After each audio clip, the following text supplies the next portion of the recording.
And so we want to talk about, why people. That's my camera.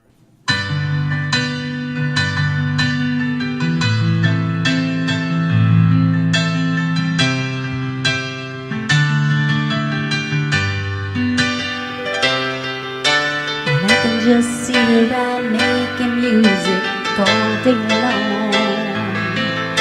As long as I'm making my music, I can't do nobody wrong.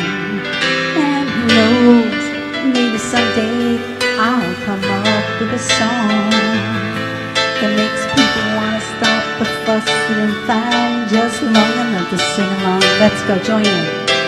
I believe in music, and I believe in love. Let's go. Music is love and love is music, if you know what I mean. And people who believe in music are the happiest people I've ever seen. So clap your hands, stomp your feet, and shake your tambourine. Lift your voices to the sky, God loves it when you sing. Let's go. I believe in music, and I believe in love. Let's go. One more time. I believe in music. Lord knows that I believe in love. Let's go. Music is a universal language, and love's the key to find brotherhood, peace, and understanding, and living in harmony. So take your brother by the hand and sing along with me. Find out what it really means to feel young and rich and free. Let's go. I believe in music, and I believe in love. One more time, let's go. I believe in music. Lord knows that I believe in love. I believe in music. Lord knows that I believe in love. God bless everybody. Have a stroke and rock, and I'll see you next week.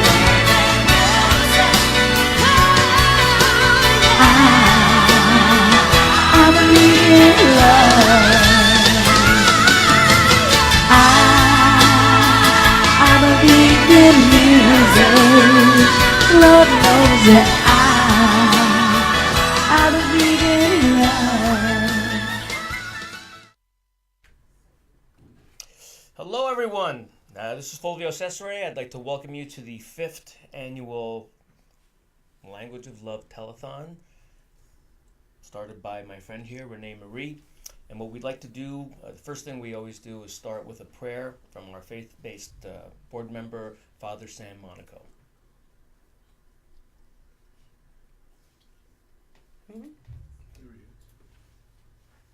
Hey everybody, it's Keith with Strength After Stroke. Nope, wrong one. I just want to jump on here okay. real quick to give some feedback to Renee Marie, That's Judy, and all the gang that helps put together the Language of That's Love okay. Telethon. I've known Renee Marie. Hi, sorry about that. We're having some technical difficulties with Father Sam's video, and we'll come back to it in 2 seconds.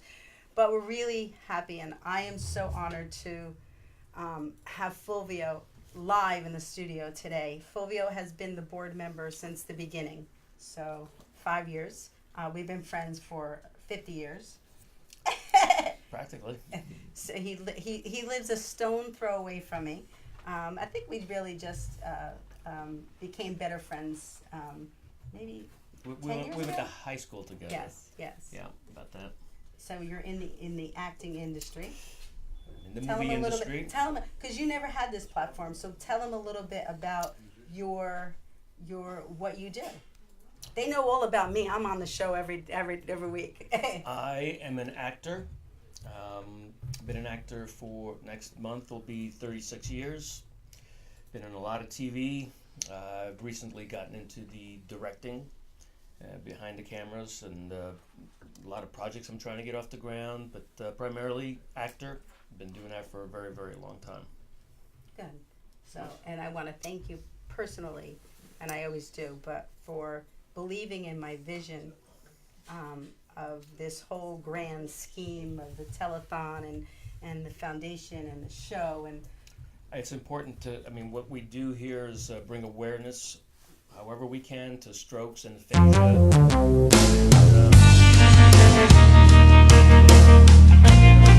And we're going to continue for as long as we can, and we're going to entertain you tonight. We're going to inform you. It's going to be a fun show. So Yes. glad to be here. thank you. So, Jim, I don't want to tell everybody this before we get underway. This show is live, and it really is today's show is not about anything perfect. Life is not perfect. We all know that. And I had a little reminder this morning when I forgot my laptop for the back of the house music. And thank God that I put everything on the flash drive and brought the flash drive with me. And Michelangelo then gave me his MacBook, his laptop. So you know what? It's not about perfection. Good morning, everyone. My name is Father Sam Monaco. That's okay. It's okay. So, are we ready to show the video? The only video I did not have, Renee, I'm sorry, was this one. Father Sam's? Oh, no, So, I you did know that. what? So, do you need a few minutes to bring it down? Yeah, about Okay. 10 seconds. Okay. We're a work in progress. Yes. So let us introduce everybody to you that's on this panel. Can you open up the panel and we'll you know what, we'll show the prayer video after we do the panel, okay? To give you enough time. Okay. So open up the video. I'm going to let everybody introduce themselves because otherwise it'll be too crazy. So let's start with Jason on the end. My name is Jason Wallen. I'm the lead technologist of the Stroke and Brain Aneurysm Center of Long Island at Good Samaritan Hospital. My name is Dr. Kimon Bekelis. I work with Jason, and I'm directing the Stroke and Brain Aneurysm Center in Long Island. My name is Dr. Mike Evangel. I'm a chiropractor, and I've treated Renee and Yeah. known her for a number of years. I Yeah. won't say how many, but Yeah. I'm Stacy Kaplan. 9 years ago, I had a stroke. I met Renee 3 years ago when she came to Toastmasters to visit to find out about public speaking. My name is Bob Walker, and I had a stroke, and I am also I am part of the Stroke of Luck And the Language of Love. and Board. Language of Love. And Bobby also suffered 3 strokes in 2017. And Bobby, as you could tell, has aphasia, where he has difficulties in communicating. He can't process. He can't really get the words out. And they both suffer from aphasia, Stacey and Bobby. So, Dr. Bekelis, tell us a little bit about aphasia. So aphasia is the result of a stroke, and it can have multiple forms. It can be either the inability to understand speech or the inability to produce it. And it can be very severe or very mild. And obviously, when you have a stroke and you develop aphasia, the initial component of it will be obviously devastating, but with therapy there can be significant improvement. But it is a significant problem because think about it, how do we communicate in life? How do we live? We communicate with speaking and understanding each other, and that can be a tremendous impediment for folks that suffer from it. And I remember, I don't know how you both feel, but I remember it being frustrating, and the more frustrated, the more you couldn't get the words out, the more frustrated you got. And in my world, I think you just need to have people around you to love you, to tell you, to like Bobby, like, it's okay. It is okay. It's okay if you can't think, if you can't process, and to give them enough understanding and space to feel comfortable enough to process and to think about it, I think Bobby was on that show, but a little bit ago, I really want to touch on a really tender topic. And this, and the more people, more stroke patients that I deal with and talk to, I have found that they suffer from depression. I know Stacy publicly announced on our show that she tried to commit suicide because of her struggles with stroke, the recovery for stroke. I'm going to go to Dr. Mike first, because Dr. Mike said he had some information about, because Dr. Mike is a chiropractor, but he also deals with, so tell us a little bit what you said to me dealing with depression. Right, well, depression is a disease. And any disease, disorder, or malady that happens in the human body does not happen by accident. There's a cause. And there's a cause for stroke too. But if you're looking at the gut and the health of the gut is extremely important for depression, because serotonin is the feel-good hormone produced by the bacteria in the gut. And the selective serotonin reuptake inhibitors are given to people that are depressed. But the side effects of them include suicide and homicide, which isn't cool in my book. So if we can get the gut healthy and giving good probiotics, fermented foods, and getting the serotonin naturally produced, that's a step in the right direction. Also, optimizing the vitamin D levels, extremely important for depression, as well as increasing the omega-3 fats, getting out in the sun, and changing the attitude of the patient too. Because to be able to meet somebody that had a stroke and then recovered, and not stroke victims, stroke survivors, and that's a very key thing, to look at yourself like that. And is the glass half empty or half full? Right. And to have hope, because hope is really what it's all about. Yeah. Dr. Bekulis, I want a professional insight into why people suffer depression after stroke. What does it do in the brain that manifests that?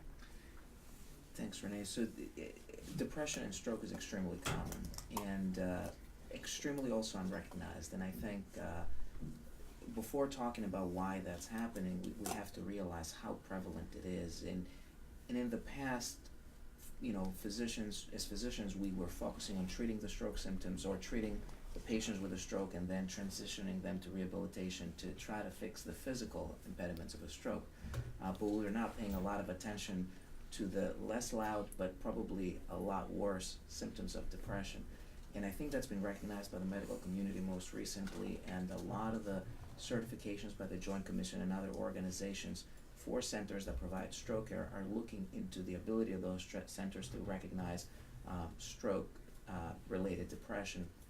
And in our case in particular, every patient is screened for depression now. Every stroke patient is screened for depression before they leave the hospital. There's different scales that people use. Wow. The bottom line is you have to screen every single one. And not only during the hospitalization, but sometimes folks may be feeling okay during the hospitalization. They get out of the hospital, they go back into their lives. They're not what they used to be. Then they start getting depressed. So also in the follow-up visit, we have provisions to screen those folks for depression.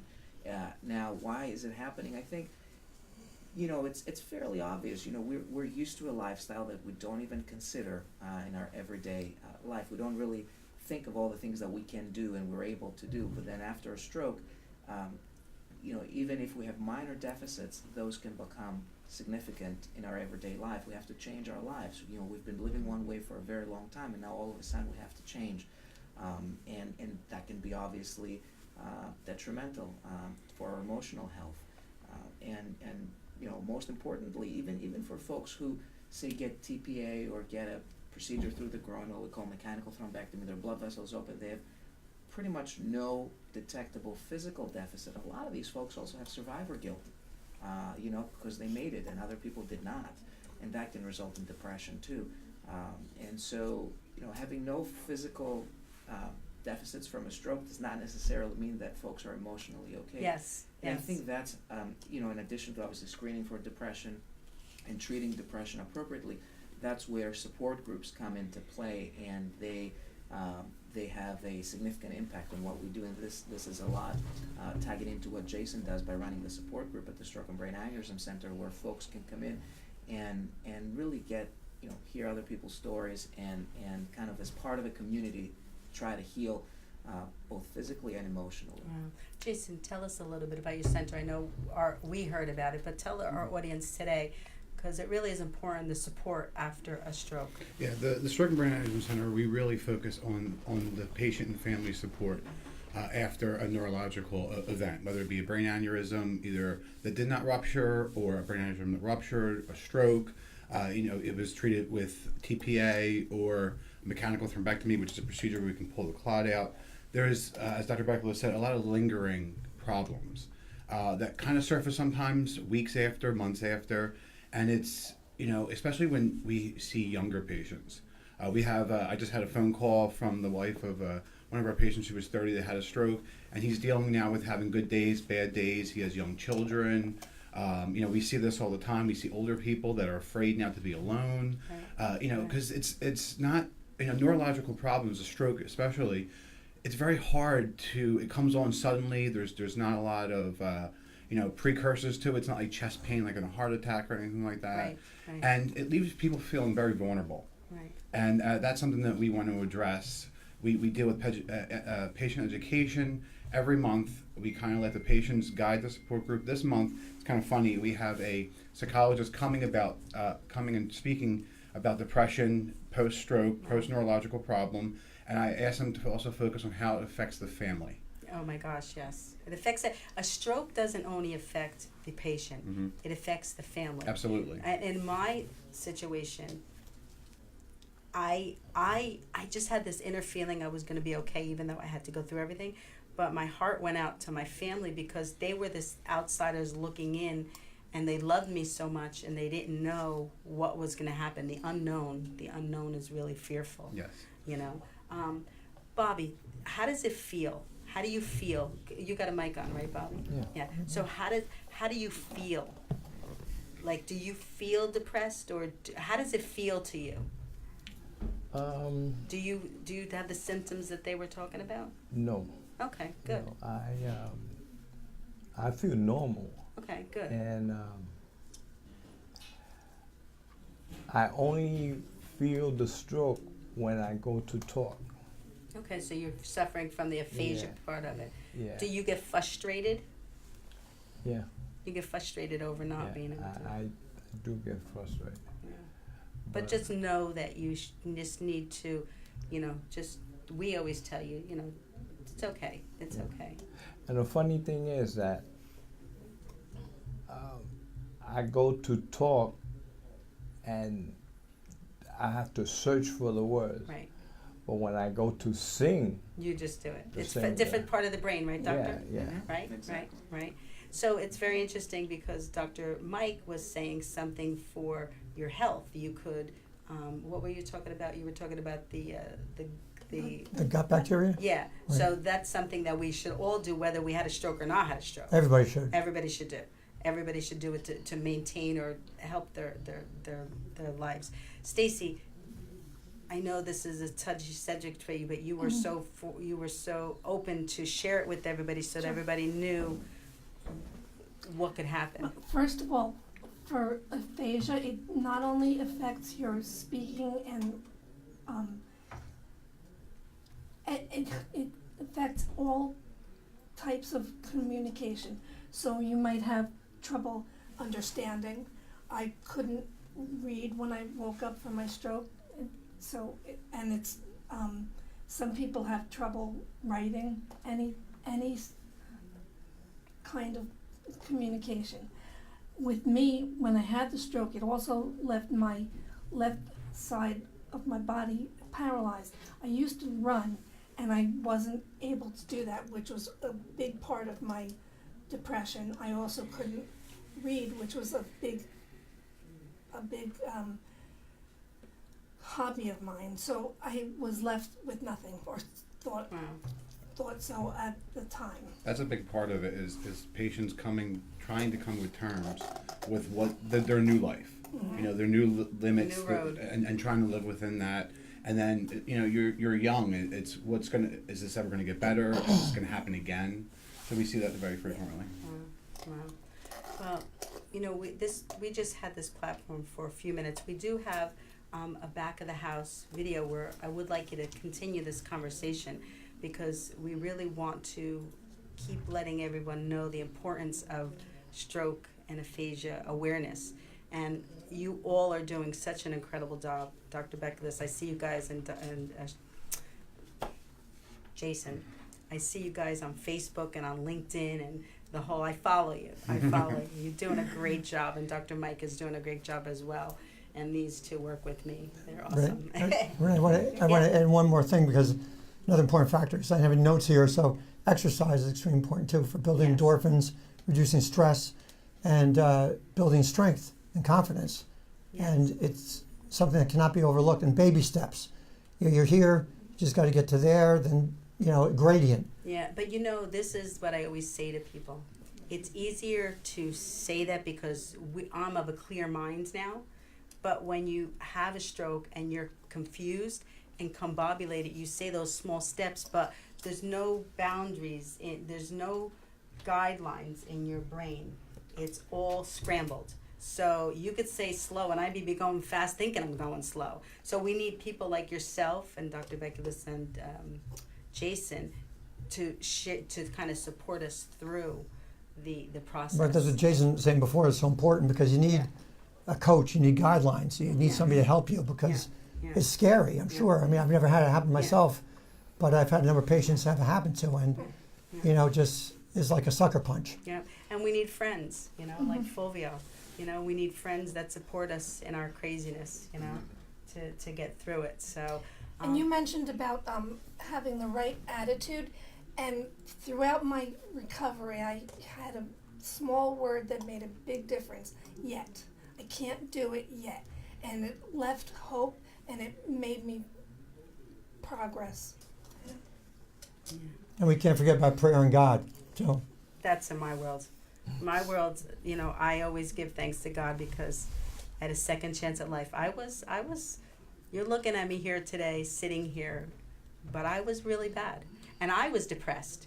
I didn't know I was depressed.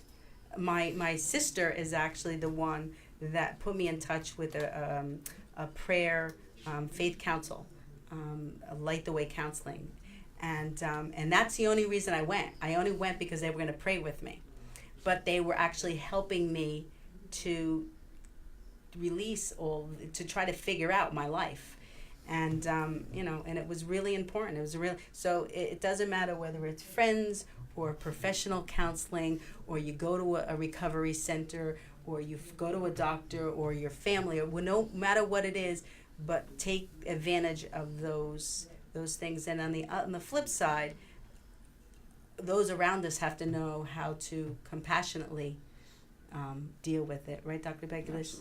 You have to have patience, and you have to have. But on the flip side of having patience, you also have to set boundaries, and you have to make them do the work. Dominic Cortellessa made me do the work. Didn't do anything, without me doing the work. So. What about pets too? And pets. We have Jane on the floor there. I don't know if you can see Jane. Can you see Jane? Jane's on the floor. You can see her. And she is an incredible pet support for Stacy. And more loyal than most people. Yes. So thank you so much for being a part of the show. We know how busy you are at work before you're going to work afterwards. We really want to thank you. Dr. Mike is going to stick around, so is Stacy and Bobby, and Fulvio is going to take it away and introduce Sam's prayer. Welcome back. We will now get to the original prayer from our father, Sam Monaco. I'd like to welcome you to this year's Language of Love Telethon, which is held each year for all those who have been the victims of stroke and aphasia. In this milestone year, we celebrate our 5th annual telethon. As Dr. Martin Luther King Jr. once said, and I quote, "If I cannot do great things, I can do small things in a great way." Please join me in this opening telethon prayer, and we pray. Lord our God, may your goodness and love be present among us today. Come bless our Language of Love telethon with unity, with hope, and with vision. Send your blessings down upon Renee and all of the organizers of our event, upon all of the presenters and entertainers, upon all of the benefactors and all of our donors, upon all of the supporters, and especially upon all those who work behind the scenes. May all of us do the small things in great ways for all those who have suffered from a stroke or from aphasia. And we ask all this through Christ our Lord. Amen. And I want to thank you for joining us this day in prayer. Now please enjoy this year's Telethon broadcast, and may God bless all of you. Hi, welcome back, and we are now... Good morning, everyone. Hello, welcome back, and we're here with our next guest, Pat Tropia, who has been in the music industry for a very, very long time. Pat, would you tell us a bit about yourself? Wait. Oh. Testing. Hi, I'm very happy to be here. I worked for Grumman Aircraft Corporations as an executive secretary, but only wanted to sing and be in theater. So I got to be, they had a Grumman Theater Guild, I got to star in their shows, and now I'm with Miss New York Senior America, where I direct the pageants, and I directed and produced, you name it, choreographed, and I just love singing and love being here for such a wonderful crew. That's great. Thank you. Thank you. So, hi Pat. Thank you so much for joining us. Thank you for having me. The Senior America does such an incredible, and I'm sorry there's an echo to this because we're going to be singing, so we need a little bit of echo. I'll take care of it. This is all about us winging. So I really want to just thank you for your time. And what song are you going to be singing first? I think it's, it's Lovely? Loverly. Loverly. That's awesome. So I'm going to give it to you, and Ryan's going to put Loverly on in 2 seconds. And then you're going to follow up with your next song, which is... I could have danced on that. I could have danced on it. Great song. Great song. All from my failure. And music is so important in life. Music, it really brings us to a different place and level. So, yes. Thank you so much. I'm going to give you the platform. Thank you so much. All I want is a room somewhere far away from the cold night air, with one enormous chair. Wouldn't it be lovely? Lots of chocolate for me to eat, lots of coal making lots of heat. Warm face, warm hands, warm feet, and wouldn't it be lovely?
lovely.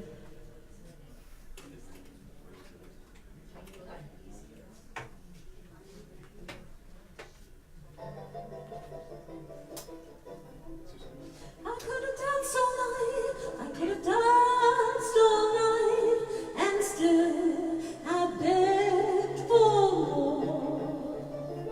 I could have spread my wings and done 1,000 things I've never done before. I'll never know what made it so exciting. Why all at once my heart took flight. I only know when he began to dance with me.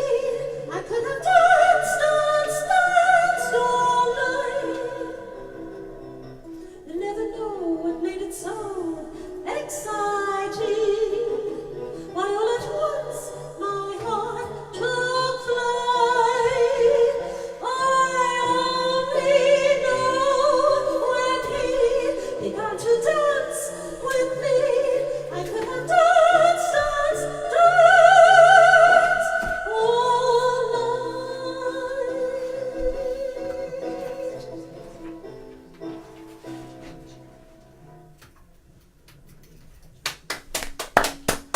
Thank you so much. Thank you. We really appreciate you coming and you being a part of the telethon. And we're so happy. Senior America, they do wonderful things. We do. We have a wonderful following for Senior America. So thank you so much, Pat. Thank you for having Thank me. you. Thank you so We're much. gonna go to the video, full video. It's for the Heat video, because we were a little out of order because of the technical difficulties we had first. So if you could announce Keith's video. Well, right now you're going to be seeing a video from Keith Taylor. It's a 2019 Language of Love recording. Hey everybody, it's Keith with Strength After Stroke. I just want to jump on here real quick to give some feedback to Renee Marie, Judy, and all the gang that helps put together the Language of Love telethon. I've known Renee Marie for a little over a year now, and I really support what she does. The whole reason we met was due to her reaching out to me as a stroke survivor to do a webcast with her. In the short time I've known her, it's been very apparent that she helps the stroke and aphasia community. They've been at this a while now, and they continue to work hard and help raise money for the stroke community for sure. My story is one of being a business owner and sales manager of a large manufacturing company when I had my stroke back in 2010. The long and short of it was that I was forced to sell out my company. Here I was the owner of this growing company, one that I helped build from scratch, working really hard, but doing it because it was going to be my retirement, you know. After having the stroke, I went through some real depressing times, and I often wondered if I was ever going to be able to provide value to my family again. It was a tough time. I'm sure many of you can relate to that. After my stroke, I discovered that there really wasn't any help out there for people to get their minds back in the game, you know, for people to regain their confidence back after such a tragic event that happened in their lives. And that's when I went to work on developing a program for people to do just that, to regain their confidence back.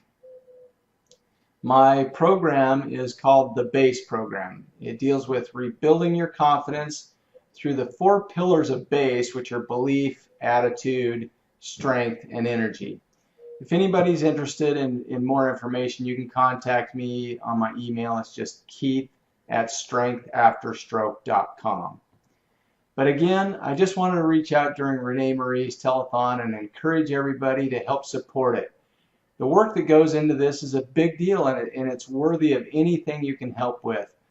You know, please donate, even if it's just a little or a lot for that matter. It's money well spent, and it does a lot of good for our community. Thanks so much, Renee Marie, Judy, and everybody. Have a great day and enjoy the telethon this year. Bye-bye. And welcome back to the Language of Love telethon. you're in for a big treat right now because the next guest is a magician, an illusionist, professional liar. Please welcome Robin Channing. All right, wow. Hey, how you doing? All right. Oh, looks like I'll be sort of one-handed here. Unless you can help That's me. okay. Okay. All right. Let's see how. I'd like some volunteers to help me out here. Let me see how many people we can get going here. All right. I've got. I don't so much have a script as I do have a flow chart in my mind as to how things are going to go. How many do we got? Okay. Looks like Plan A is on after all. All right. So you know what? I'll just put. And a dog. You've got a dog too. I didn't plan for Plan C on this one. Okay. All right. So you know what? Here, could you hold on to this for a moment, please? Okay. All right. Let's see. Nothing has been prearranged, right? Other than me coming here. All right. Okay. Can we agree on that? I haven't met you before. So you haven't met me before, right? Okay. So therefore, you don't know anything about me. I don't know anything about you. Is that fair enough to say? Okay. I'm sorry. What's your name?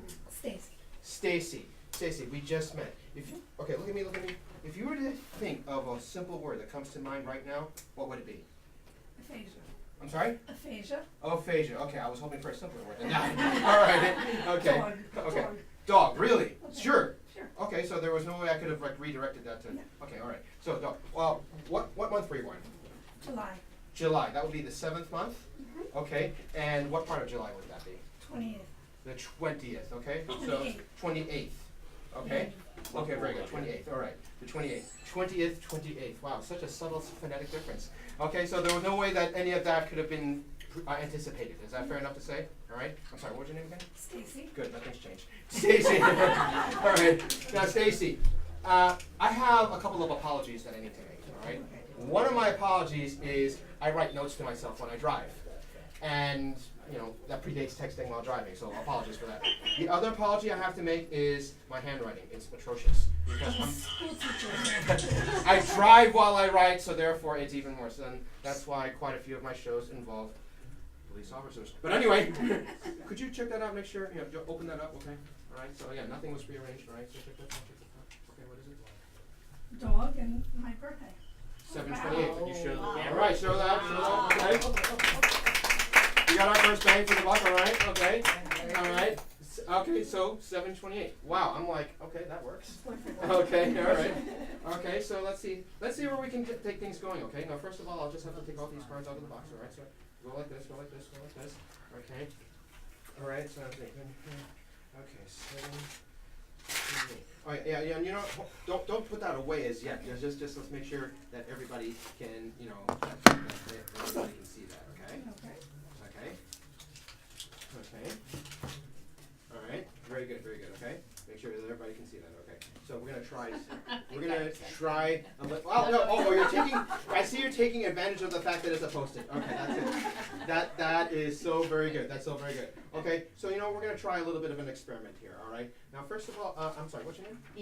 Enid. Okay, Enid. I'm gonna riffle down the edge of the deck like this. Say stop anytime you want.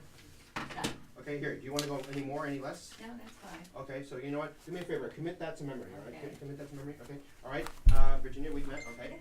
Say stop anytime you want. Stop. Okay, here, you sure? You know more than us? Okay, good. Okay, take a look at that. Commit that to memory, okay? All right. Say stop anytime you want. Stop. Okay, very good.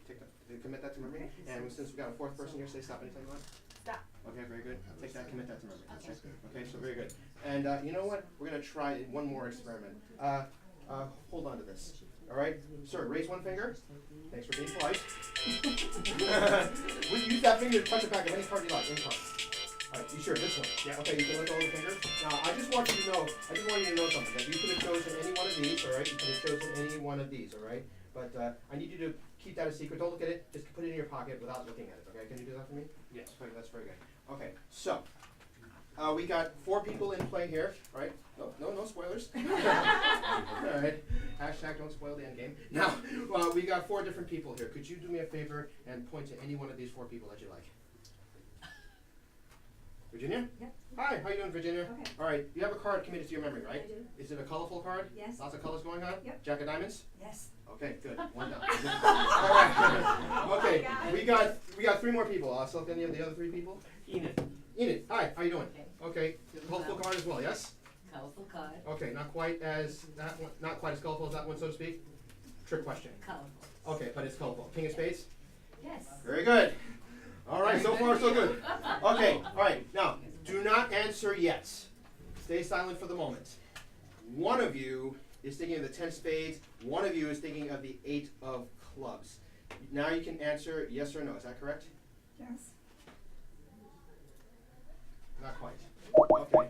So, okay, which card were you thinking of? Eight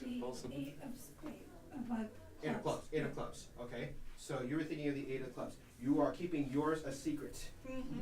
Yeah. Okay, so we're gonna have to play things a little bit differently. Oh, and by the way, you see that little book there? Could you go? You spoiled yourself, dude. Okay, go through the book. Go through the book. You notice that it's a Tennyson birthday diary. It was written in the 1800s. At least that's what the seller on eBay told me. All right.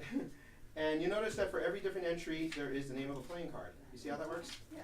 And the reason why is because of all 365 entries, I wrote the name of a different playing card. The way I did that was I took 7 decks of cards, I shuffled them together, over and over, and the order that was created from that really thick stack of cards became the order of cards that was written in that diary. In other words, whatever was the top card became January 1st. Whatever was the second card became January 2nd. Whatever was the third card became January 3rd, and ad infinitum.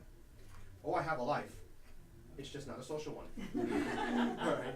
I'm sorry, your birthday, 7/28? Yeah? Yes. Could you turn 7/28? Wow, you really took the initiative on that one. Okay, 7/28. What does 7/28 say?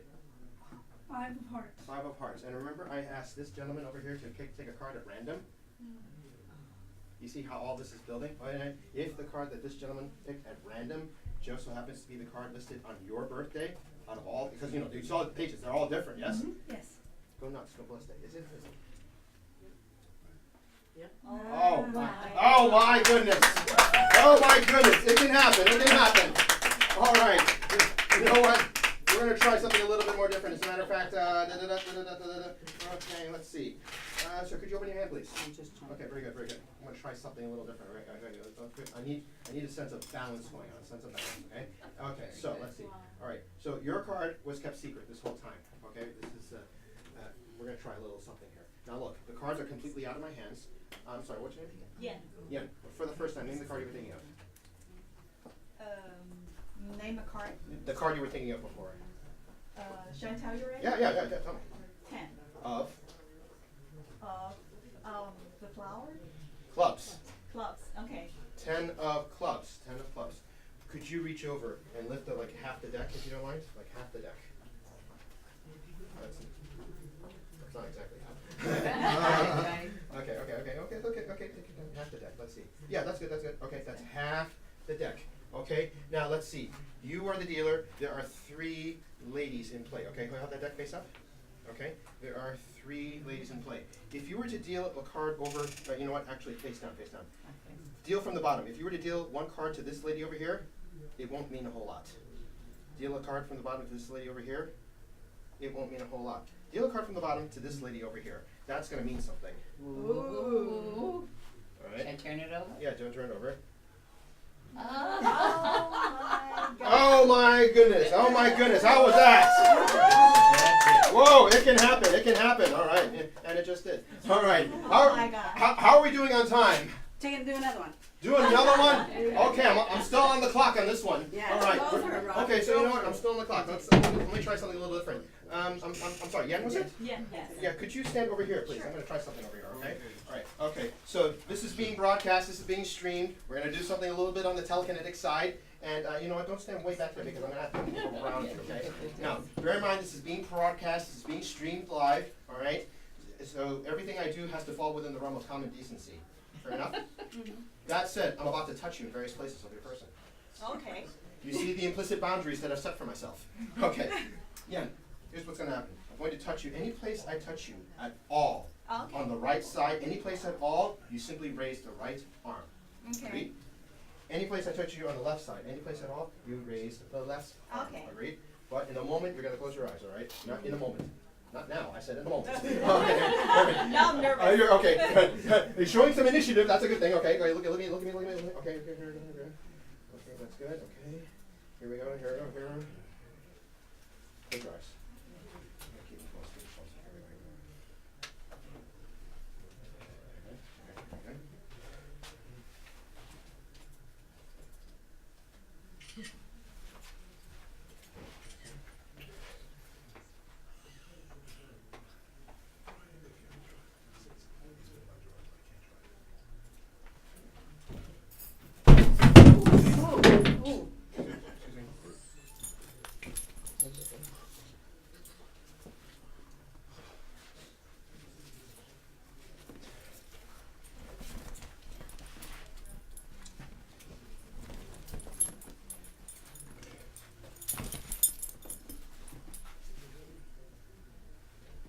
eyes.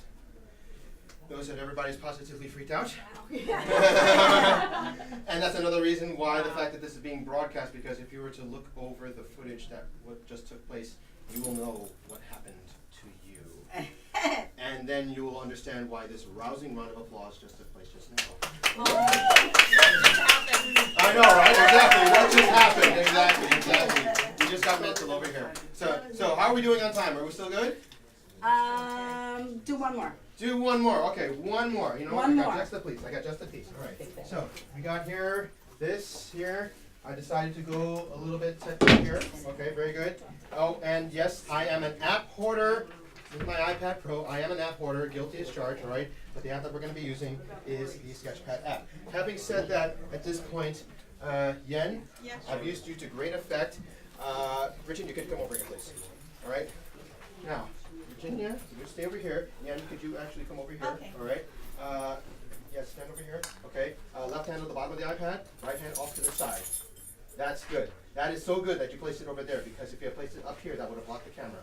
The whole idea is that we have to see Virginia's image on the screen of this iPad. Can we agree on that? Does everybody see Virginia's image on the screen of this iPad? Yes. Okay, that's good. Yeah, you see, this is one of the most modern updates on photography. Because you see, when photography was first introduced to the world, the ancient people at the time believed that the act of capturing a person's picture was the act of capturing their soul. But we're not going to do that today, because Halloween is several months away. Virginia, you dodged your bullet there. All right. Now, what we can agree on is that the act of capturing a person's image is the act of capturing their essence. And by capturing Virginia's essence, we're going to attempt to influence her essence. Okay. Now, Virginia, I have some very specific instructions for you, so please listen. In a moment, I'm going to snap my fingers. You will close your eyes. You will keep them shut. Ready?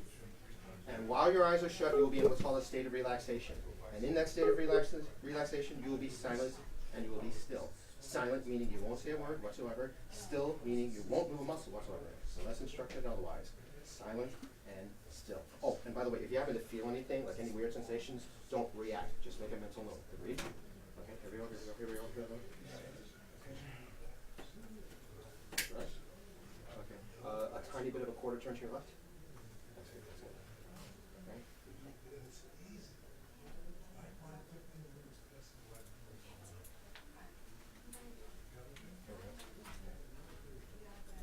Virginia, raise your hand if you felt something touch you. Virginia, with your finger, point to where you felt something touch you.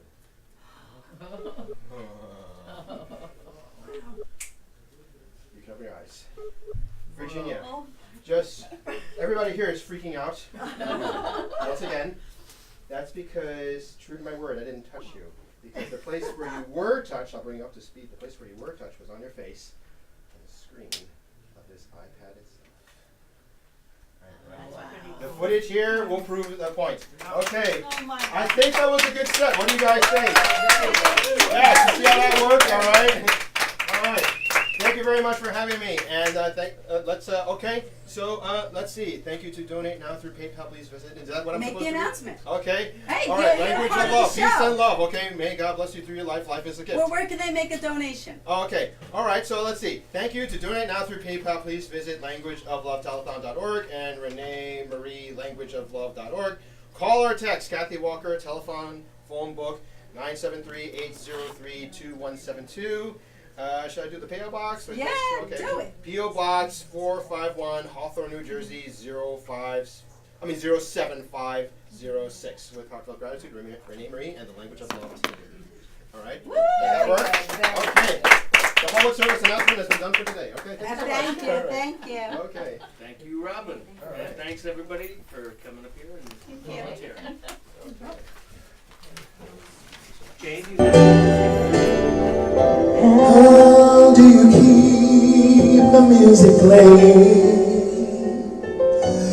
How do you make it last? How do you keep the song from fading to black?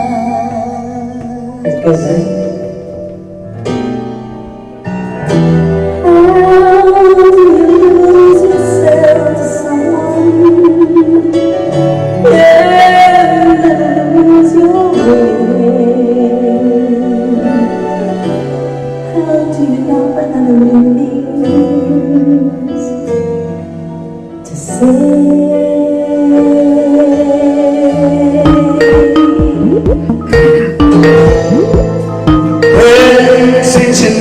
we always changing? You just said that. How can it be the same? And tell me how year after year you're sure your heart will fall apart. Each time you leave his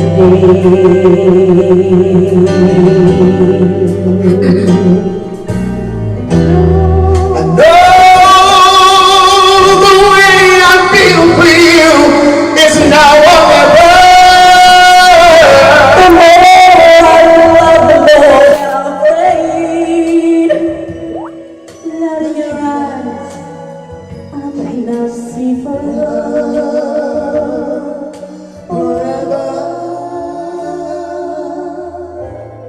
If we can be the best of lovers, yeah, be the best of friends. If we can try with every day to make it better As it grows, with any luck, then I'm supposed the music never ends. Here we go. I know.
Never fear, have faith, and step out on it.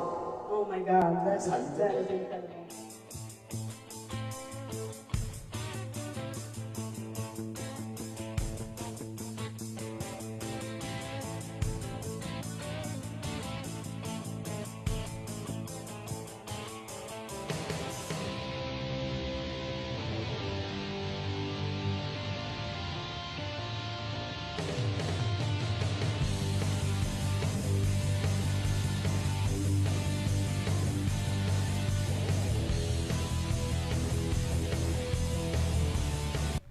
Welcome back. That was How Do You Keep the Music Playing, sung by Renee Marie and Caleb T. Johnson.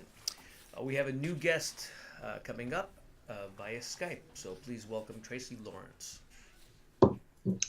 Hey, good morning, everybody. Hi, Tracy. Can you see us? Yes, I can. Hi. Hi, how are you? Hi, Tracy. Do you know everybody? I know you know Kathy. I think you know Kathy. You know Judy, of course. Yes. And then this is Jan. She's an acupuncturist who is part of our family as well as so are you. So, you know, I know you couldn't be in the studio live today, and I really want to thank you for joining us, you know, via Skype. It's incredible how you could be miles away and Skype in. So Yes. thank you. Tracy, tell us, I mean, I know that your main focus is for caretaking. Am I correct in my mindset? Well, yes. I am a caregiver advocate. Right. Because of where my life experiences have taken me. Right. Tell us a little bit about that. Just a quick recap. Our audience usually knows, but tell our telethon audience about that. Oh, sure. Well, I was caregiver to two parents who succumbed to dementia. My father had vascular dementia. He got sick and died in about a year in 2004. And my mom got sick several years later, and we brought her from her home in Florida to live with us in our home in New Jersey. And I took care of my mom as she became more ill with Alzheimer's disease. Wow. And it was a big eye-opener for me because I was a graphic artist most of my adult life.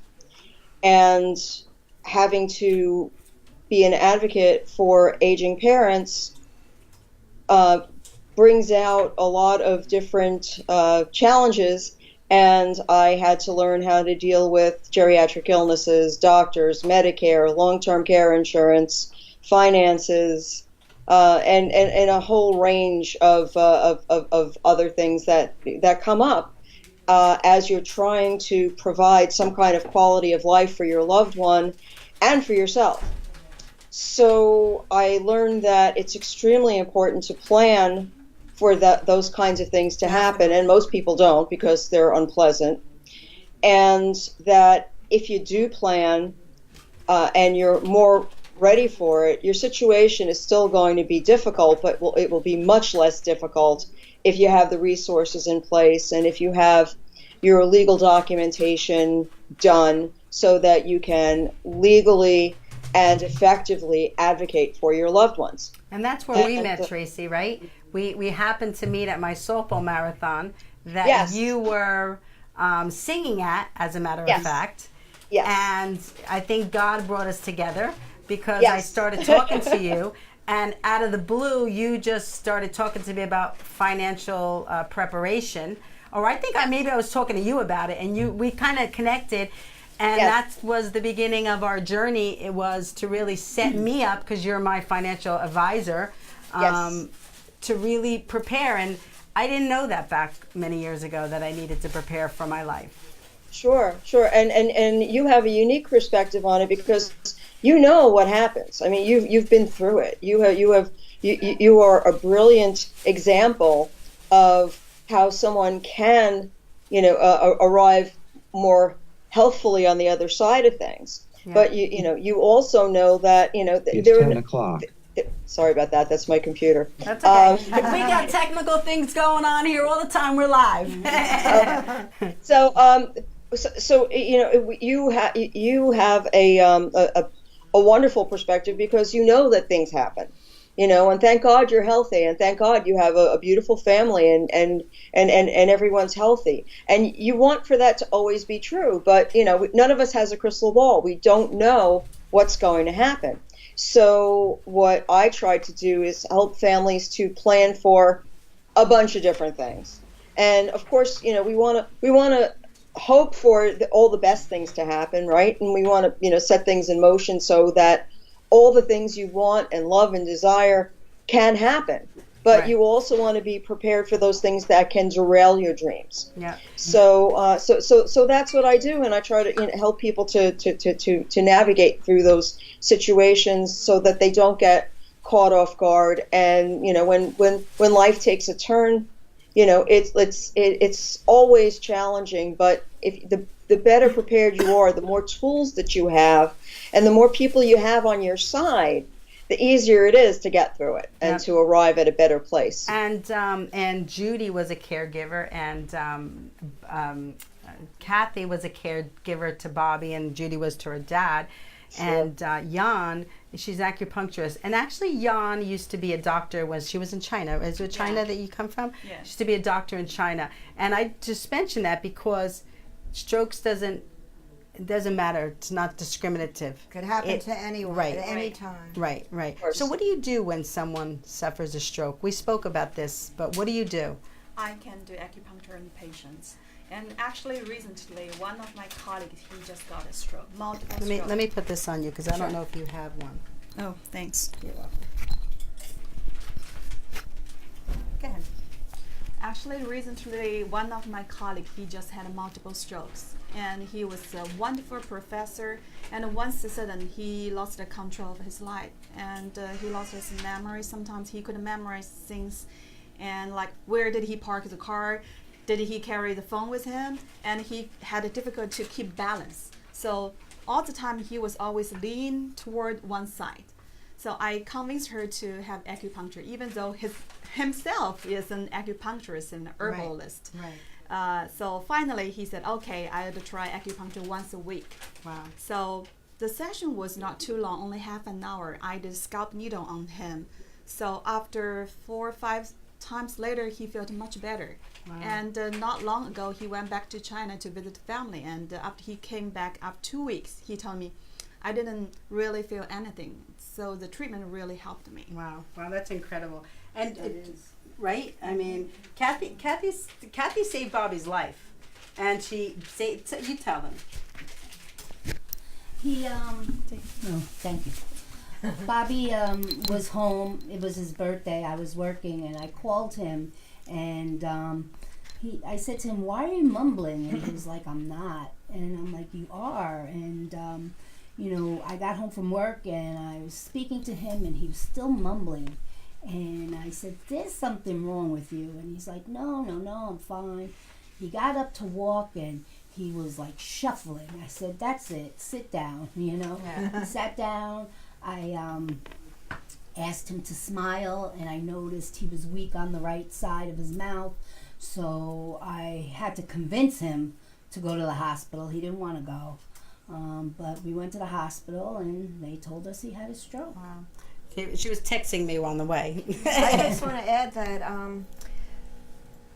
I went to many classes about grand family planning. I mean, Teresa is in New Jersey, I'm on the island, but I went to a lot of classes. I tried to tell my parents about how important it was to have a plan, and they didn't want to do it. And then my dad suddenly had a massive stroke. Wow. And he did not have any plans. And I had to get an attorney. It happened at night, and I had to get an attorney the next morning in the hospital and get him to sign a healthcare proxy because he didn't have one. Wow. Otherwise, the doctors and the administrators are going to make the family decisions, and you will not be able to make a decision. Wow. Tracy, talk about that, because that is so vital, especially for that gap when children are not living in the house, and they're not married, and they're above 21 or 26, is it? 18. 18. 18. Everyone who is over the age of 18 needs to appoint a healthcare proxy in the United States, because the HIPAA laws say that as soon as somebody turns 18, they're liberated. They are of the age where they can make their own decisions and their privacy is protected. And many parents don't realize this. They'll have a child who goes off to college, right? They pay their kids health insurance. They pay their kids tuition and expenses. The kid lands in the emergency room. The parent goes rushing to provide the information and to see what the situation is. And very often the doctors will not talk to them because they don't have a letter saying that their child grants them permission to speak on their behalf. And that's an extremely important fact that many parents are not aware of, and they think it's just automatic. Because Same they think thing it's their with child, because spouses. they gave birth to it. You know? Right. Yeah. And it's the same thing with spouses. People think that because they're married, they automatically have, they're automatically empowered to speak for their loved one, but that's not the case. Right. You have to have a document that says, in case something happens to me, it's okay for you to talk to my husband, my wife, my partner, whatever it is. You have to have it in writing. You can't just like download it off the internet, sign it, and it has to be duly notarized. That's so, true. So it's something you got to think about. It's not a big deal, but most people don't even know that they have to do it, so they wait until too late. And I only knew because of you. I mean, honestly, And the truth is that, people should start educating themselves and, and finding the right advocate for them, because let's talk about the circle of your team you need to have. You need to have a doctor in your team. You need to have a chiropractor. You need to have an acupuncturist. You need to have a financial planner. You need to have all those pieces to your puzzle, your tool belt, as we call them. Yes. And you need a good attorney. And a lot of people are afraid. And I'm not a lawyer, okay? But I will tell you that having the right attorney on your team, they're worth their weight in gold. And a lot of people are afraid to work with attorneys. Attorneys have a terrible reputation. And they, right away you think, they're going to charge me, every time I pick up the phone, the meter's going to be running. Now, there are attorneys like that, but I don't work with those kinds of attorneys. And you also have to know that not all attorneys have the same area of specialization, right? So if you're talking about, doing your estate planning, then please use an estate planning attorney. Don't use a divorce lawyer. Don't use somebody who does real estate closings, right? And this is what people do. It's like, and I did it myself. I had an attorney who did the closing on my house. So I knew him and I knew where he was, and I asked him to do our wills. And the first time my husband and I did official wills, he did them. And that was fine, but as you get older and more mature and you see the kinds of things that can happen with the wrong documentation, you realize, oh my God, I got to go to somebody who really knows this space, right? So, my current wills and my advanced directives were all done by an estate planning attorney. Those are the people who actually know what questions to ask and what forms to use. Right, and if you need advice, you need to ask your circle, absolutely. Am I asking the right person, and the truth is, don't only ask one, ask a few, so that you're getting, what is it called, the same answer. You want to have collaborating answers from everybody, so you're moving forward in the right direction, but then you have to make your own decision. But I have confidants in my life, that I reach out to. Mm-hmm. Yes, and that's extremely important. I always tell people, and they tell that, I'll say, listen, I can help you with this, and they're like, oh, well, thanks, but I already have somebody, and I say to them, well, if a doctor told you that you had some kind of disease, would you get a second opinion? Well, Definitely. Yeah. So why wouldn't you do that in your financial life, in your legal life? It's a good idea to get a second opinion, because all the professionals we deal with are human, right? And that we all have different kinds of experience. So the kind of view that I bring to a situation is much broader and more comprehensive than the average person. Right? Because of all the things that I've been through. Yeah. So I understand, for instance, you were saying, you have to have a good doctor. When you get older, right, and you're on Medicare, you got to have the right doctor, like as the head of your medical team. Right. Because the right doctor can save you a boatload of money. Right. Because they know how to chart you. They know how to process your claims properly. Right. And that's, it's terrible to have to think that way, but unfortunately that's the reality. And those of us who've had a medical situation know what I'm talking about, right? There's nothing more frustrating than filing a claim with your medical insurance and having it bounce back saying, we're not paying this, you're on the hook for this many $1,000s, right? So by working with the right professionals, you can avoid those kinds of headaches. Yeah. And I work with all kinds of people who can help to navigate through those kinds of headaches and get you a happier answer to your question. So before we go, Tracy, once again, I want to thank you for being a part of this important telethon. You know that we're really engaged in bringing awareness, in different aspects. Life is a whole process of things. You got to have your medical, but you also have to have your financial. It's before a stroke or after a stroke or preventing a stroke, and so it's really important. And Jan's going to come back. You're going to be here a little bit today, right? Yeah. So Jan's going to come back on the show. But I want you to talk about your dementia book. Dementia Sucks. That's what it's called. Yes. My book is called Dementia Sucks: A Caregiver's Journey with Lessons Learned. I have a copy of it somewhere. Here it is. There it is. Yes, and this is the missing manual for caregiving. If you think you might be headed towards a caregiving scenario, or if you've been a caregiver.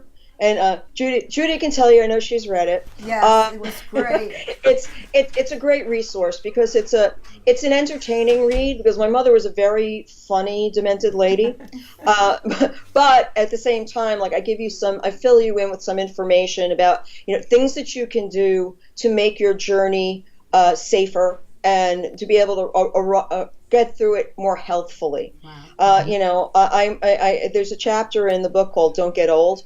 Because while I was caregiving my mom, I aged 10 years in 1 year. It was very, very stressful. Yeah. And by doing the right things and practicing self-care, you can regain your health and your youth. And I say that aging is absolutely necessary, but getting old is a choice. Yeah. So I want to help as many people as possible to get through it without becoming old. Absolutely, and you're going to be on our show coming up pretty soon. I don't have the schedule in front of me, but we're going to do a whole show with you about Dementia Sucks, about that book. Yes, I look forward to it. So you're scheduled for a show. So we really want to thank you for being on the telethon today, and hopefully people will donate, to our cause, because we're really trying to keep this going. Keep the conversation alive, and we need financial help to do that. So thank you so much, Tracy. Thank you, Tracy. Let's blow kisses to Tracy. Bye, Tracy. We'll see you later. Bye. Thank you so much for having me on, and thank you for all the work that you do. Yes, thank you. Bye-bye. Just Flavia, talk about the donations that people can make to us. Welcome back. If you're having a good time, enjoying what you're hearing, getting all this great and valuable information, and seeing singers and magicians, please, we need your help. To donate, please go to reneemarielanguageoflove.org and donate. We're a very grassroots organization. We need all the help we can get. So please support. We're so excited to be here. And could somebody do me a favor and see if David's in the house? David is up next. David's not in the house. Okay. So how about Deborah Holly? Maybe we can bring Deborah Holly.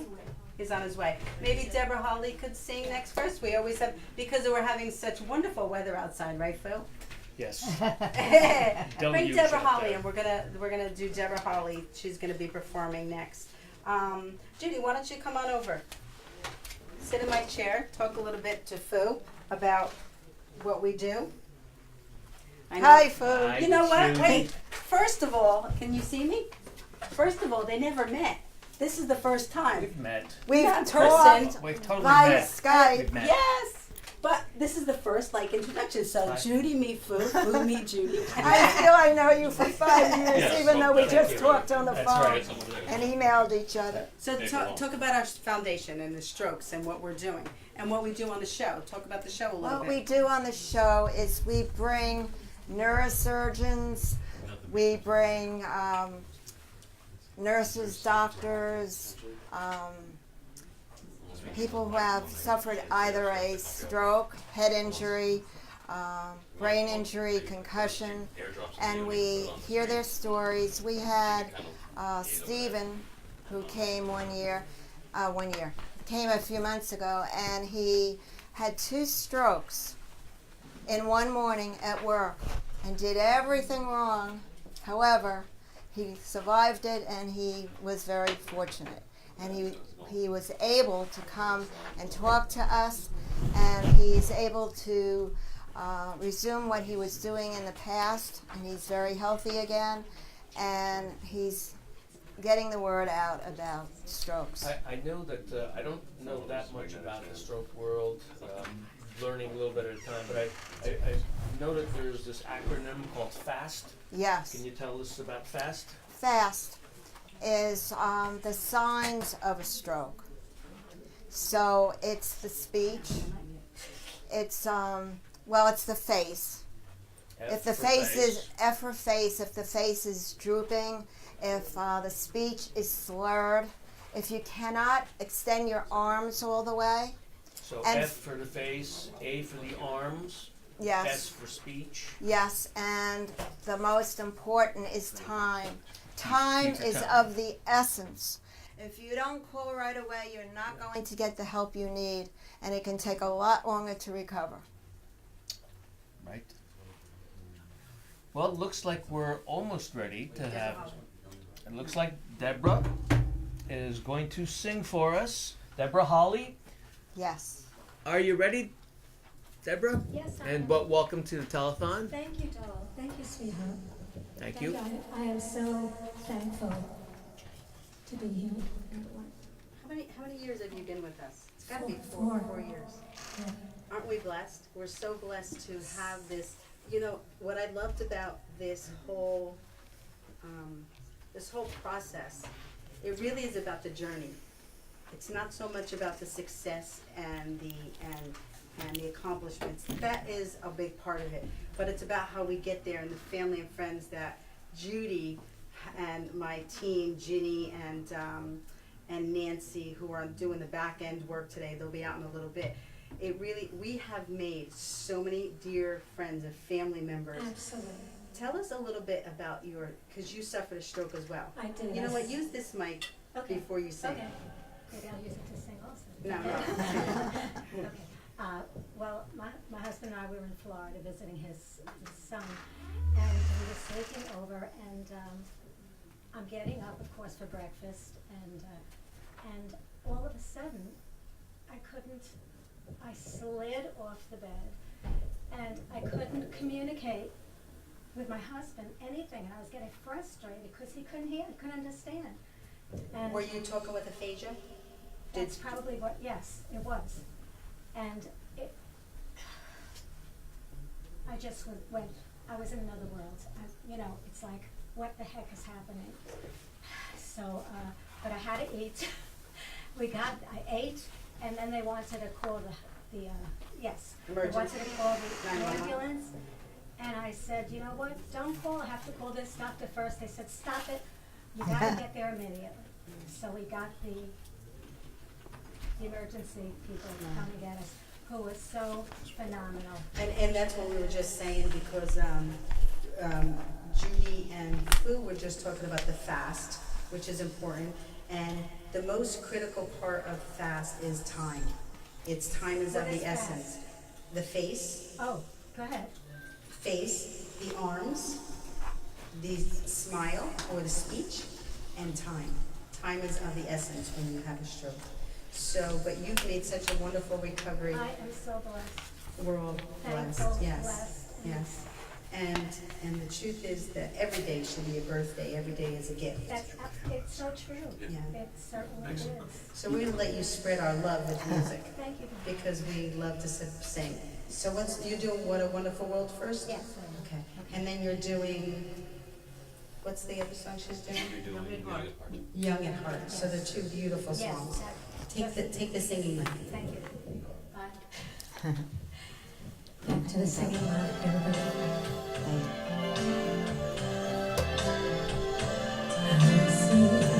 Trees of green, red roses too.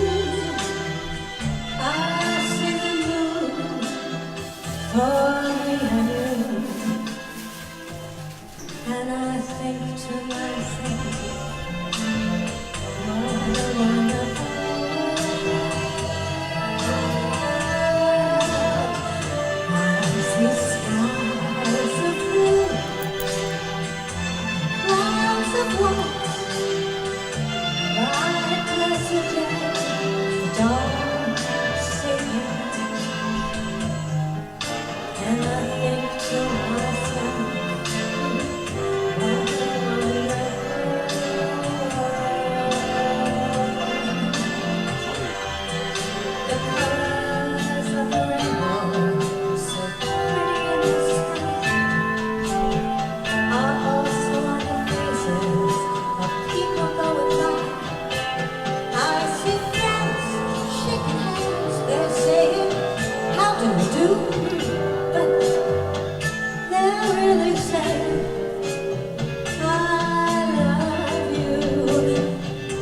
see babies cry, and I watch them grow.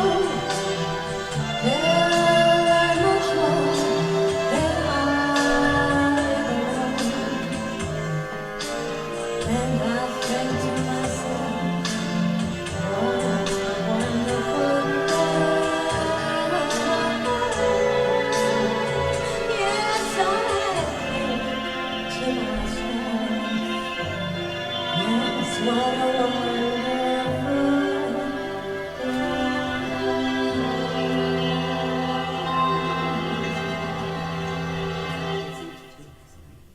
And I sang how grateful I am. Every day is a new wonderful world to experience. This next song is a very sacred one to me. It's Young at Heart.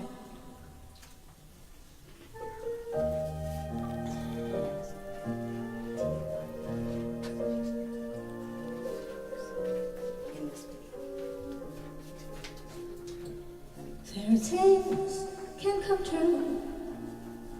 They can happen to you if you're young at heart. For sweet as it seems, always be there if you're young at heart. You can go to extremes with impossible dreams.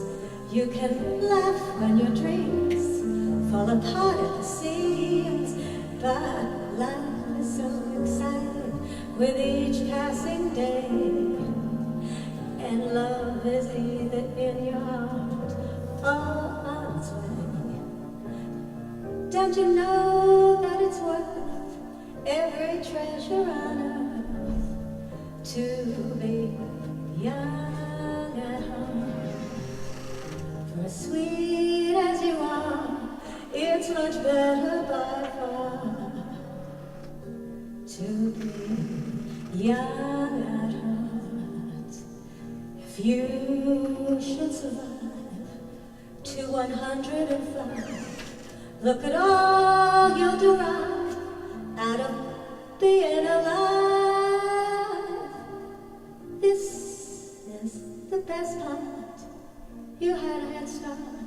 If you are among the very young at heart, life is so exciting that with each passing day, love is either in your heart or it's on its way. Don't you know that it's worth every treasure on earth to be young at heart? I can't hear it. Sweet as you are, it's much better by far, thank you, to be young at heart. And if you should survive to 105, think of all you derive out of being alive. This is the best part. You had a head start. If you are among the very young at heart. Thank you. That was fantastic. Thank you. Thank you very much. That was great. So again, I'd like to stress, we'd like to, if you're enjoying the show, please donate. Go to Renee Marie Language of Love Telethon.org.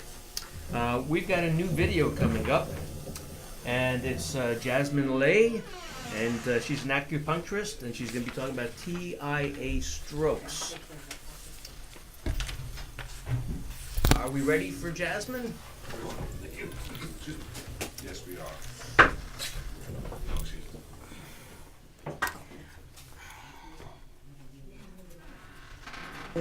And it was so frustrating. It was Yes, so it was so frustrating. You understand, but you just can't talk. And there Just were other information. here. You said that acupuncture can reduce 50% of a second stroke, which is Huge. Huge. Yeah, that's a study actually published on the magazine on 2015 in September. It is In America or in Taiwan. Taiwan. Because China, everybody doing acupuncture for stroke. Yeah, They cannot compare somebody who don't that, who don't have the treatment with somebody. But in Taiwan, that was a few years. The research they follow like 30,000 people for study for after stroke treatment with acupuncture. Half of them had it, half of them don't have it, and that shows the one who had acupuncture had decreased 50% for the second stroke. That is incredible. That you could find online. So what do you, once again, what do you do with your acupuncture? Like, how does it operate? How does it work? Like, I know you told us about the aphasia, you put it in the scalp in the certain areas. What do you do with acupuncture, with your needles, to reduce 50% of strokes? Oh, the weight strengthens the body, and also helping, kind of like a circulation. But, circulation. Like qi blood. We call qi blood flowing, help the blood stimulation. So in the energy flow, but you don't get a stimulation, and that could help you strengthen the body. Right. So and you can't prevent. exercise if you've got a disability. There are times when you may not be able to walk or something. So acupuncture gets the flow going. Gets the flow going, help you emotionally and physically healthier, and could prevention the second stroke. Why did, because we've met you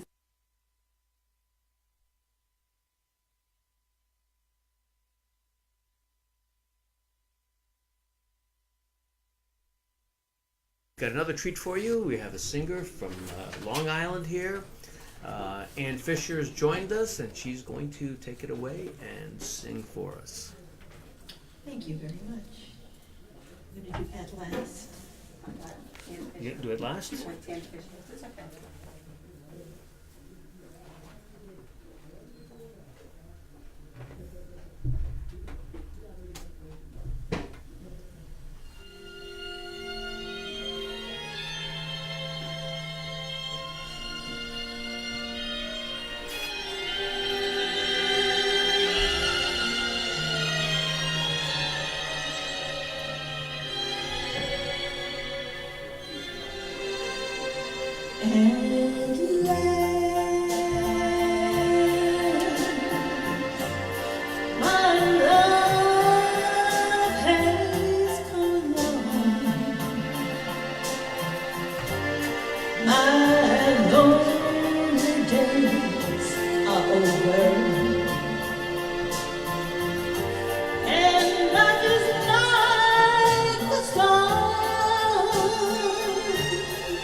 My heart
to do a song I wrote. It's called I've Got a Smile, a little bit country.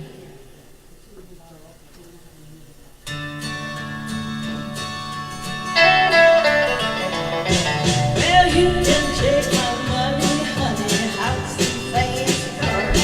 Well, you can take my diamond rings and all my credit cards. Well, if you think that all those things are gonna make me cry, you better just think again, 'cause I'm gonna tell you why. Well, I've got a smile on my face that you can't take away, and I've got joy in my soul, and I know it's here to stay. And I've got love in my heart that money just can't buy. No, you can't take my smile away, so don't you even try.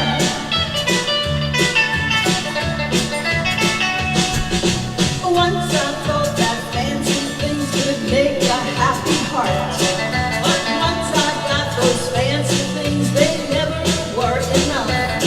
But I forgot what really counts are things that just come free. I put a smile on my face, it's all I really need. Well, I've got a smile on my face that you can't take away, and I've got joy in my soul, and I know it's here to stay. And I've got love in my heart that money just can't buy. Well, you can't take my smile away, so don't you even try.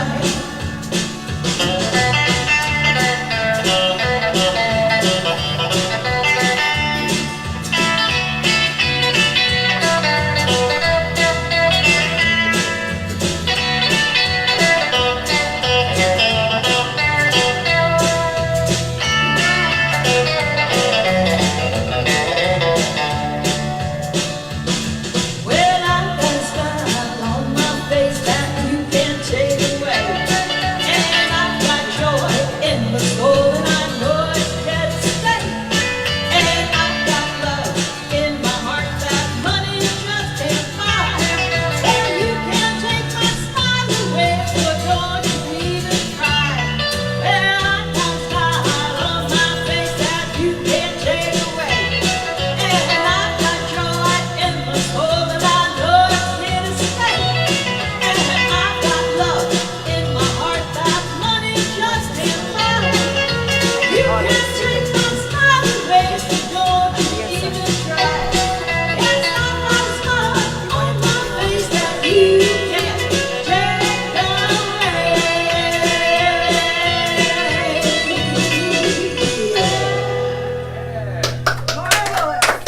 Thank you so much.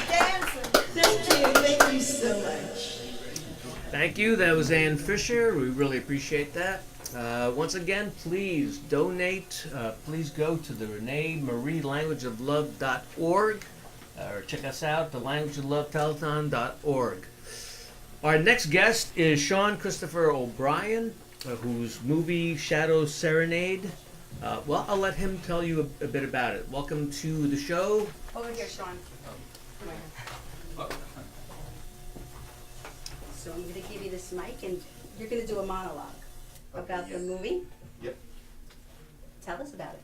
Okay. It's about a All-American high school quarterback who is a great-time All-American football player, unlike anyone they had ever seen before.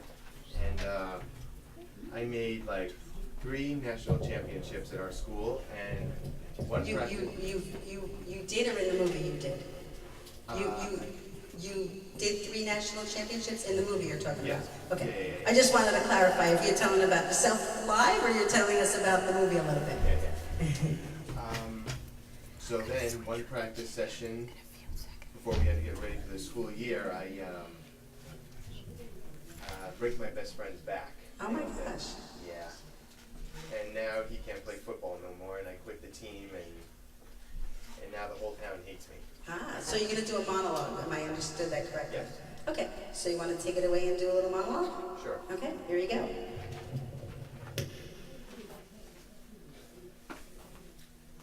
Some people say that football is just a game. That may be true somewhere in America, But in my hometown, Gladstone, it's more like a religion practiced by overly passionate fans, and more often than not, zealots. Fundamentalist, lunatic football fans. Hell, most of them never even played the game before, and certainly not with the current levels of expectations put on it by so many. Don't get me wrong, though. The perks can be great, the accolades are fantastic, the respect, cheer, girls. There's nothing like having the hottest babe in school, captain of the cheerleading squad, homecoming queen draped all over you. But now at this stage of the game, it doesn't seem to be about any of that. It's all about the rankings, ratings, power stats, and above all else, money. But for me, I was above all that stuff. None of it really mattered.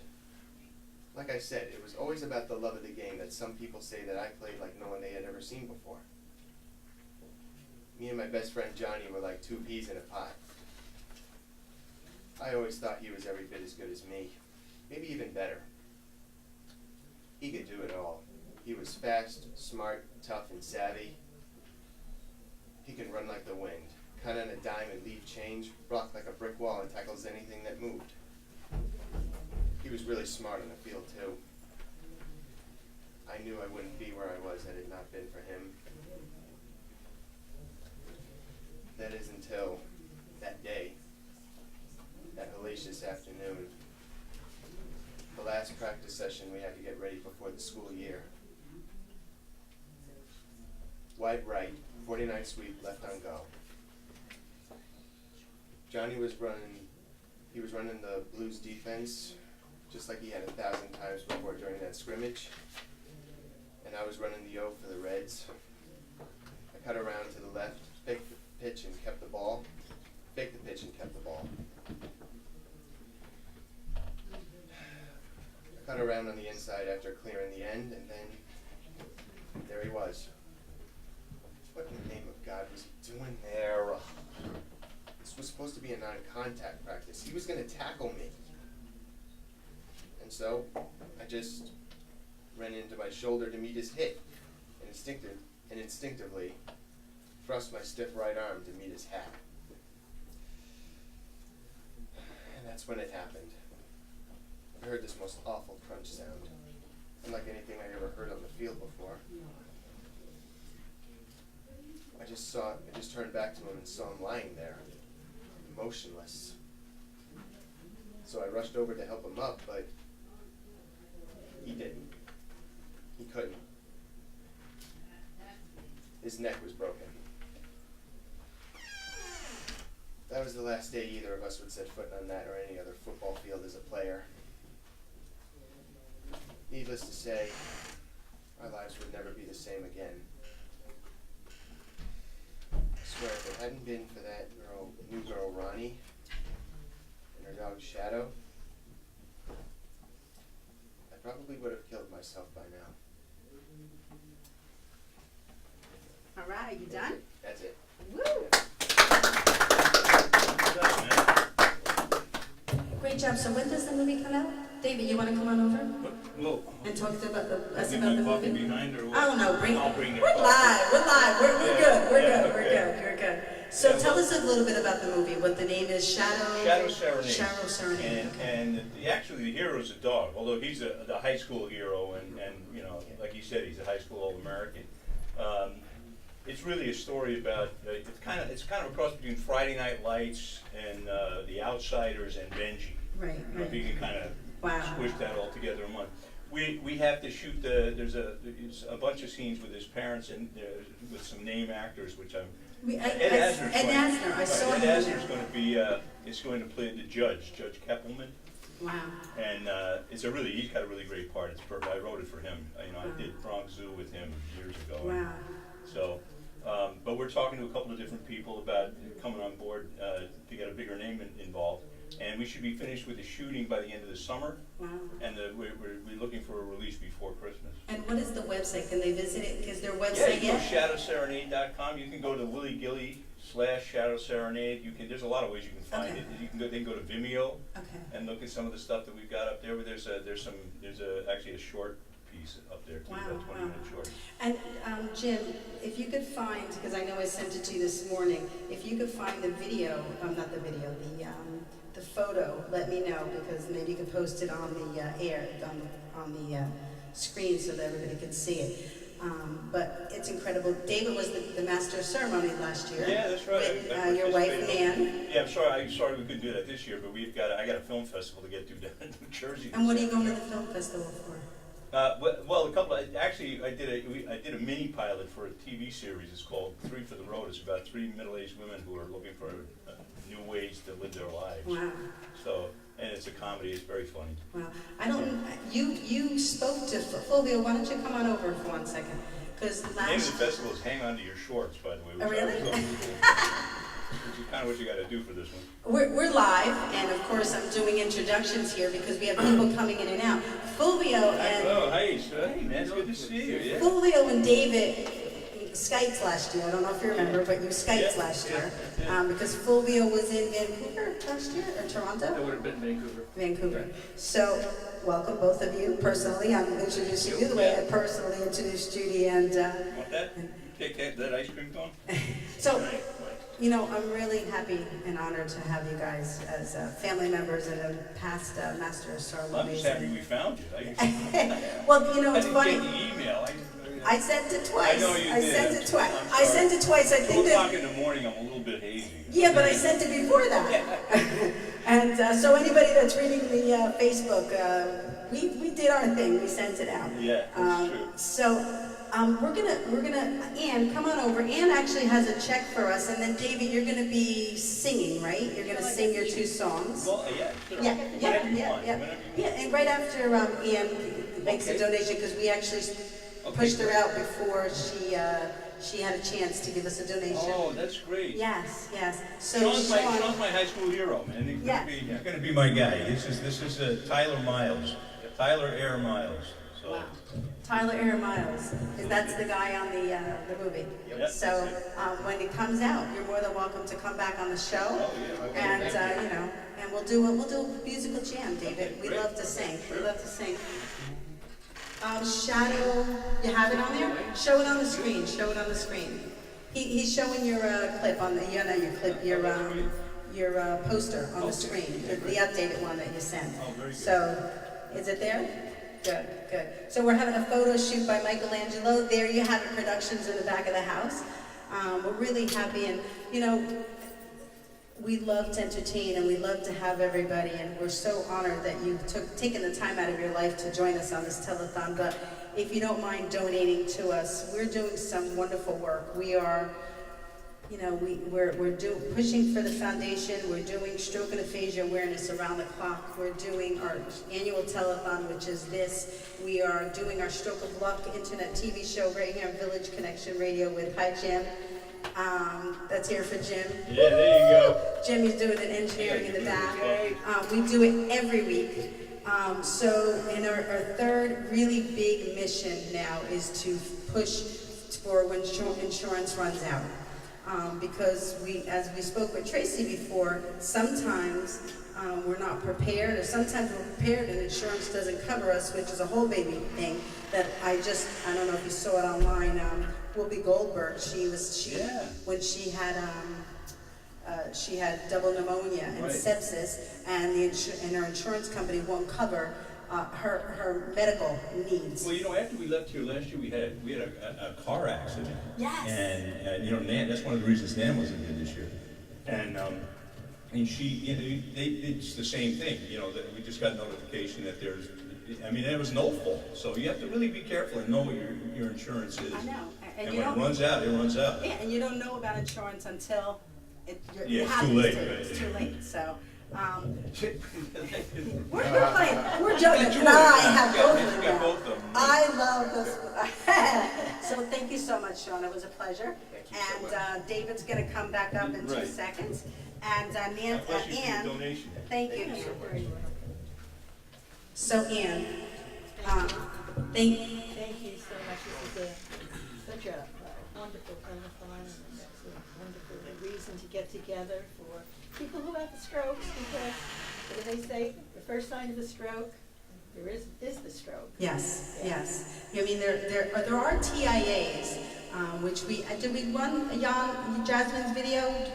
So we actually had a video about TIAs that said, you know, it is a little wink that you have. Oh, was it Jasmine that I had the TIAs? I don't remember. A little window of opportunity. A little window, but the truth is sometimes you can't prevent a stroke. So you have to go make sure you get immediate attention. Well, you have to recognize it. Yes. Once you recognize it, you can take, immediate steps, because time is of the essence. Time is of the essence. And we always tell everybody, when you call 911, please let them know they could be suffering a stroke. It will cut right to the chest. They'll know what to look for. And what will happen is if they can determine that it could possibly be a stroke, when you get to the hospital, they'll pass triage and put you right in for a CAT scan, which is really, time is of the essence. Time is of the essence. So thank you so much. Thank you. Thank you. Thank you for the donation. Thank you for inviting me. So where are we on the timeline? Because I'm here. So let me give you the locations you could donate to make a donation. Online, you can go to two of our websites. You can go to the Language of Love Telethon.org, and there's a PayPal link. You can just click on it and go through PayPal, make a donation. You can also donate to the Renee Marie Language of Love Foundation website, which is reneemarielanguageoflove.org. We're gonna have, why don't we get David, we'll get David set up over here, and then we'll have David come in. And then you can also, if you'd like to call Kathy Walker, who was on the show a little bit ago, she's our telephone phone bank. She loves to talk. Kathy's actually selling jewelry out by her in the lobby. And she'd love to talk to you. The phone number is 973-803-2172. Once again, it's 973-803-2172. Or if you'd like to put a check in the mail, you can mail it to P.O. Box 451 Hawthorne, New Jersey, 07506. And like I said, our foundation is doing remarkable work, and we really want to continue to do it, and your help, when your donation will help someone else, or I hope to God that it doesn't have to help you or your family, but if it does, we're really trying to push to make people aware of how to prevent strokes and how to also live after a stroke. There is life after stroke. We got a gentleman on our team who's going to be Skyping in from him and his wife Dana have taken a tour bus around the country, and they're going to be Skyping in from I have no idea where. But he also believes that that strokes is an important cause. He suffered a stroke as well. So David, come on up. You're going to use this mic to sing. Okay. So David Wilson. Now you were in what's the movie you were in that everybody knows? I'm drawing a blank. Eddie and the Cruisers. And I watched that movie. Yeah, actually, I'm putting this tune back in. I did a little piece in the last movie we did, Collar, which is up on Amazon now. And both of these tunes are in this next picture. They're recut, re-engineered. Wow. But the first tune is from Shadow Serenade. The second one's from On the Dark Side, which is from Eddie and the Cruisers. That's a great song. That's a really engaging song. Yeah. It's a really engaging song. So I got a great band. I got a good band. It's just fantastic. Where can they reach you? David and Goliath. We're going to start playing around here. We're in the studio next week. Okay. We're actually recutting all of these tunes, and we'll be out on the road after that. Okay, well, keep us informed. We'll keep Absolutely. putting out the information. I got to tell you, I had an event, and the first thing I thought of, I went to get up and I got real dizzy, and then all of a sudden my lips got numb, and I immediately went to the information that I got last year. Working on this thing about what you need to do. And I immediately got myself, if something like that happens, you get numbness in your fingers, or your lips, or your face, and you get to a clinic or an emergency room or something like that to have them check it out. Because they checked it out, it turned out it was really nothing, but it was really scary. Immediately went to that protocol. Absolutely. No, thank you. You saved my life. And that's really what we're trying to do. We're trying to bring awareness to strokes and aphasia and how you can help yourself and how you can help someone else. Yeah. Because sometimes when you're suffering a stroke, you don't know you're suffering it. You Yeah, know? exactly. But the people around you need to know what to do about it. Yeah, you got to communicate that right Yeah, away. I told yeah. my wife, and we got jumped in the car. And you went to the doctors? Yeah, right down the Good, block. good. Well, that's awesome. And thank you for Yeah. being the master. Maybe next year? Yeah, hey, listen. Coming with Fulvio, you'll do it together? Absolutely. we need a lot of people. You know, we have a family. I always say, one day I'm going to do a concert. We're going to do the telethon. We're going to fill the whole Yankee Stadium. Yeah, okay, You know, good. That's where you go. That's I have big dreams, you know. That's a great ambition. That's good. Keep those dreams. You need them. So, all right. So you ready to? What song is he doing first? Pickup truck. This is Pickup truck. This is actually it was in collar too, but this is I'm going to put this back in this movie. Good. Collar's been a while now, so you know we're putting it in there. This is a new arrangement. Good. Well, here you go. Joy. Here we go. We love to spread music, love through music. Right. That's our mission. There you go. Country tune. Shadow Serenade. Get ready, get back.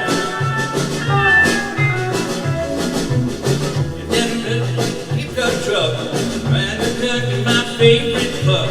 Moving down the highway behind the wheel on the road. Describing how good I feel in my pickup truck. In my pickup truck. Feeling mighty fine, moving down the line in my pickup truck. Me and my pup heading out in town. Pedal to the middle, southbound and down. Something clicking, I can't tell what. Sucking on a soda jug. Me and my mud in my pickup truck. In my pickup truck. Doing mighty fine, gonna make some time in my pickup truck. Ooh, could it get much better? Tooling along so fine, the man set free.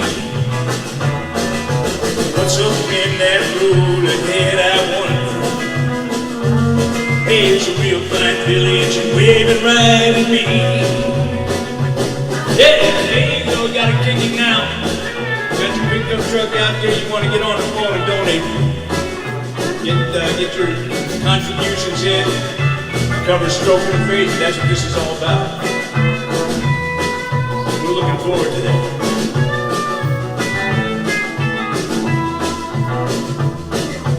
Ooh, could it get much better? Tooling along so fine and fancy free. What's up in that road ahead, I wonder? Hey, it's a real fine village and waving right at me. Riding along in my pickup truck, having a pop with my favorite pup. Moving down the highway so fancy free. Me and my dog, my girl made free in my pickup truck. In my pickup truck. Moving down the line, gonna make some time in my pickup truck. Hey, me and that road, we got pulled over in a pickup truck.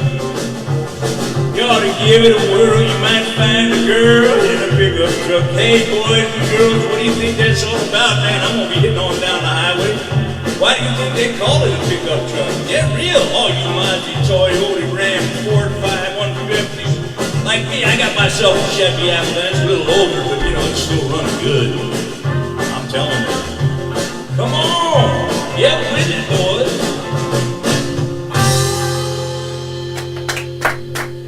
There you go. Is there another one of these? Oh, yeah, okay. Now, this is from, the original is from Eddie and the Cruisers, which was done by Beaver Brown Band. So, this is like ancient history. We did Eddie and the Cruisers like almost 40 years now, man. Can you imagine that? I mean, I was actually young once. This is unbelievable.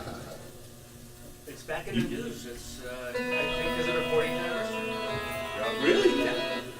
Wow. Ready? Go for it.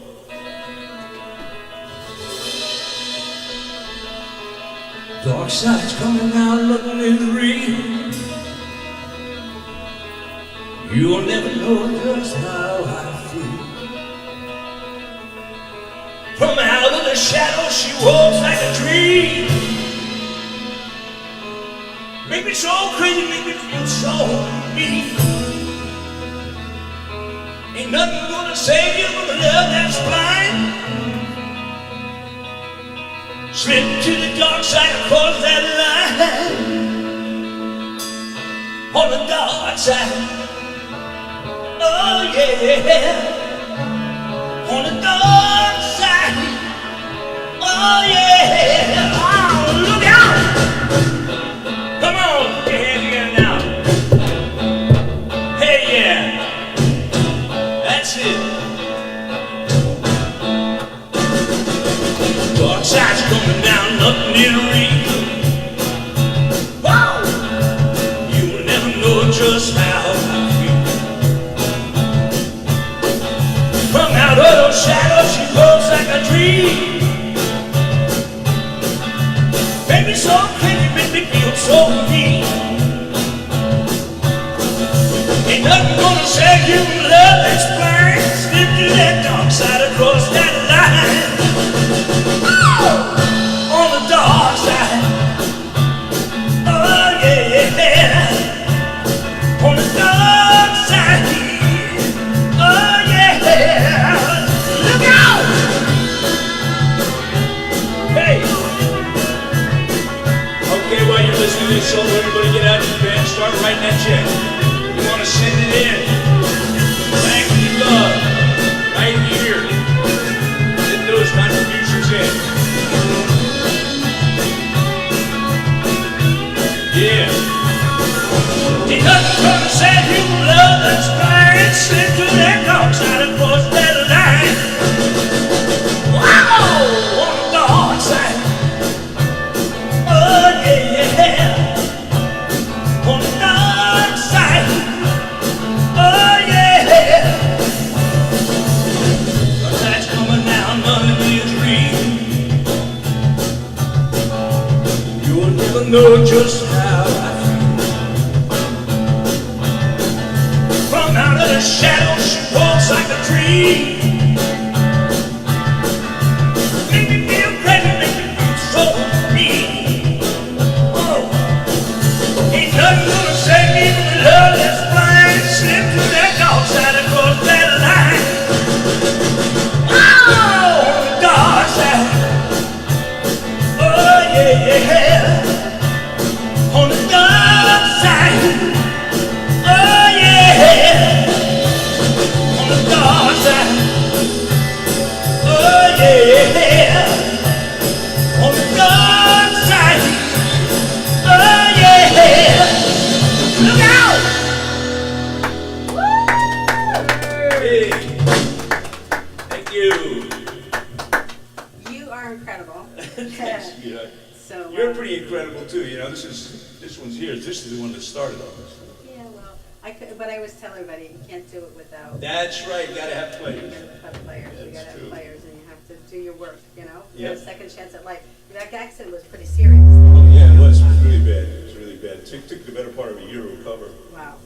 Yeah, it was bad. I went through the windshield. I had the seatbelt on. I went through the bag, through the windshield, stuck my elbow right out the side window. And how was Nan? Because She's doing better. She had both feet were broken. She had broken rib, broken shoulder. You know, and you know, it's a traumatic thing. You know. it's incredible. Yeah, it takes a long time. It's it's tougher to recover psychologically. I think it's probably the same thing with stroke and aphasia. You know, you can get past the physical thing, but then you've got to deal with the whole mental, emotional. We were just talking this morning about depression and about the brain after a situation of stroke and aphasia. Well, and it's hard. It's hard. It's hard because some people can look physically well, like I did, except for my arm, and nobody knew. Yeah. But, you know, I was going through these brain, you know, my brain was scrambled because of the stroke, so it was... well, thank God it's unscrambled now. It's unscrambled. We need those eggs. Woo! Okay, there you Thank go. you, David. Thank you so much. Thank you. My pleasure. You're going to stick around, right? We'll Yeah, try I'll to be get around. you on a little bit. So, Foo's going to take it away, and we're going to be showing a video now, Foo, I believe. That's right. Welcome back. Thank you, David Patrick Wilson. That was great. Once again, please donate if you're enjoying the show at the Renee Marie languageoflove.org. And now we've got a video from Mrs. Charlotte Ambrose. She's going to be telling her story. Jim, take it away. Hi, I'm Charlotte Werner Ambrose. I'm currently Miss Super Senior Poland Universe. And I'm here to discuss the effects of a stroke. My husband, who was a corpsman in the Korean War, he was very active as a senior softball player, and he began to lose his balance on the ball field, and we couldn't figure out what the connection was. And because of that, he had to use the walker and eventually was falling and hurting himself. Our family was devastated. What age was that? At age 68, even though he was still playing that senior softball, that was his life's enjoyment, and he began to feel depressed that he could not be stable, and he was losing that balance on the field, walking, daily living, and we traveled to many, many places to figure out what the problem was. Yeah, that's good.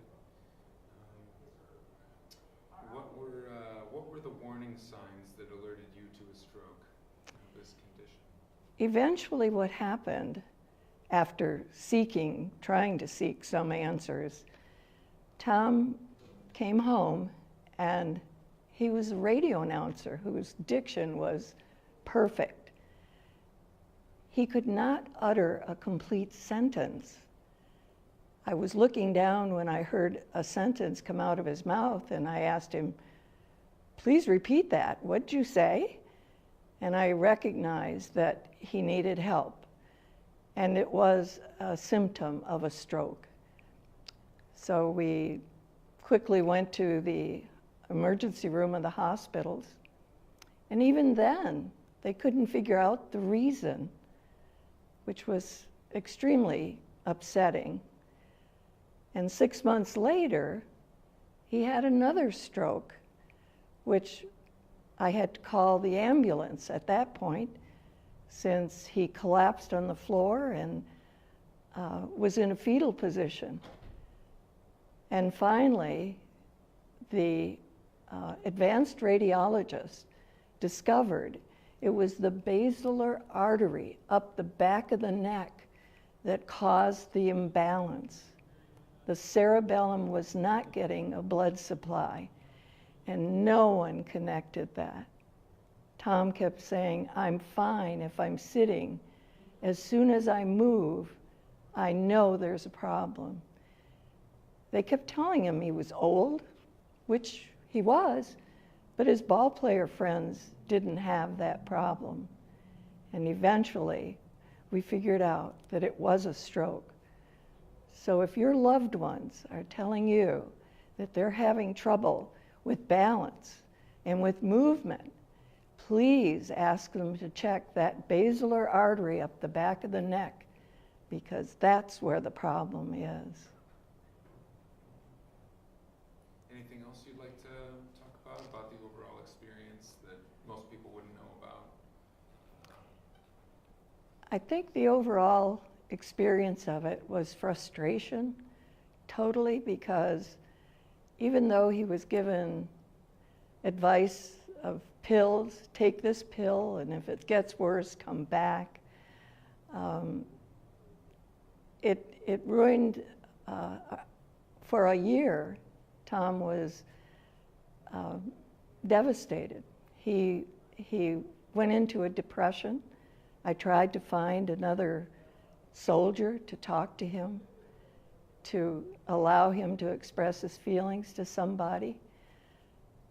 And eventually, of course, it ended up where he did fall, which was a worry of mine. He was on blood thinners and suffered a brain bleed. So it seemed like it was a domino effect. But if only they would have checked that basilar artery, he could have enjoyed the last 5 years of his life, even more so. So please be alert, be aware. If someone is acting a little strange or has difficulty in doing the normal, everyday chores, seek help immediately. That's very good. Anything else you want to say about the telethon or to the telethon? Coming up, Maureen Griffin in just a second, but I'd like to introduce Virginia Warner. Hi, Jenny. Nice to be here. I'm so pleased and honored to have been with Renee from the first telethon, and it's been an amazing journey to get here, and I just see it happening for a long time to come. We have an announcement later on. and I notice you're both wearing these sashes. Would you tell us what they're about? Okay, well, we are part of New York Senior America. I was the queen in 2013. It's a huge honor.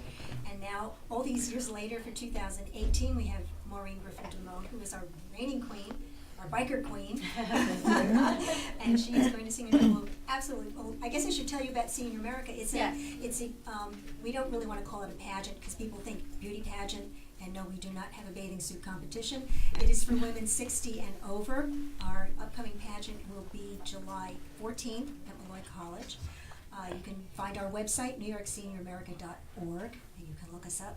There's a lot of information there. We do showcase performances for seniors, veterans homes, shut-ins, and so on, and parades. And we have a new program honoring veterans called Have Heart, H-A-V-E, Help a Veteran Every Day, which is a new baby for Queen Jane Rubenstein, and we're very excited about that also. So I'm going to turn it back over to Renee and Maureen. Thank you. Thank you, Maureen, for joining us today. It's an honor to have you. Thank you so much for inviting me. Senior America has been incredible to us. They really have been gifted us with all the wonderful entertainers, and even not reigning queens. We've had a wonderful, Virginia, you know better than me who are the, Today, Patra Pia is here. Deborah Hawley is part of New York Senior America. Judy, of course, Judy Marlowe. Upcoming will be Enid Marin in a little bit. Did I miss anybody out there? We've had a number of Senior Americas over the years. I mean, it's been an incredible journey. So, and I hear you have Leanne Brill will be here. Yes, later absolutely. on. She was the former. She was last year. She was last year. See, that's good. That's good. So I hear you have a wonderful, wonderful, wonderful voice, and you have some knowledge about the songs, or you do a little. I write them. You wrote them. I write my own songs. Oh, the songs you're doing, you Yes. wrote? Oh, I didn't know that. I have 3 albums of original songs and an old-time gospel album, and all of my songs are true stories about my husband and me motorcycling around the United States. He taught me how to ride when I was 52, and I have almost 117,000 miles. Wow. Under my. You and your husband? Yeah, we ride side by side. Oh my gosh. Do you want to be on camera for one Yeah, second? he does. And I want to show I had a really, really great honor last month. They put me on the cover of American Motorcyclist magazine. Wow. That's awesome. I love that. Thank you. It says me, and I got a Maureen Griffin writer, singer, and pageant winners. Wow, that's I'm awesome. Really, really that's proud awesome. about that. So She just made lifestyles too. Say it again? I brag about her all the time. Well, She just made lifestyles also. I was gonna say, what do you think of your wife? Oh, she's amazing. I'll tell you what, she's a real good student. She's a really good writer. She writes better than a lot of guys I know. So she's just amazing. Then she writes these songs, which I help with. Well, he's my inspiration. That was a good line. No criticism. And he'll tell me when he hates something, and I go, "That's not what happened. Don't you remember?" And then I'll change the lyrics. Oh, that's good. It's a collaboration. Absolutely. Collaboration. That's really good. So why don't you introduce your wife for singing? And here she is, Maureen Griffin. Take it away. Thank you. This song is called Grand Ole Opry, and actually the story took place on our honeymoon, coming back from our 10,000-mile trip. And we stopped at the Grand Ole Opry, which is a dream of mine, where I want to sing. And they didn't have a show that night, so I said to the woman, "Oh, can I see the inside? I just have to see the inside because I'm going to sing up there one day." And she says, "Well, we have a backstage tour, and as part of the tour, you get to stand on the stage." So I got to stand on the stage, and when I was up there, I couldn't resist. I had to sing a verse from one of my songs, so I can say I sang on the stage. So this is a song about a dream. It's a song about people. Everyone has a dream. and this was one of my dreams, and it's called Grand Ole Opry.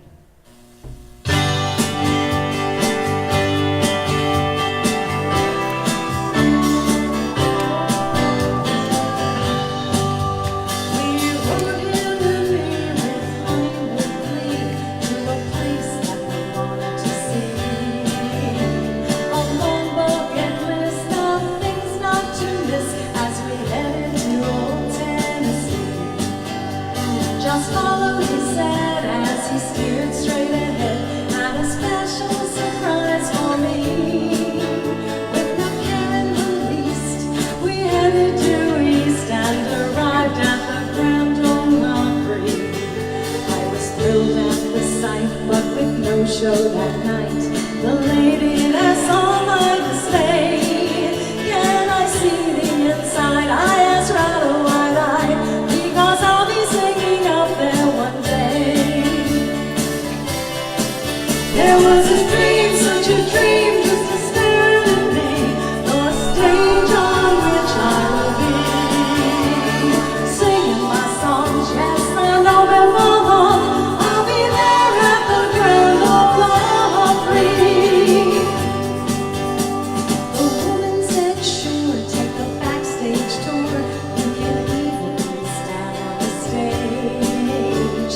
Imagine me at the Grand Ole Opry, like the star had only one day.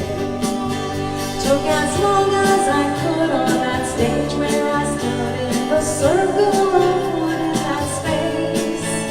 In my head I was hearing the crowd loudly cheering as the spotlight shined on my face. Before I knew it, I was halfway through a verse from the songs that I write. Just a star at your service, though a little bit nervous. After all, this was my opening night.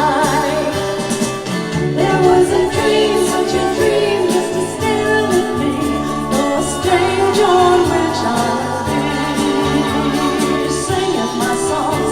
Yes, I know before long I'll be there at the Grand Ole Opry. That I'll get my start, and all can come and see me singing my songs, 'cause I know I belong on the stage of the Grand Ole Opry. There was a dream, such a dream, just to stare at me, the stage on which I will be, singing my songs. Yes, I know before long I'll be there at the great. Yes, I know it's my fate. I'll be there at the Grand Ole Opry.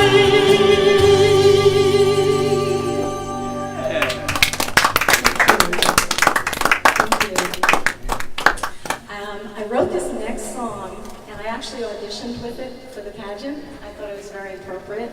I had just recorded it, and I'm going to be singing it in the pageant this year, just thinking like kind of coming full circle. And what happened with this song was, I started my music production company when I was 59 years old, and we were using our retirement money, so it was either retire comfortably or follow your dream, and I decided we're going to follow our dream. And about a year into it, I'm 60 years old, and I go, what am I doing? Am I crazy? This is nuts. And the enormity of what I was doing hit me, and I started to cry. And my husband, you met him, he has absolutely no tolerance for tears, none at all. He says to me, really? You're going to cry? He goes out, gets a pad and a pen, he goes, here, write a song about it, and don't come out of this room until you do. And so this song is called Foolish Old Lady, Chasing a Dream. Foolish Old Lady. Jim? Had a dream all my life, but was too scared to try, till depression set in, and I knew damn well why. Had an ache in my heart, a dream buried so deep, that I couldn't express, just too far away. Then I came to a crossroads, two choices I'd find. Go after that dream, or else lose my mind. While I oftentimes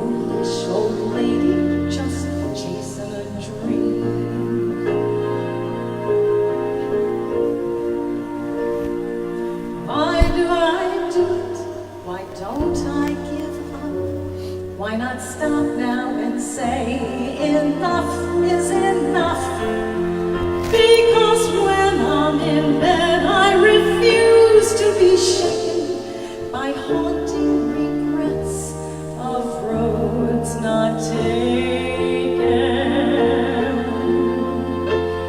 So here I am now, gray hair on my head, should be rocking my porch, rocking music instead. Charging into the world with a full head of steam, a foolish old lady just chasing a dream. What will it say on my tombstone one day? Will it say she was too full of pride? A celebrity rare, or a wannabe fair, or simply, at least, well, she tried.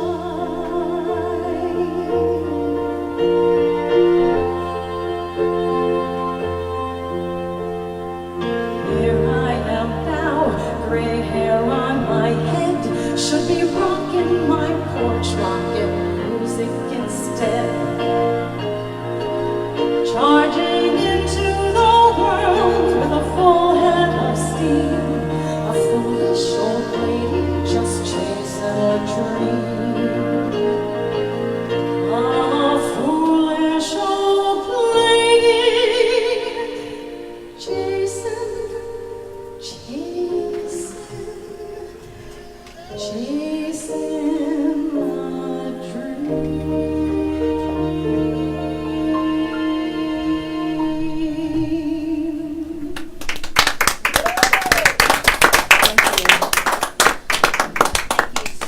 Thank you so much for having us. Maybe you can come up, because we always do musical jams on the show. We love to spread love through music. It's our world. Thank you so you much. can come. Joy to be here. Thank you all. Thank you so much. Bye. Fulvio, you can take it away, and I believe we're going to be calling someone. Yes, welcome back. Thank you, Maureen. That was awesome. We are now going to be talking to Brewchester Billings. Jim, do you have him on the line? While we're waiting, make sure. Oh, there it's ringing.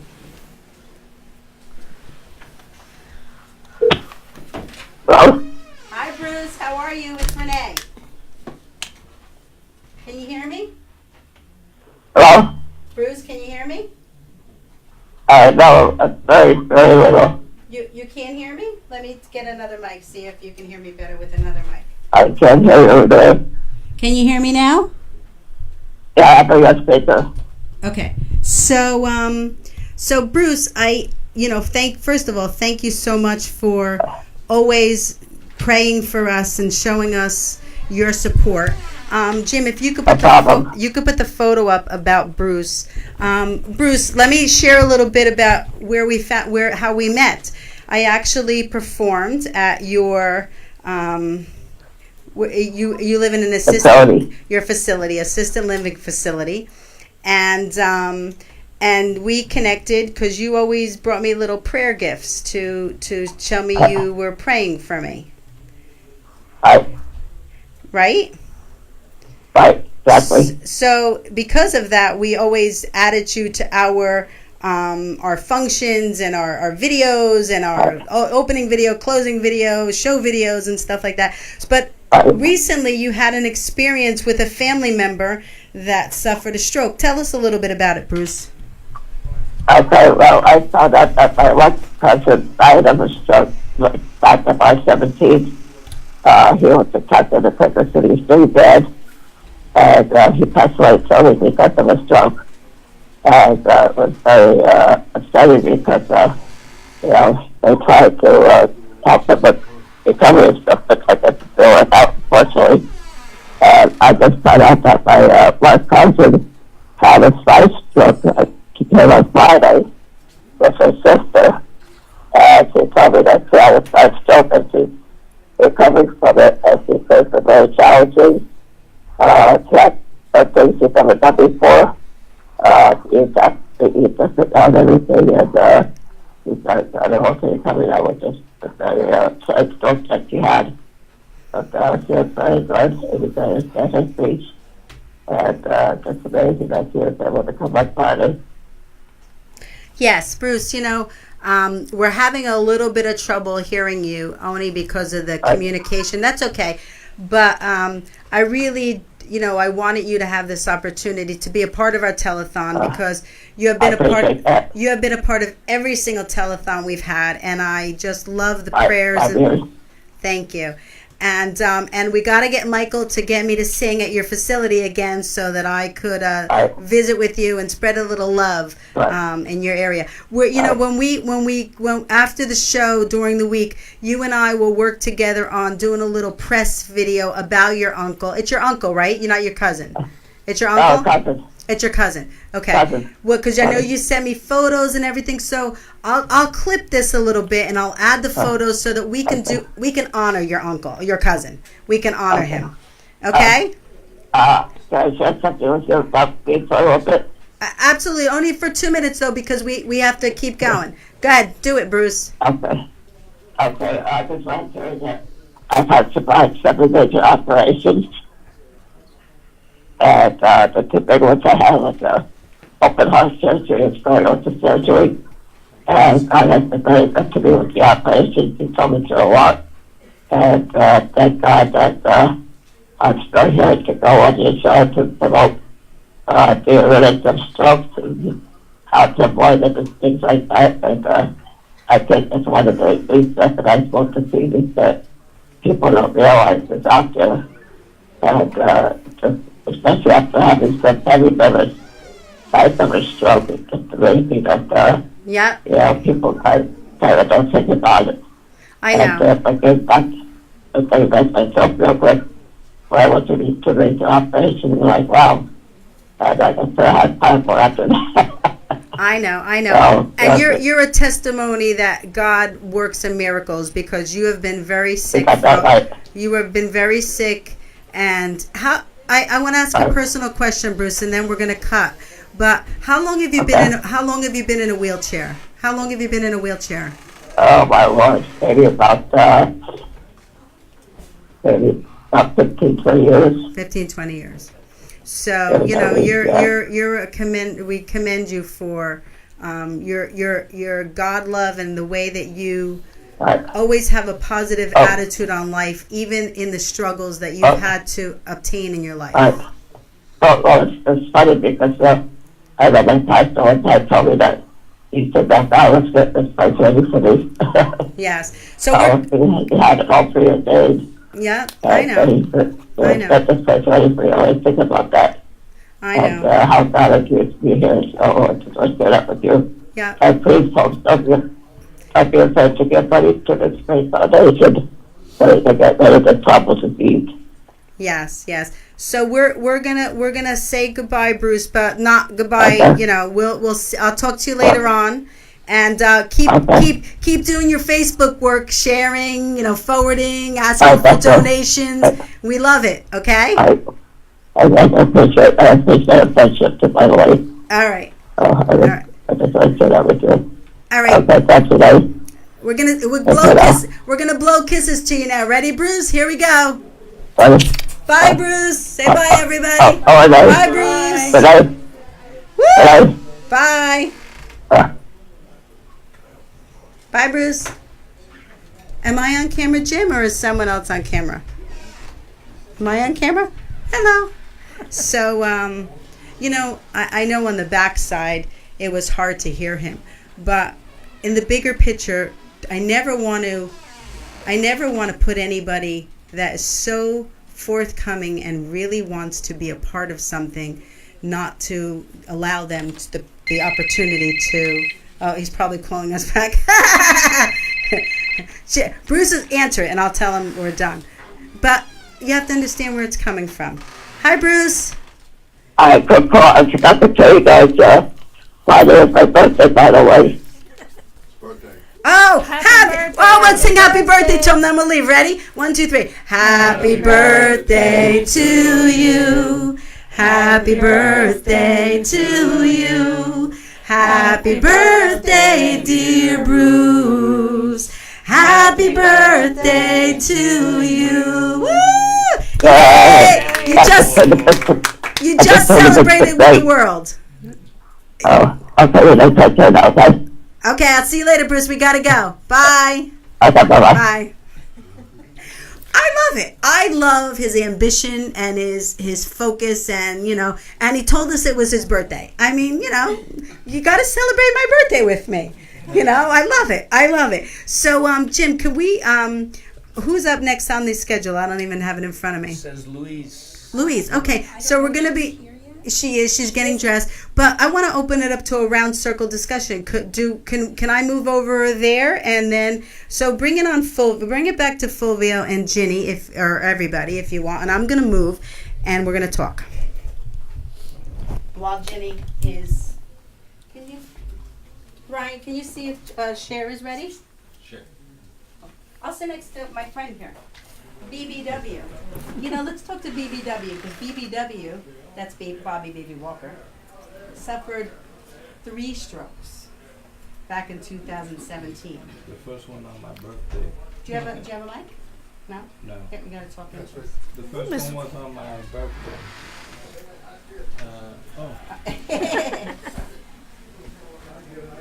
There we go. So the first one was on his birthday.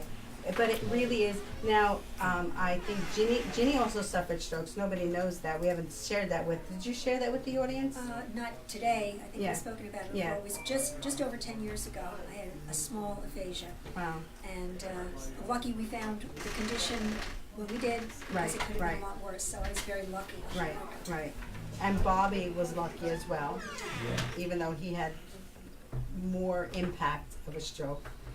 You're still dealing with your aphasia. And then Jan, she actually sponsored a few of our shows. And why don't you tell us a little bit about, I know you're acupuncture, but tell us a little bit about your business. Tell us a little bit about how come you couldn't continue to be a doctor when you came to the country. Oh, because you have different system like China, so I have to take board examination again. There are 3 steps, 3 examinations I have to do. And also I need to be 3 years intern, so it's a little bit too much. And also acupuncture and herbs can also help people in the same way, so I chose to be acupuncturist here. Tell us a little bit about the herbs though, because herbs are a tea. Am I Herbs correct? we made it granule here, which is easier to be taken. But back in China, we would use bulk herbs, so we just decocted the herbs, like Right. from plants. Right. So they are very helpful for all kinds of situations, like all the internal diseases. So I'm helping patients with stroke syndrome, with even delayed development, autism, infertility, men's health issue, women's health issue, Right, pain right. management. So Right. basically, we can work on most of the situations. Wow, wow. Yeah. And now you and Stacy had done that commercial with us. Right. Right? And you spoke about the Yes. fact that, you were telling Stacy how the herbs and the acupuncture can help her to recover. Right. So I know we spoke before, but, I get fascinated by the acupuncture because you put needles in somebody in there. So what are the needles that you put in? And we spoke about this on the commercial, that it doesn't hurt. But what is it? What does it actually do? Like for stroke, since we're talking about stroke right now, stroke because the blood flow, your lack of blood flow that can nourish the brain cell. That's the reason you lost the control of your body, you lost the control of speaking, language. So the needles can work on a certain area where your lack of blood flow that can help to circulate the blood. So you would have enough blood supply so everything can go back to normal again. Right, wow. And it's very effective. Wow. You could It's just, a- yeah. It's okay. And we actually, I think it was Jasmine, our friend, our acupuncture friend Jasmine, who spoke about that acupuncture in China actually can help prevent the second stroke. Yes, that's true. It is true. Yeah, I mean, she spoke about that. I think we have a video about that later on, and we played it already. I'm not sure, but it's very interesting. So you're going to be around today? You're Yeah, going to be I around? will, Good. yeah. And Stacy's going to be around, and of course Mhm. Ginny's going to be around, Bobby's going to be around. But Fu's going to be introducing our next act. Who's on next, Fu? Welcome to the show, Louise Bruno. Thank you so much. How's everything? Good morning, everybody. We're great to be here. Good morning. How are you? Actually, she is a Cher artist. And where's her husband over there? Come on over here for 1 second. Really? Oh, you know what? Oh, he's doing camera work. I'm sorry. I didn't realize you were doing camera work. I'm sorry. So, hello. Good morning. Good morning. Pleasure to be here. Oh, we're so happy. This is the second year. But it's Yes. so funny because last year, it was a last minute thing. That I forget how we found you through Nancy and Ginny or Yeah, from Nancy's yes, always yes. my angel. Yes, but what I find very fascinating is the way that every single person that we come across has either experienced a stroke or knows someone who experienced a stroke. And I believe it's your mother? My father. Your father. Your father who suffered a stroke. And we found that out last year. Yeah. While she was on the show. We had no idea and I don't even think that was the reason you were doing it. No, I was just asked. You were just asking. You're like, okay, I like fundraisers. I'll do charitable work. And all of a For a sudden, good cause. For a good cause, and it is a good cause. It is a good cause. And you can go to our website, www.languageoflovetelethon.org or www.reneemarielanguageoflove.org to place a donation. And maybe while Cher is doing her music, we could. You know what? I didn't ask you the order you want to do your songs. Oh, well, what's up first? I think. What's up first? All What's or that? nothing. Yeah. Sure, All or that's nothing. perfect. Okay, so take it away, Miss Cher. You got it. Because you know when it comes to a disease, it's all or nothing. Woo! You gotta fight for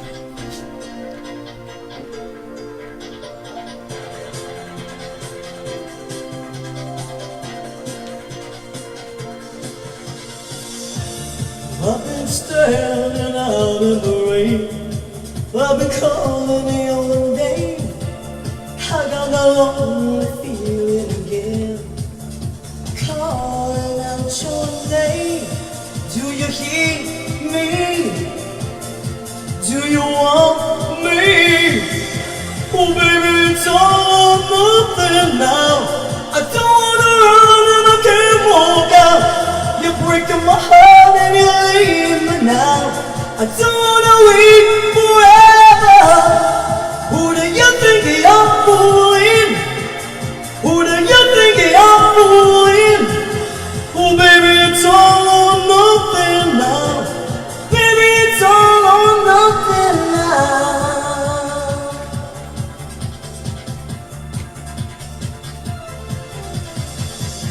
Well, I've been trying to get to your heart, but it's chasing the shadows. We keep falling further apart. So near and you're so far. Do you care now?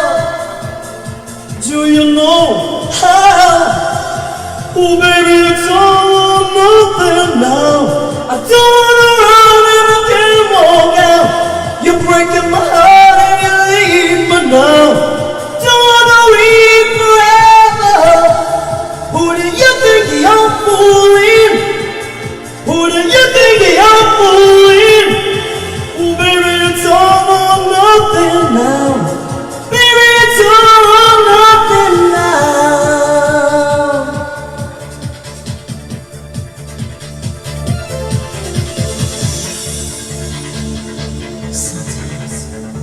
Sometimes when you touch me, I just can't help myself.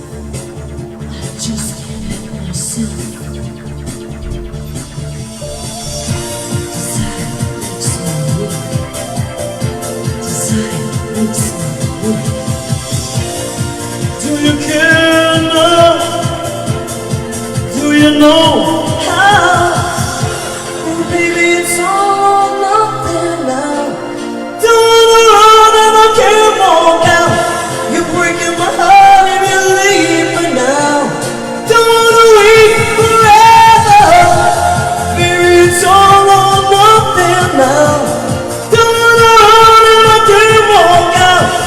Breaking my heart and you leave me now. Don't wanna wait forever.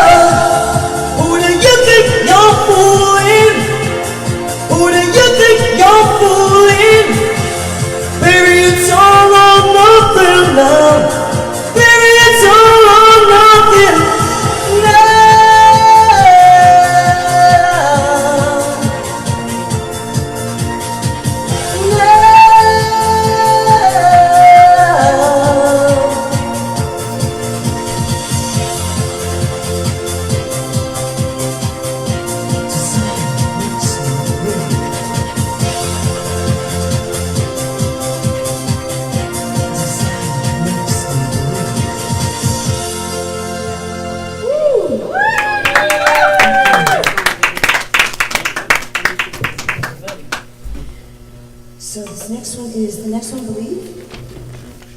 Oh, shoot, okay. Don't say hello, me, I wanna know. How can I tell if it love me so? Is it in his eye? Oh no, you'll be deceived. Oh no, you'll make believe if you wanna know. If he loves you so, it's in his kiss. Oh no, that's just a joke. If you wanna know, if he loves you so, it's in his kiss. It's in his kiss. Oh, hug him, squeeze him tight, find out what you wanna know. If it's love, if it really is, it's there in his kiss. Oh no, that's not the way. You're not listening to what I say. If you wanna know, if he loves you so, it's in his kiss. It's in his kiss.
We have Believe here, right? Oh, we have Believe? Let's do Believe while we're waiting for Jim to come back. Hey, Sure. you know, when the moment pops up, I like the song. I know, that was Believe so much. is a great song. Yes, at 53 she did that. Yes, She did so that, let's do Believe while we're still in the studio. Hang out here. You certainly can get started if you want. Here. Let's do it. You started.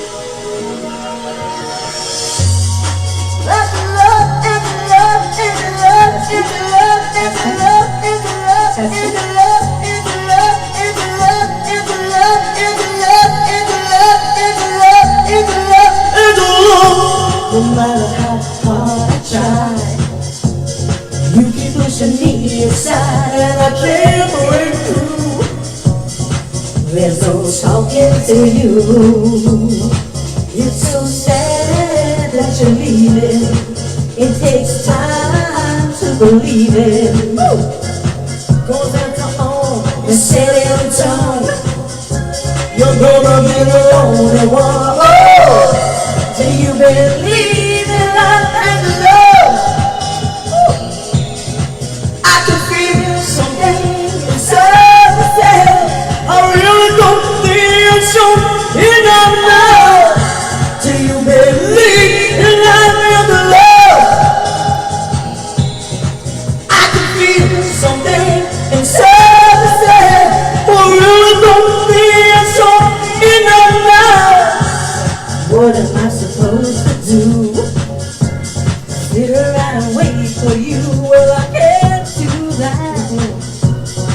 There's no turning back. I need time to move on. I need love to feel strong. 'Cause I got time to think it through. Woo! Now maybe I'm too good for you. Oh! Do you believe I'm in love? Woo! I can feel something inside myself. But I really don't think it's so enough love. Do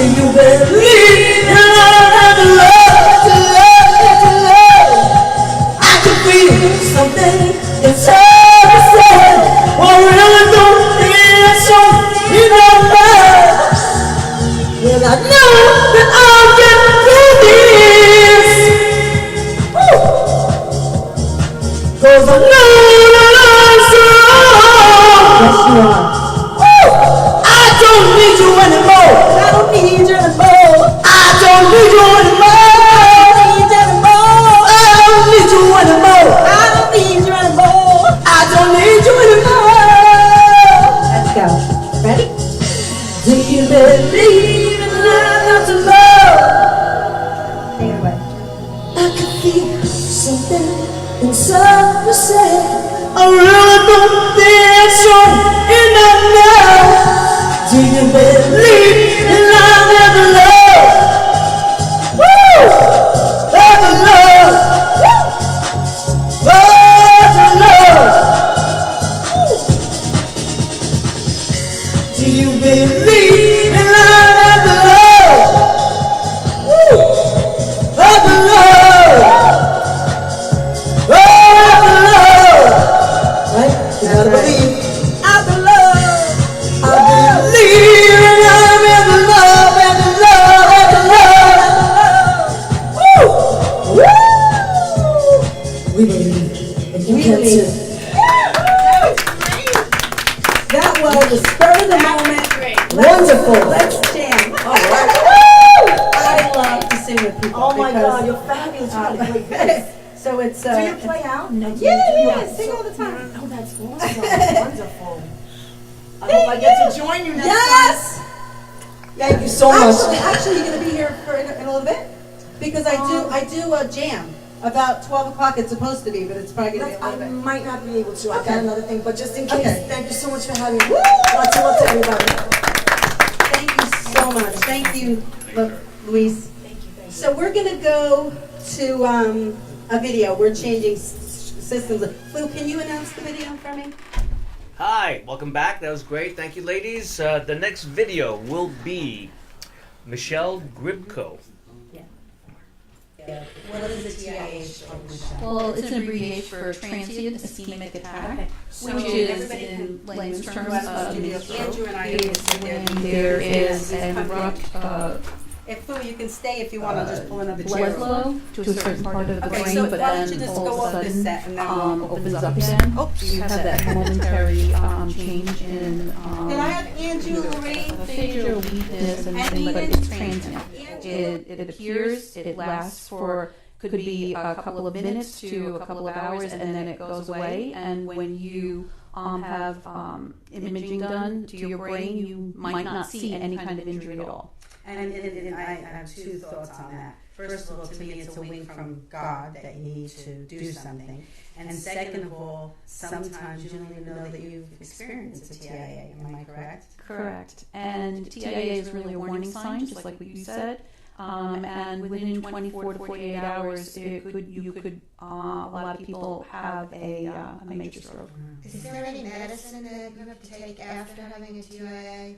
Or any procedures that you should follow to make sure that you're not going to have it again or to prevent it from happening again?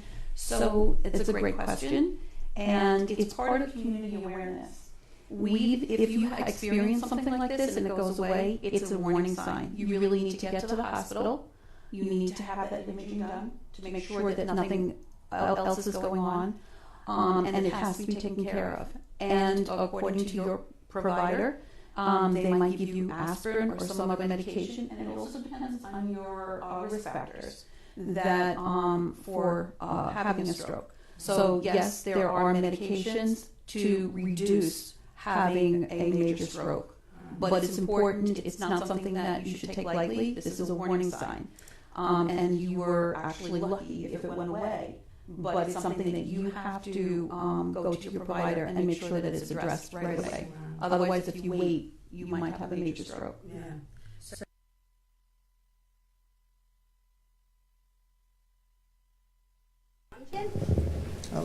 That was Michelle. She's actually a nurse practitioner, and she's been on our show a number of times, and I really thought it was important to have her on talking about TIAs. Right in that first one, Andrew, we're setting up the system for the set. We got an exciting guest in the show today. I just found out like a few days ago he was going to fly on in. So we're honored. But we're honored to have everybody on the show. It really is, I love family. I love when everybody comes together. And this is a prime example of people just really joining together for a good cause. And our foundation really is a good cause, and I can say that with all certainty now after it's 5 years old, and our telethon's 5 years old. And have you performed on the telethon before? Yes, 2 years ago. 2 years ago, 2 years ago, when it was at the Mousetrap. Yes, that's right. Yes, yes. So it's incredible, and please make your donations to our foundation. You can go online to www.languageoflovetelethon.org or www.reneemarielanguageoflove.org, or you can call our friendly phone bank out in the lobby, Kathy Walker. Her number is 973-803-2123. I can't even say it. 803-2172. 2172, so 973-803-2172. Call or text. Or you can call or text, because if you don't get through her call, give her a text. She'll be more than happy to call you back. Thank you, Andrew. And or you can mail the checks to P.O. Box 451, Hawthorne, New Jersey, 07506. So please help us. The donations for the telethon are going to be open for the next 2 weeks, so it doesn't stop after today. So please help us. We're doing incredible work, and this telethon and our show is a testimonial. Thank you. Here, that's my contribution. Oh, thank you. That was thank you so much. Thank you so much. And I love music. Music just speaks from a different place. Absolutely. And it spreads love. And it's universal. I agree. I agree with you. It's wonderful. So why don't you take it? You only have one song. I only have one song. Yes. Okay. Yes. I'm a one-song lady. But why don't Not you? really. But please hang out, because I do a concert, which I hope everybody in the studio is going to hang around to do. But I love when everybody sings together and unites in music. So please consider hanging out with us. It's only going to be another hour. Okay. So let's smile for Michelangelo. Hello. Okay, so beautiful faces. Take it away, Larry. All right. Hello, everyone. I'm so happy to be here, and I'm really privileged to be asked to perform here today. My father died of a stroke. It was his second, and my husband had a spinal stroke, and that was what did him in. So I feel like I'm kind of connected with all of you here. And so today I'm going to sing an aria for you.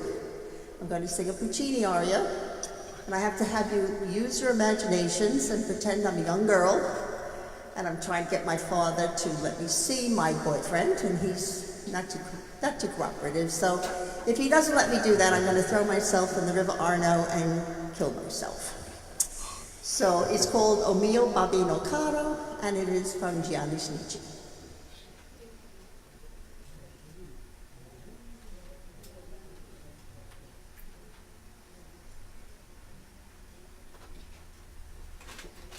Well, we'll wait on this. Is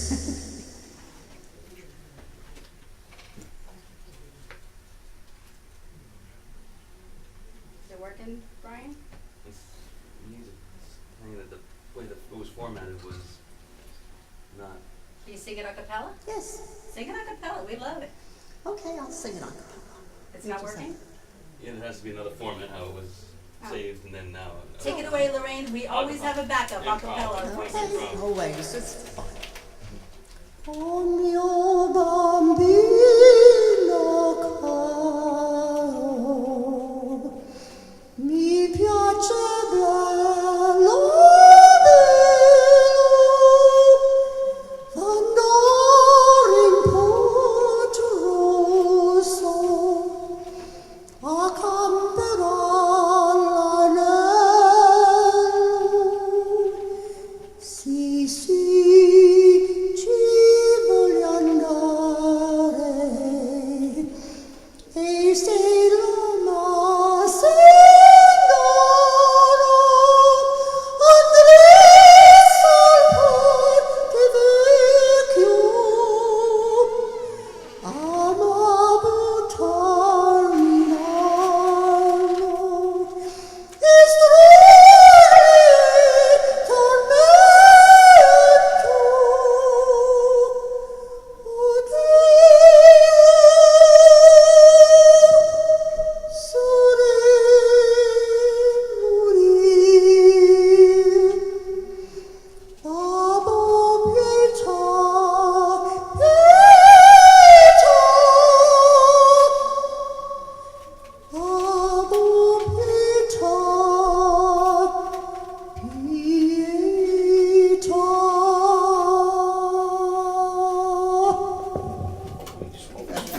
Thank you so much, Dawn. Thank you. It was a pleasure, and I really, I mean, just think about how dedicated you are to the stroke mission, because you came all the way here, out in the pouring rain, to sing one song, and it didn't work, and you sang it a cappella. I mean, come on. Let's hear it for the Can't keep the band down. That's right. Oh, there's always plan B. There is always. Thank you. Thanks so much for having me. Thank you. Thank you so much. So we're gonna have Enid come up. Come on up, Enid. Take your time. Take your time. Take your time. Thank you. Take your time. Take your time. Take your time. And once again, you can go to the websites to donate, or you can call our friend Kathy or text our friend Kathy outside in the phone bank. Her number is 973-803-2172. Ian and I have a special bond, I would call it, because, sorry for the noise in the background, but the rain is leaving the room. When Ina was on our show, she actually was on our show with her husband. Because he had suffered a stroke. So tell us a little bit about that, and then I know you're going to do a monologue, a short monologue. But tell us a little bit about our friend. What's his name? Murray. Murray. And I actually have a photo that's so prominent because it's him waving and then he passed. Right? I mean, it's an incredible photo. An incredible photo. I haven't seen it recently. Oh, I'll send it to you. I'll send it to you. So, when did he pass? Murray passed, it'll be 4 years in August. Wow. And we were at the Telethon. And he had such a wonderful spirit, and he was so resilient. And a telethon like this just puts up out there to the public how wonderful it is when people work together to bring the awareness, because stroke can be so devastating. And we were very lucky to begin with. Actually, Murray rebounded very nicely. And it was a melanoma that finally got him. Oh my gosh. Oh my gosh. The irony of it. Oh my gosh. Yeah. Does your monologue have anything to do with your husband, or? No, not really. Okay. My monologue is about women. On that note, take it away. I'm going this way though. Okay, there goes Renee. Actually, we women, we're very special. We're behind the men, you know that. But many things have changed in our lives. Some of us have lost husbands, and some of us have lost wives. But we girls, we still do lunch. We call each other. We sometimes even text. And then we get together and meet. What a bunch.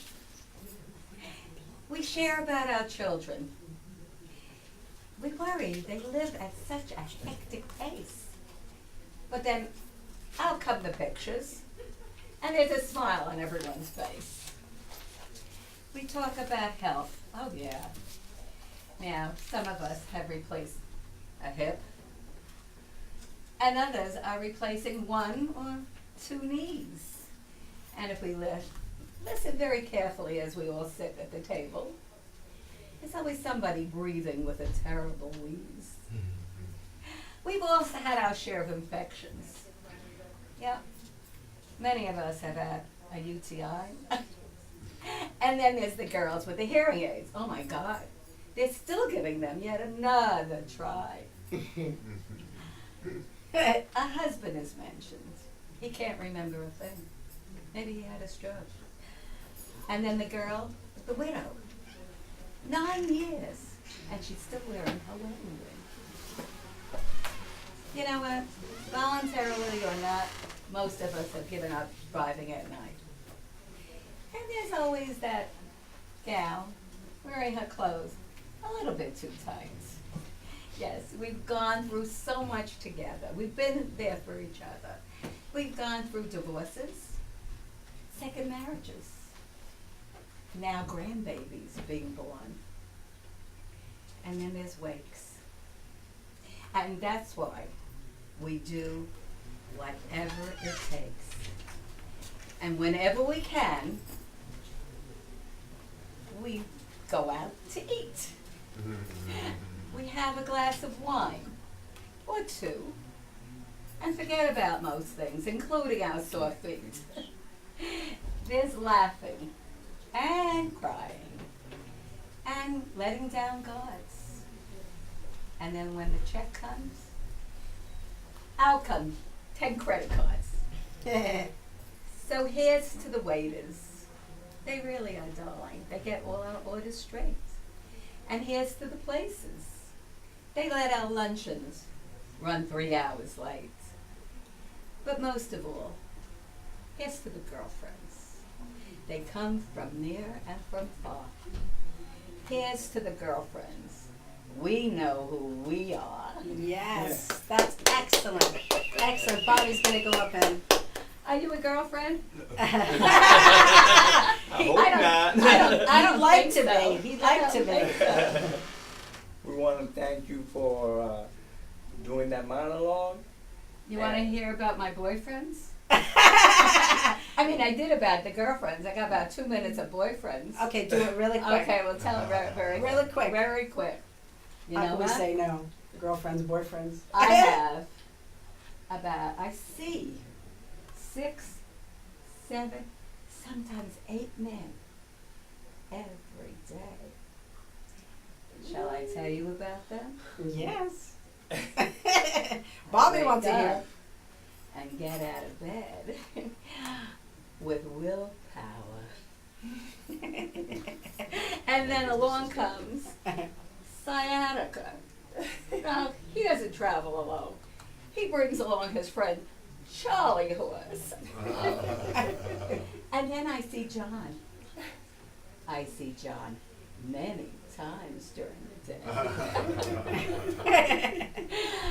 Uh-oh, here comes arthritis. He's a funny kind of guy. He doesn't like to stay in one place. So he goes from joint to joint to joint. Oh, what a pain. Time to settle down with Earl Grey. And then when I want my bath, well, I hate to scrub out with that old tub, so I call upon Mr. Clean. What a stud. And then I get out of the bed, rub myself all over, and get into bed with Ben Gay. What a life. So, thanks for the Medicare, for the Blue Cross and the Blue Shield, for this hip. Yeah, it's finally healed. And remember, when it comes to prescription drugs, generics are a steal. So thank you so much. Murray's listening in, I'm He's sure. listening, and he's laughing. He's sitting laughing because I know Murray is cracking up. He was a doll. cracking Thank up. you so much. Thank you, I help Ian. you now. You can Well, bring it on thank to you. us when they're done. For your performance. Thank you so much, too. Thank you, Ian. Okay, bye-bye. Bye. Hope you guys are going to stick around because we're going to do like a concert kind of. So I'd love for everybody to be involved. I'll tell Just them right now. tell everybody not to leave. Yeah, if they could stay till 1 o'clock, it would be really good because that's Bye. when the show's starts. BBW, you on the camera or am I on the camera? Was my friend on the camera? BBW, you're taking away the stage. Sing 2 phrases a cappella. Go ahead. Something. Of what? Of anything. You can get into song. Let's go. Come on. How about My Girl? Because that's what you're going to be singing later I've on. got sunshine on a cloudy day. When it's cold outside, I've got the month of May. Leave him hanging because you're going to be singing that later on. That's a little tidbit, a little tease. Thank you, Bobby. We'll see you in a little bit. Okay. So can we bring the camera on to myself and one of our special guests who, I think you were the last one to join the team. Oh yeah? The team? Yeah, not the team, but the special guest. I heard this week, by the way, I would like to welcome Assemblyman Andrew Rea.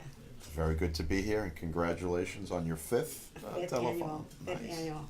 It's incredible. Donate everything you got. This Everything. is a very important issue, and Renee works very hard. Oh, thank you. Everything and more. We promise it'll be put back into A good a good cause. cause, and it will really impact your lives as well as ours. So, when Andrew was on the show, we always have guests on the show, and some guests, come and go and stuff. But Andrew really spoke so eloquently and really spoke about the healthcare, and I liked the general, how do I put this, care that was in your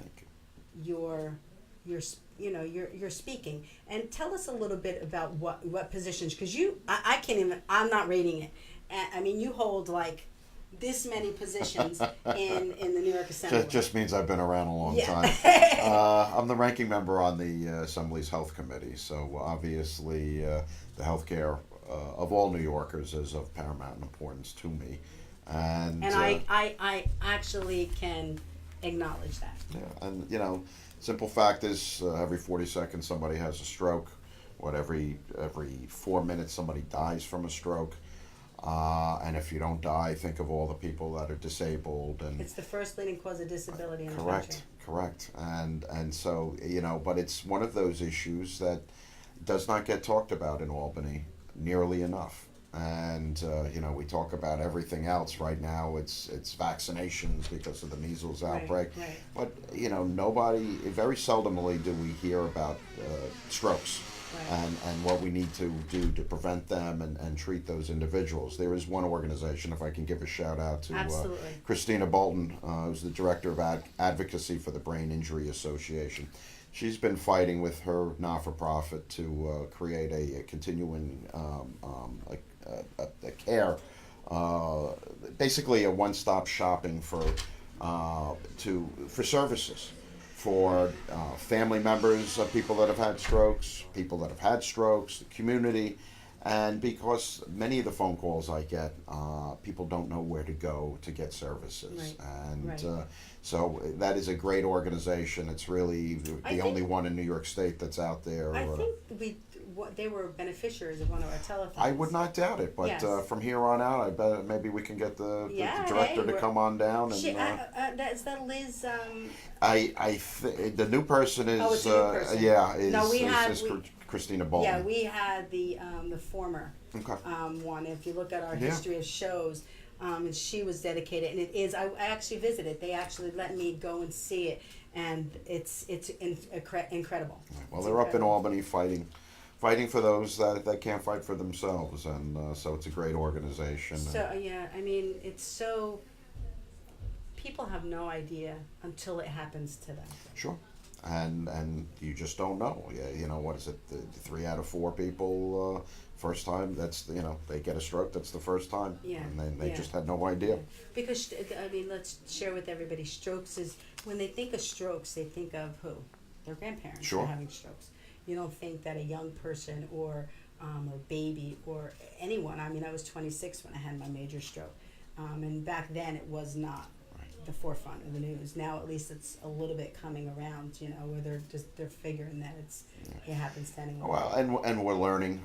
We're fighting for special ambulances that can treat people that have a stroke. Because as you know, time is everything. Time is of the essence. The yes. quicker you can get those clot busters in there, the better your chances of 100% recovery are. So, we're aware of it. We're doing what we can do, but I think the state of New York certainly needs to be doing more. Well, I'm happy that you're on because you do fight for both sides. You fight as a partisan individual who really does. I'm telling you. Not a politically partisan individual, just a partisan individual that cares about healthcare. Yeah, you care about the healthcare of someone. I don't find you to be worrying about the politics in that. Well, there's no Republican or Democrat way to look at this. Right. It's let's get people the services they deserve. Right. Let's educate so we can prevent this because it is a preventable disease. And these are all the things that we should be doing. You hear people say, I'm from the government, I'm here to help. Right. Most of the time that's a bunch of BS, but we do have the ability being in government to help people. Yeah, you had said to me last time we were on the show that that if your healthcare denies you a claim, then you should go to your. Sure. Reach out to your local state assembly person or state senator, and we often can get in touch with the state insurance department or financial services, it's called now, and see maybe if that insurance company is overstepping its bounds. And many times I've written directly to insurance companies on behalf of people that have had legitimate claims, and generally we're there to advocate for you. So. And it's the sad thing is, and that's important on the show. That's why we have this platform, is to let people know that just don't accept it if it's something that you. First of all, it's something that you absolutely need. We spoke about this on the show with Whoopi Goldberg. Sure. When she was given a nebulizer, some sort of breathing Right. treatment because she had double pneumonia, and her insurance denied it. And you're like, first of all, they're crazy. You got to breathe to live. Yeah. So I mean, how could they change that? It's up to the doctors to decide what type of, equipment you need to continue to recover. So I don't get it. So what's going on in the what are we're fighting for the measles right now? That's all. There's always a whole host of things going on, but we have 700 cases of measles in New York State, and this was something that was eradicated from the country just 20 years ago. What do you mean eradicated? In other words, there were 0 cases of Really? measles in the United States. So it's troubling, it's concerning, and we're wrestling as a legislature with the proper way to deal with this. Some people feel as if they have a religious exemption not to get vaccinated, and in my mind, you do. But at some point, if your inability to get inoculated or refusal interferes with other people's choices to live, because keep in mind, they're not 100% effective. Right. They're about 80% effective. So you still, anyone, even if you've been vaccinated, can get the measles. Well, so you were talking about like strokes aren't to the forefront. This is an important question to you. I mean, how do we go about bringing it to the forefront? Well, there's you can lobby your local legislators. Just pick up the phone or send an email and let them know that this is an issue that's very important to you. You certainly can get in touch with the Brain Injury Association in New York, if I can read that number, 1-800-444-6443, or www.Brain Injury Association New York State, #learnit.org. And get involved. And Albany is a place where the loudest voices often, those issues rise to the top, even though in many instances, certainly an issue like this should be more important than just about anything we deal with, because it is preventable. Yes. Well, 80% Sure. of strokes can be prevented, and then, like you said, if you get to the hospital within that 4.5 hour window, and I think Dr. Beculus said it's a little bit expanded. That's the research right now, but let's stick to 4.5 hours.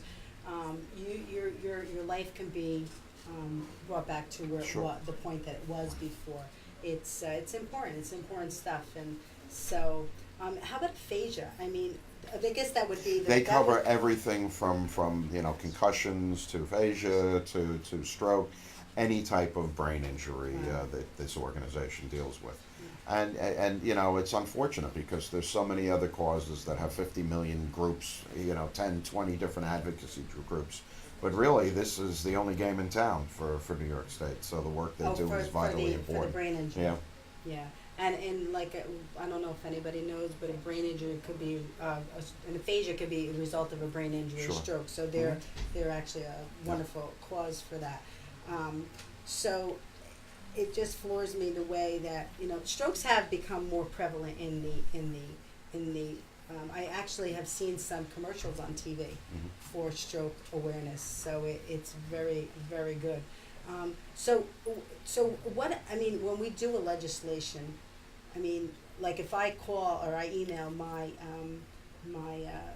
congressman or my assemblyman or whoever I want to email, And where does it go from there? Like, does it just, where does it go? Like how does it get to that point? Well, for instance, the Brain Injury Association was pushing for monies in this year's budget to create this continuum of care, and unfortunately it didn't happen. And even though I was out there advocating every chance I got during the budget process, unless people, fellow legislators are getting those calls and they realize this is important, and we have, money is a finite resource in Albany, and the ones Money is, wait, say that again, money is a finite resource. What does that mean? Means there's a million different things we'd like to fund, but we can't because we just don't have. And how do you pick and choose? That's the hard part. That's my concern. And the way that gets done is by the squeaky wheel. You've heard the expression, squeaky wheel gets the grease. Well, the louder you and the more people that say they want something is generally how it works in Albany. Wow, that's incredible. So I really want to thank you for coming. My pleasure. Today. I can't stay for but I'll hum a few bars. How's that? Oh, good. Let's see. What can I do? Because you told me you're a singer. I heard that too. Yeah. Let's see. I heard that too. So let's sing a little bit. Let's see. You said you like Frank Sinatra. For all those fathers that should be doing more, my child was born just the other day, came to the world in the usual way, but there were planes to catch and bills to pay. He learned to walk while I was away. He was talking before I knew it, and as he grew, he said, I'm gonna be like you, Dad. You know I'm gonna be like you. And the cat's in the cradle and the silver spoon. Little boy blue and the man on the moon. When you coming home, Dad, I don't know when, but we'll get together then. See, I dropped down an octave. It's early in the morning, haven't had my coffee, but something to talk about. Assemblyman Andrew Raya is so busy. I mean, like. I'm on my way to Albany. He's on his way to Albany. When does it break? We're done second week of June. I believe. So you're. What is this? What is the time? January to June. We're up January there 2 or to 3 June. days a week. Oh my God, it's incredible, and it's all day. I mean, I was in Trenton because I'm from New Jersey, but I was in Trenton, and like you're in the lobbies, and they're running past. Gotta go. Literally, yeah. Typical Tuesday, I could have 25 meetings every, one every 15 minutes. Oh my God! So, but please come back and let us know. It'd be my pleasure. We gotta have you and Assemblyman Michael Fitzpatrick, sure. Fitzpatrick, absolutely. So, and what was the other gentleman that was on our show? County Legislator Rob Trotta. Yes, and it just astounds me the way that everybody just comes together, and we really need to keep this conversation going. Well, that's it. That's the only way you bring things to the forefront. Yes. Is by continuing to talk about them and stressing the importance of the issue. And honestly, and I said this last time to you, if you ever have anything that needs talking about, or I mean, it could pop up, Sure. last minute. Please, we're on the team. We want to impact the world. Thank you we very want to much. impact the stroke and aphasia world. Excellent. So. Well, everybody, donate. And money's going to a good cause, and I can't thank you enough, Renee, Thank you for so all much. that you do. Thank you. You bet. Thank you. Mwah. Thank you. Jim, we're going to take a quick break. Can you put that on the screen and play some music in the backdrop? Can you do that for a little bit, just so we could regroup here? Probably do that. And so honestly, go to our websites. Our websites are www.languageoflovetelethon.org or www.reneemarielanguageoflove.org, or you can call our friend Kathy outside 973-803-2172. She'd love to talk to you. Or you can mail it to P.O. Box 451 Hawthorne, New Jersey 07506, and we have exciting stuff going on. And the second half of the telethon is going to be really exciting. We're having, I love to bring everybody together. And I will tell you why I do it in the center of the show, is because most people are still here. Sorry. No, I'm only kidding. I know how busy he is. I'm only kidding. But the truth is that everybody is still around. So we give thanks, and we have a concert in the middle of the show, and then And then, we go back into our mainstream. So are we ready to rock and roll, Jim? So we're going to take a few minute break. The on the screen is going to be the donation flyer, and we're going to regroup here, and we're going to see where we're at in the time loan. And we have some wonderful acts coming up, and really stay tuned. And I want to give thanks to everybody for just listening to us and taking the time out of your busy day to be a part of our life. So we're so happy to be able to have the opportunity to come into your lives on a daily basis, and especially today. It's our 5th annual telethon. Woo! So ready, Jim? Come on, Andrew and I are going to blow kisses. Ready?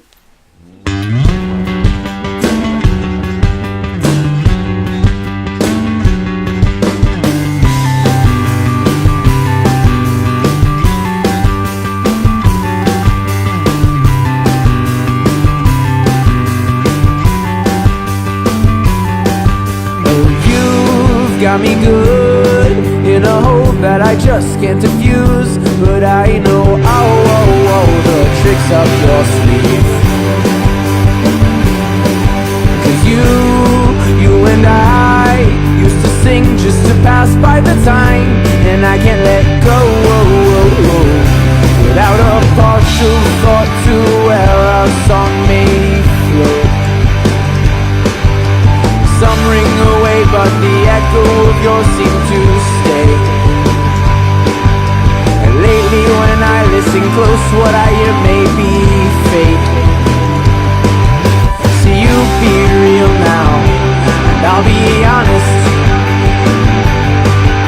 that what we've got here is truly harmonic. And I can search just to hear the same sound play, but why would I when you're standing here right in front of me? Truly harmonic.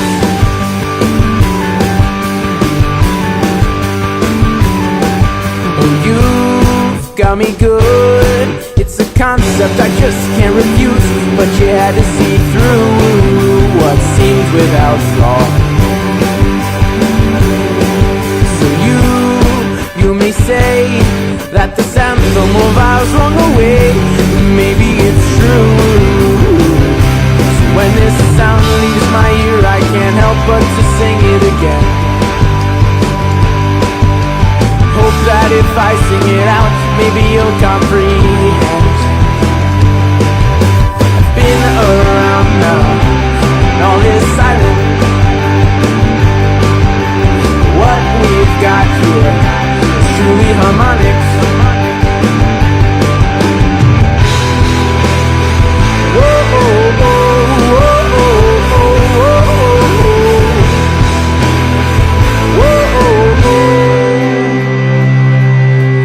When you think of me and the lyrics that we used to sing, and take them for then what they appear. 'Cause all along, I'll admit that it's all just a song, but maybe it's more than singing to me. Do we exist if the sound of our music stops playing? 'Cause maybe the next time around things won't be the same without exchange. So you be real now, and I'll be honest, that what we've got here is truly harmonic. And I can search just to hear the same sound play, but why would I when you're standing here right in front of me? Truly harmonic.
Don't you know you'll always be my baby blue?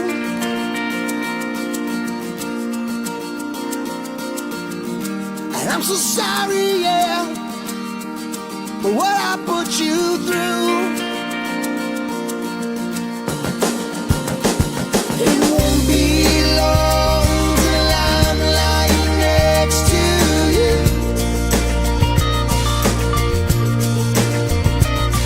I'll always be there to give you a push on through. Because, and the viewers as well, because you know, most people are gone by the end of the day, so I don't want to wait till the end of the day to give thanks and thank everybody. And I like to do a concert where everybody's more than welcome to come up and stand behind me and sing and all that kind of stuff, BBW. So, so we're gonna, and actually we have a wonderful announcement to make about our foundation. So, Jim, I'm ready to stream back in. I'll talk you through it. No, which one do you want? We're gonna do. We're not doing. We're not doing. We are the champions. We're gonna do. Reach out and touch. And I believe in music. That's it. Yes, Bobby, of course. Bobby's my. Do you have the and words? and I believe in music, yes. Where? Oh, it's streaming. So Jim, why don't you bring us back? You're back. Oh, I'm back? I'm back already? That's good. Hey, you know, I'm never afraid. So welcome back. We took a little break to get everybody into the studio room. Fulvio, come on. It's in my bag. Oh, I'm just going to take some pictures. oh, okay. So, well, know that we want you up here eventually. So, like I was saying before, I always like to take the opportunity while I have most people, the morning people and the afternoon people here in the studio, to give honest thanks to everybody for being a part of this day. Can you hear me, Jim? Okay. And just give thanks to everybody. And I, in my world, have to give thanks to God for giving me the second chance at life. And with that second chance comes a responsibility to make a difference. And this is my journey. My journey is about making an impact in stroke and aphasia. But in my world, I do it through love. I don't want to do it through anything but letting people know that they are loved and we can make it. And my hashtag is love them through. You have to love them through it. It's so important. So we actually, where is Judy? I'm right. Judy, can you come up for 1 second? And Fu, come up. Any other board members in the, Ann, come up? Ann? I'm gonna go this way. Nancy? Watch the wire. Come on. So, we have been working on the telethon for 5 years. And Ginny, come here. And there's certain people that just go above and beyond, aside from my board. But somebody that is on the outside working their tail off for the telethon. And I said to myself, like, why don't we ask her to be on the board? Like, it doesn't make sense not to ask her. She was as dedicated as all as us. So I don't have anything for you to I was going to, but then my grandson got sick and went into the hospital. So that was a little side note, a little piece of information, which my family comes before anything in my life. And I know all of you as well, and you are all my family. But we want to humbly ask you and acknowledge you for the board of directors for the language of love. Thank you, Renee. Thank you. I think from the first time I met you and met everyone, it was our hearts joined, and it's just been such an honor for me to work with all of you and to promote your vision, because this is about your vision. Yeah. And But hang on 1 second. Can you put the volume up? Put the volume up. On number 4. Up. No, the other way. The other way. Okay. this is about your vision, and we're all working together for that purpose, because it's very important. It really is. So I'm going to give the mic back to you because I have a few donations I'd like to hand to you right now. I don't know if Ann Fisher gave that to you. Oh, earlier. yes. Okay, I have from Deborah Holly. Oh. And here we go. Thank you so much. This is from my boss. Oh, my they're company. always wonderful. This is from Nancy McGreen. Oh, Nancy, yay! This is from New York Senior America. Oh, I'm gosh. very happy to Oh, have my this. gosh. This is from Jasmine Lai, Oh. our favorite actor. Yes. No offense. No, Jan is our favorite as well. And this is from Herb and I. Oh, thank you, And thank you. this is from Andrew G. Ratway and myself, Woo! $500. Thank you, thank you, thank you, thank you, thank you. Okay. Ann, come over here. I am blessed. We are all blessed. We're all blessed. We're all blessed. And so at this point, I always like to sing a little bit with everybody. But how do you say your name? Leia. I'm sorry, I'm not thinking clearly. I got to give these to Aunt Nancy because this is her responsibility. If you look in the photos, you can see Nancy with the checks. Because I trust her. Like, take it away, take it away. So Leah and I are gonna sing together. Hi. Late arrival. Oh no, it's never late, never late. So I just want to walk over here for 1 second. You know what? Is that mic plugged in? Because I don't hear it. No, this mic. That speaker, sorry. Just push that in. Yep. Testing? No, that was the issue. Yep. That was the issue. Sorry. I knew I didn't hear it. So we're going to sing a song which I love. It's called, I have to, you know what, could you, that's okay. Just come out here for 1 second, Leanne. Just when she gets done. And then you can come up, we're going to sing. You want to put it up here? Put it up here. What? Oh. Well, you can stand up there. Go up there. I got no mic, so you got the mic, so I expect you to take the lead. Oh, yeah.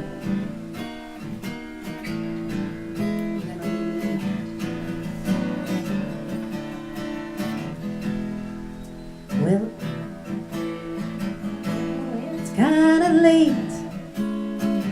Hope I didn't wake you, but what I've gotta say can't wait. I knew you'd understand. Every time I try to tell you, the words just came out wrong. And so I have to say I love all of you in a song. Yeah, I know it's kinda strange. Every time I'm near you, I just run out of things to say. You'd understand. Every time I try to tell you, the words just came out wrong. And so I have to say I love all of you in a song.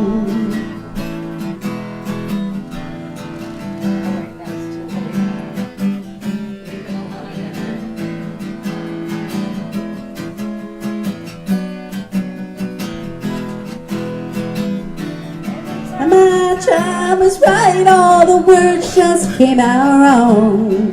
And so I have to say I love all of you in a song. That's it, here we go. Well, I know it's kinda late. Hope I didn't wake you, but there's something that I just gotta say. I knew you'd understand. Every time I try to tell you, the words just came out wrong. And so I have to say I love all of you in a song.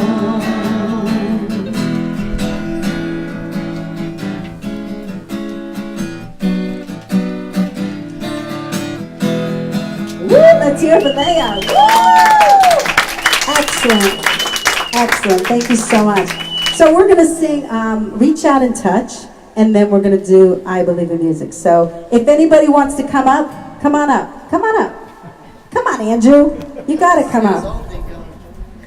Come on. You can play it. You can play it. Leanne, come on. Let's go.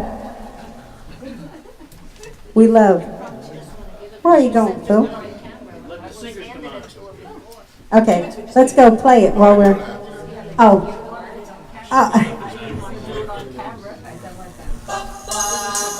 Here we go. Everybody knows the words, right? Testing. Here we go. How do we look on camera, everyone? Ready?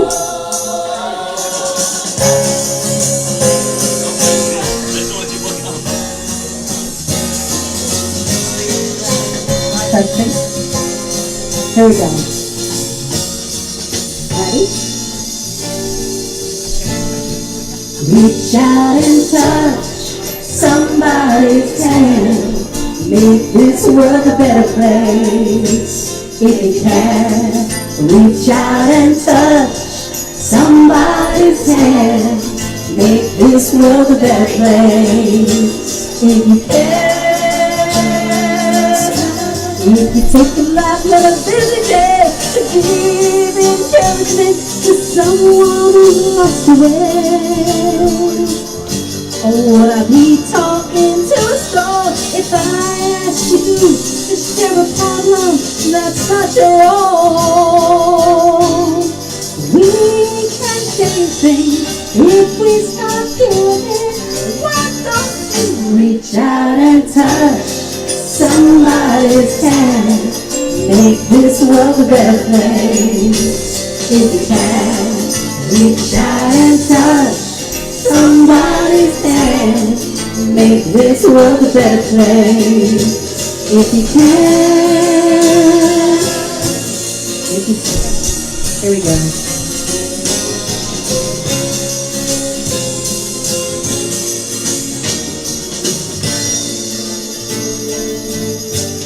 If you see an old friend on the street and he's down, remember his shoes to be on your feet. Try a little kindness and you'll see there's something that comes very naturally. Let's go.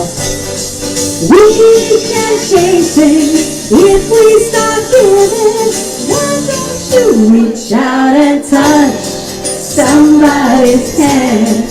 Make this world a better place. If you can, reach out and touch somebody's hand. Make this world a better place. If you can, and touch somebody's hand. Make this world a better place. Where's Brian? If you can. All right. Woo!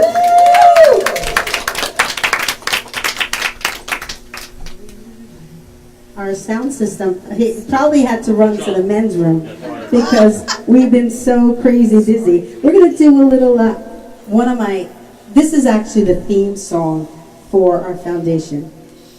And I'm going to say it on the air, and I've said it many other times. Mac Davis, we want to sing with you. We want to sing with you, Mac. You have to call us. I've been trying to reach out to you, and it's important. We're doing important stuff. So we ready to rock and roll? We're going to do a little I Believe in Music.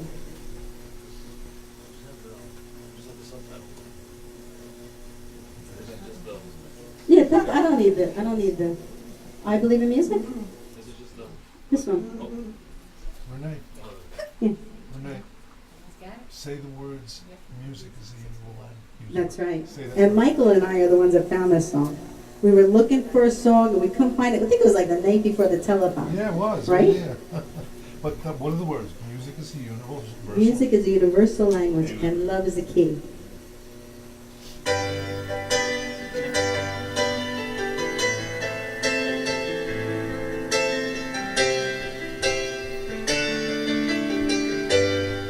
Here we go.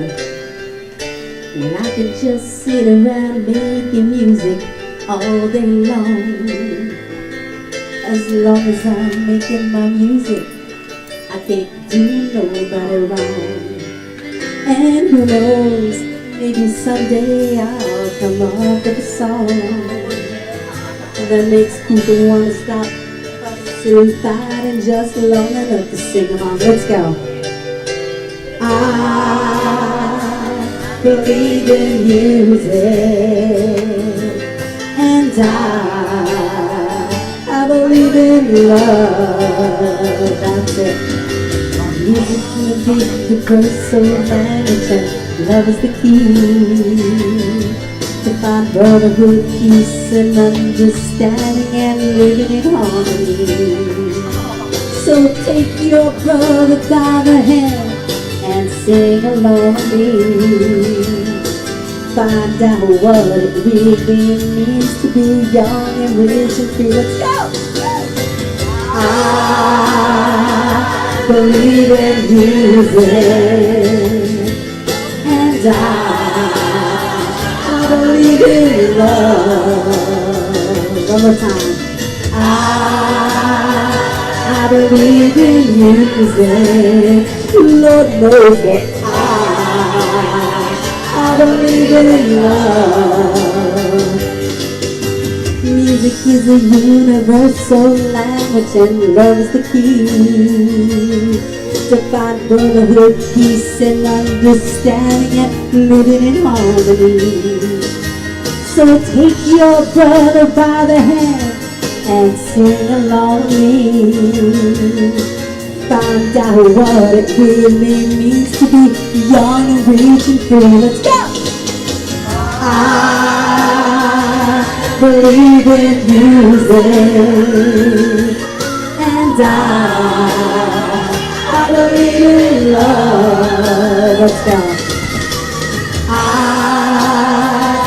believe in music. Lord knows that I believe in love. I believe in music. Lord knows that I believe in love. I believe in music. Lord knows that I believe in love. One more time. I believe in music. Lord knows that I believe in love. I believe in music. Lord knows that I believe in love. I believe in music. Lord knows that I believe in love. One more time, let's go. I believe in music, and I believe in love. See how blessed we are? Music is a universal language, and love is the key. Yes, and it's so important to love each other. And we're gonna go to a video. My niece Danny, and then everybody will kind of scoop back into their place, and we'll go into the second segment of the show. Hi, Nat. But you have Danny's video? Okay, so this is my niece Danielle. She's got a phenomenal voice. I think she should go on The Voice or Next American Idol. Listen to this, and I got an added announcement. It's her 21st birthday today. So, we're going to sing happy birthday to Danny. Ready? Happy birthday to you. Happy birthday to you. Happy birthday, dear Danny. Happy birthday to you. Let's blow kisses. Danny, let's watch this. She's a wonderful performer.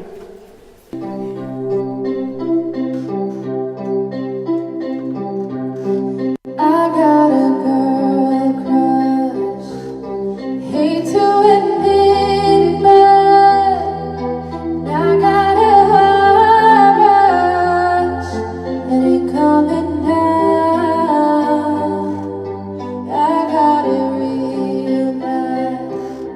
Want everything she has. That smile and that midnight light she's giving you now. I want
Malfunction on the video, and we want to show the whole video, so we're going to try to show it again. And while we're showing the video, I'm going to try to get Danny on FaceTime for really quick, so we could. I hope she saw us singing "Happy Birthday" to us. Are we on, Jim? Okay, so here we go again. Hey, second chance is always better. Watch it. She's really good.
So it wasn't working. Okay. Well, I will post it online, and you can go to Renee Marie 777 at YouTube.com and check out my Dandini video. You did hear her sing a little bit. She's a wonderful, wonderful singer. We're going to go to a small, our panel. Fu, did you want to take a seat? Because we were just grouping back up after the concert, and we're kind of setting in our place. And if you 12:26. Does everybody got their mics past on? it, but There's a mic I right guess there. Bobby's and Kathy are going to talk. So that's okay. Anyway, so don't forget to please go to the website to donate to www.languageoflovetelethon.org or www.reneemarielanguageoflove reneemarielanguageoflove.org. I'm getting tired, I can't think. So, or Renee Marie's languageoflove.org and languageoflovetelethon.org. And our money will be used, your donations will definitely be used in the best fashion. Or you can call Kathy. She's sitting out there with a phone. She wants to talk to you at 973-803-2172, or you can mail it to our address at P.O. Box 451 in Hawthorne, New Jersey. What's that? This is, what? Yeah. Don't worry. So, so the panel is really going to talk, and while we're talking on the panel, we're going to have a discussion about aphasia. Aphasia, like I said before, is the cause, a result of a brain injury or stroke. I suffered from aphasia when I had my stroke. I couldn't walk or talk, and I remember going into physical therapy and not being able to read The Boy Ran, and not being able to process it, not to be able to think. And Bobby, who is part of our panel, and Dr. Mike and Jan, Judy, and Fu are going to just have a conversation about how aphasia impacts. And I think I'm going to start with Dr. Mike to talk about a little bit about aphasia. Is that a topic that you... Sure. So anything you want to talk about is fine with me. Dr. Mike is so wise. So let's start with Dr. Mike. And while we're talking to Dr. Mike, could we Skype in Demont? Demont and Dana are on the road. Like I said, they're on the road in their on the road, and they have a camper, and they're taking you on the road, and they're spreading the love, and they're learning about aphasia and strokes while they're on the road. They're actually bringing acknowledgement and awareness to strokes, because Demont is one of our team players, and he actually suffered a stroke as well. So can you open the camera up to the panel, Jim? Open up to the panel. Is it on for the panel? Okay, so Dr. Mike, tell us a little bit your partake on aphasia. Okay, just a little bit about strokes in general. The two major types of strokes. One which is a hemorrhagic stroke where there's actually bleeding, and there's another one where there's an occlusion, like a clot that stops the blood from getting to part of the brain. But either one can cause damage to the brain and cause aphasia to occur. So after the stroke occurs and the damage is done, then the rebuilding process occurs. And the infinite wisdom of God and the human body, because I always say the two greatest creations God gave us, the human body and the planet Earth, and collectively we're doing a pretty bad job being stewards of those two gifts. And everything that you do in your life, everything you put in your body or on your body, everything you do makes you live longer or not as long. Unless you get hit by a truck, of course. They always have the truck theory. Watch out for that truck, Bobby. Okay. Get the license plate number on it. So anyway, the body then has to rebuild itself, whether it's learning how to walk again or how to talk again or how to think again. And rewiring occurs in the brain. Now there's afferent and efferent nerves. The efferent are the ones that go from the brain to the body. The afferent, or the sensory nerves, go from the body to the brain. And both can be interfered with. So it's a slow, gradual process, and rewiring has to occur. Like I said, there's infinite wisdom that God created us, and we have the capability of rewiring. But the whole thing is to have a good attitude and not to get discouraged, that people understand that there is hope and there is a way to get there. And the best way for them to do that, when Jason was here this morning talking about the support groups, to get somebody that's been there, done that, and accomplished going from point A to point B, and to show those people how to get along the road to recovery.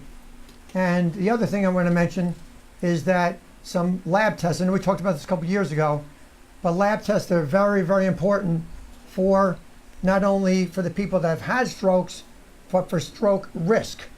One, we talked about this outside, inflammation, C-reactive protein.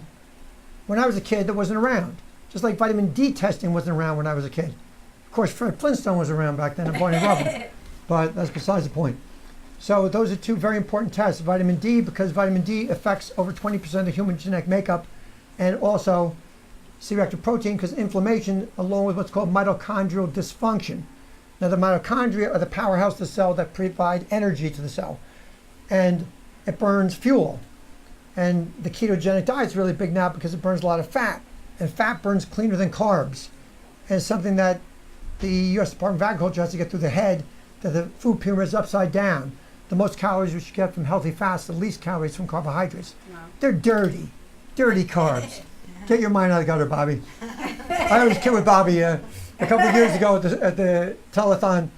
I said, Bobby, I'll give you that money later, and he was winning the money because they were saying something nice about it on stage. Remember that? Yeah, that was funny. You're still not getting that money, Bobby. I got news for you.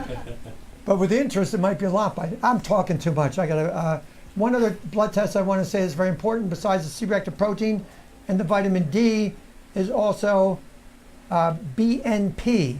What that is more for cardiovascular, for the heart, because we know that stroke and heart attack, cardiovascular disease go hand in hand. And many times people are more susceptible for one are more susceptible for the other. And the BNP test isn't done that much by medical doctors. I'm sorry, there's one more test, homocysteine. Homocysteine is very important because it weakens elastin, right, which is in the blood vessels and can cause you to have a hemorrhagic stroke. Right. So those tests, vitamin D, C-reactive protein, homocysteine, and BNP. Now I'm going to close my mouth. So Jan, what impact does herbs have, the drinking the herbs? Okay, after hearing such a complicated theory, I think most of people get confused. So let me put it in an easy way. I'm good at that. Yeah. but he's so, I mean, he blows me away because he has so much information when you say something to Dr. Mike, he goes, "Oh yes," and he gives you this whole He's so wise. theory. I'm like, "Oh my God!" But tell us a little bit about. So let me put it this way, in one word, our brain is like the command of our body. It controls all the muscle, all the movement, or the speech, or the vision. So when something blocked in your brain, it's like the highway you got jammed in, you got a car crash or whatever. So the needles and herbs try to, clear the way out, clear the crashed car in the middle of nowhere. So we try to clean all the roads. So all the rest of cars can go through again. So that's what we do. Right. Clear the road. Through acupuncture? Through acupuncture and also herbs. And acupuncture is when you put needles in somebody, and herbs is something you drink. You drink. Am I correct? Right. So from inside and outside, we work together. Okay. Like herbs, they're like blood thinner. They can circulate the blood flow. It also helps to absorb the blood clots in the brain, the vessels. And I know there's different formulas of herbs, right? I mean, yes. And how do you determine what formula? Like, why do you determine what type of herbs they should be drinking? So we have to make a diagnosis first, like what's the cause of the blood clots? Can be due to the hemorrhagic reason or to the ischemic reason. So, or stagnation, blood stagnation. There are many diagnoses for individual person. So we have to look at your tongue, take your pulse, and do the personal intake questions to make the conclusion. And didn't you do like Dr. Corin? Doesn't his, because he does the Corin specific technique, KST with intuitive healing. It's the occipital drop. It's a binary feedback mechanism, yeses and nos. So you can ask the innate intelligence of the body different questions, and you get a yes or a no. But you have to know what question to ask, because you can't get a maybe. Right. And you can't get lottery numbers out of it either. I tried. But I mean, Dr. Mike used to do the Corin on me when I was going to him, and it's very interesting. Very interesting. The intuitiveness of that. But also the acupuncture just floors me that you could release. What are you releasing when you stick the needle into somebody? So we have a certain spot for certain functions. We have speech area, we have motor area, sensory area. For example, you cannot speak, you cannot talk. So we will insert needle in the speech area to help you to get back to normal. And if you cannot move certain part of the body, they're out of control, we can insert a needle. And some patients, they complain about the pain in part of the body, and also we can help to reduce the pain. Wow, that's incredible. It's Damon on the, you have Damon Skyped in? Can he hear me? Let's bring Damon in on the conversation. Damon and Dana, his wife. Damon, are you there? Hello? I'm here. Hi. We are here. Hi, Damon. Hello, everyone. Hi, Damon. Hello, people. We miss you. I miss you guys. Hi, Dana. Hi there. Hi, Renee. How are you? I'm good. I gotta ask, how is the tour bus going? We're having a ball. Right now we're in Apopka, Florida, which is just outside of Orlando. Okay. And I see the ministry work you're doing online. I follow you guys on Facebook, and it is incredible what you're bringing to the world. You're traveling around in a bus, and I said on your tour, I hope you make it up to New Jersey one day. Yes. Yes. Or New York, you could be live on the show. And I also said that we'd love to do a concert from the top of your tour bus. That'd be something. We're talking about aphasia. Okay. It's something that I know that impacted you as well, right? Yes, it's real mild for me. I still have the memory deficits for me being in a coma for 2 weeks. But however, I still learn how to deal with it on a daily basis. And how do you deal with it? Well, I think I just slow myself down. and just relax a little bit and allow that stress is not to take over me. Yeah, I know. Yeah. And you know, most people, it's a hard choice. It's a hard choice Yeah. to choose peace and not get engaged in the stress, because Absolutely. life is stressful. Life, no matter what you do, right, Judy? Yes. Life is not a bowl of cherries. I was gonna Not easy. I was gonna be singing "We Are the Champions" before, but it was too crazy in here for me to sing it. But it talks about, you know, wasn't a bowl of cherries. That's what he says, right? Yeah, he Mhm. says that it wasn't a bowl of cherries. That is life. You brought me fame and fortune and everything that goes with it. I thank you all. But a bed of roses. It wasn't a bed of roses. No, yeah. It wasn't So. a bowl of cherries. Hey, I make people laugh. Boo, you gotta say one thing about me. Don't I make you laugh? Yes, yes, you do. Laugh is good. So it wasn't. It's not easy. So I mean, what are you guys doing? I mean, what are you doing to reduce your stress out on the road? Well, you know, with me, I like to walk in the morning, and meditation. You know, I do a lot of meditating in the morning with devotions. It keeps me calm and relaxed. You know, and even like I said, just we're right outside. We're in Paca, and we're just this nature. Being around nature and walking around here is beautiful. You know, having that opportunity to sit and view trees and bushes and everything. It's just, it takes me to a whole different place in my life right We've now. got 5 peacocks walking around. Yeah. What does he have? Peacocks. Yeah. 5 peacocks. They're walking around. Their plume is out. It's beautiful. They're cawing, and it's gorgeous. Wow. Can you send me some photos? Absolutely. Absolutely. We actually have video. We're doing videos of every place that we go, and we have a video of this on its Magnolia Park on our YouTube channel. And there's also a lot of ministry on there as well, but there's all of the places that we've been touring are on their different videos. Almost weekly. Some of them are 2 times a week we're doing videos. But if you look up the Magnolia Park video on DL Timor, the initials D and L, and then TEAMOR, that's the channel. Okay. Just my initials and my last name. Right? It's like your name? I'm sorry, you're breaking up a little bit. It's like your name? Yes. Uh-huh. So, you know what, post it on Facebook for me so that I Okay. I want to see the ministry as well, but so I We could sure we could will. follow you. Absolutely. So Dana, were you with Demont when he suffered a stroke, or was it after that you guys got together? No, it was after. His was just 6 weeks after he graduated from college. Oh, So he was just 23 years old. That's right.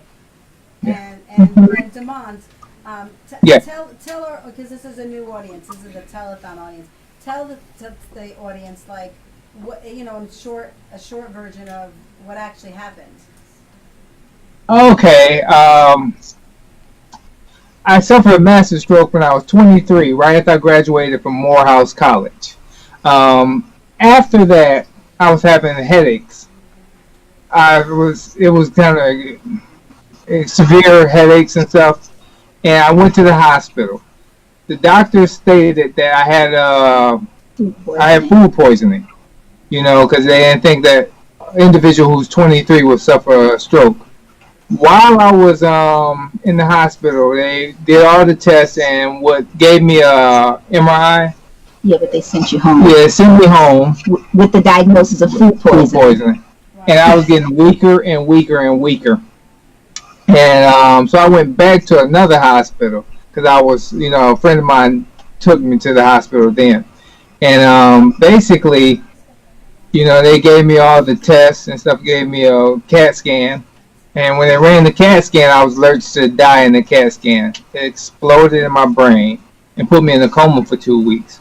While I was in the coma, putting the feeding tube in my throat, they ripped my esophagus. I do not have an esophagus. So they had to pull my stomach up to my throat, took a rib out my back, and after, that was 5 weeks, I was in Atlanta then. Then they had to air ambulance me back to Providence Hospital in Michigan to start getting me back together because they were doing all the wrong things in Georgia. So after that, they basically had what I was in the hospital for 4 months. And so when you're in the hospital 4 months, do a lot of thinking, and watching seasons change is amazing. Yes. So basically, I couldn't eat, couldn't drink, or anything for 4 months, and I think I got released from the hospital right before Christmas. Yeah, and that's my story, and I'm sticking to it. So I guess the lesson we learned here is don't stop in Georgia, just drive through. Hey. But, unfortunately, what happened to me. We are fortunate. I believe in my life that I experienced what I experienced to get to this point in my life. I was too, you're all going to laugh, but I think the wrong terminology, but it means what I want to say is I was too hard-headed. I wasn't letting anything in. Like, I wasn't aware of my surroundings. I was just, like, focused. I wanted to just do this. And God's like, hey, I want to talk to you. And I wasn't listening to him. And so we tried it, on a softball field when I got hit in the head with a bat. I didn't get hit in the head with a bat, but I did. And then 13 years later, I suffered my stroke. So I was not listening to my calling, and this is my calling. So, you do such wonderful work, Damon. Tell us really briefly about because you have a support group, right? Yes. Well, with me, I think a lot of stroke survivors need that support system. We can't just have a once a month stroke group. We need interaction on a daily basis to help other individuals, regardless if it's, I like to have a support group for somebody we can talk to on a daily basis because it's so important that we talk to each other. And that's why I created a survivor network. Just to start connecting with all the other survivors that's out here that's crying out for help. Yep, and you are doing your ministry work on social media because that's how you found me. You found me on social media. And then we had the blessing, I guess it was a God divine intervention, where we both were going down to Washington, D.C. to support the American Stroke Association, and that's where we met in person. So it was a true blessing. We don't have much time to talk today. We just wanted you to really Skype into, we always wanted everybody, this is our 5th annual telethon, and we're just so blessed. The next 5 years are going to be an incredible journey, and we would love. Are you planning on coming up this way, Dana, at all? We will try our best. When we do, it's going to be when it's warm, though, because we're running from the cold. We've turned into snowbirds, and that's why we've been all over Florida since January. We started, we just started migrating south like the birds, and that's what we're going to do is just follow the birds, but that's part of keeping the stress down as well, as staying out of the, the harsh temperatures, anything that's not comfortable, being around nature, making sure that we stick to this vegan diet. We're committed to veganism. And just keeping that together, but we will definitely try our best when it's warm to get to New Jersey. So, it's a blessing that we're friends, and and let's stay connected. And we just really want you to Skype in to be a part of our telethon, and we love you. See you. We love you. Bye. We'll see you. Bye. And Skype in again, okay? Okay. Bye. Welcome back. We've got another guest now, another musician. Please welcome Joe DeClemente. Yay! So Joe. Yes. Oops, sorry. My Uncle Sal used to play the accordion. Does he still play? Well, when he was alive. When he was alive. But I always remember him. He loved it. So this is This is my pet. I've been doing this since 1956. 63 years I've been playing. I got a question, Joe. How come? Like, what drew you to this instrument? My relatives made accordions. Wow. So when I used to visit the relatives and we'll go into the shop, I used to see the accordions all up, listed up there, and I used to see them working on the accordions. And when I was 8 years old, just before my 9th birthday, I kept telling my dad, I said, I want to play. So Christmas just before my birthday. My birthday's on New Year's Day. So just Christmas just before my birthday, my father bought me a toy. Accordion must have gotten from Woolworth or something. And I opened up the gift and I told him, I said, that's not what I want. I want a real one. So that following March of 1956, I started taking lessons. Wow. Well, this is gonna bring back wonderful memories for me. What songs you playing? I'm playing Fly Me to the Moon and Delilah. Okay. Well, let's take it away with Joe.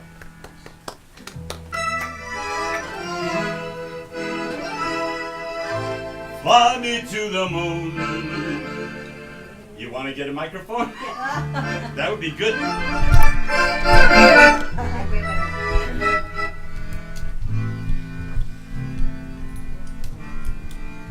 There'll be a pause due to technical difficulties. Alrighty. Fly me to the moon and let me swing among the stars. Let me know what life is like on Jupiter and Mars. In other words, hold my hand. In other words, darling, kiss me. Fill my heart with joy and let me sing forevermore. You are all I've longed for, all I've worshipped and adored. In other words, please be true. In other words, I love you.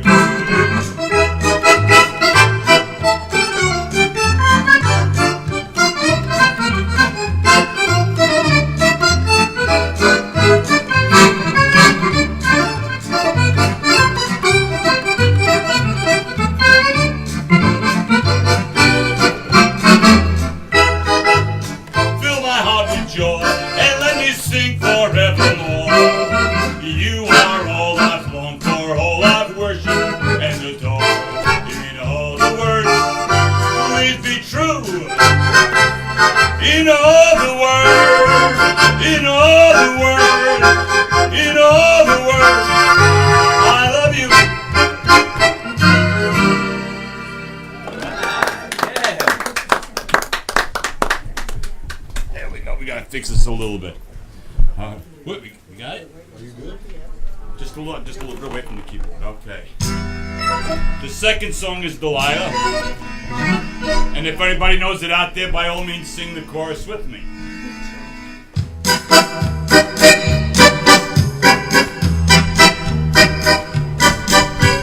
I saw the light on the night that I passed by her window.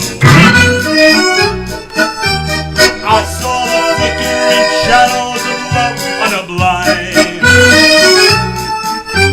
She was my woman. As she deceived me, I watched thinking out of my mind. My Delilah.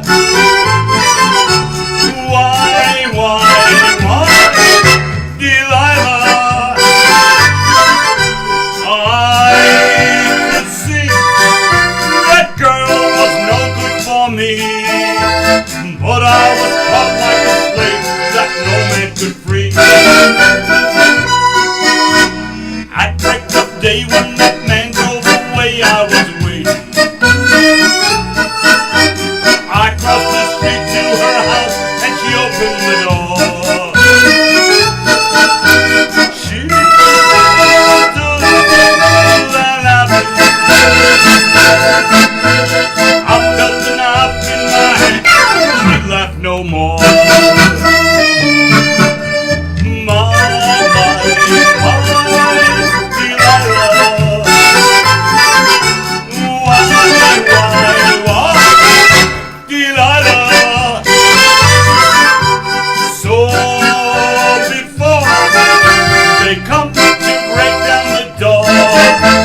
Forgive me, Delilah, I just couldn't take anymore.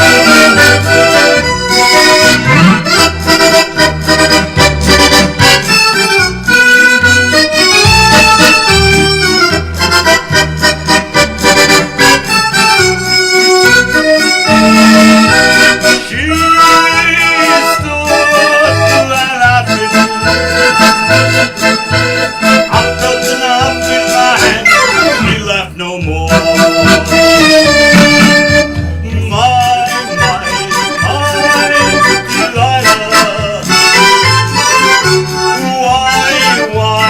Why, Delilah?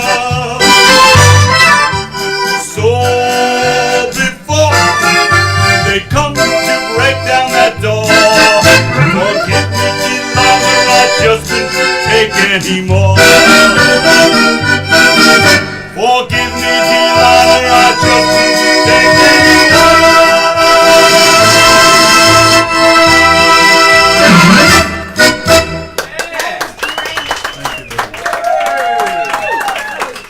Wonderful. Thank you very much. One more. Nice hand for Bernie, for Joe DeClemente. Thank you so much. And we're going to go to a video right now. One of our board members, Bernadette McDavitt, is going to talk about the risk factors. Hi, I'm Bernie McDavitt. I'm a public health nurse from Wanacue Health Department in Wanacue, New Jersey. I'm also a board member from Renee Marie's Language of Love Foundation. And I'm here to talk to you about something very important today, and that is preventative health care. You want to keep doing the things you love.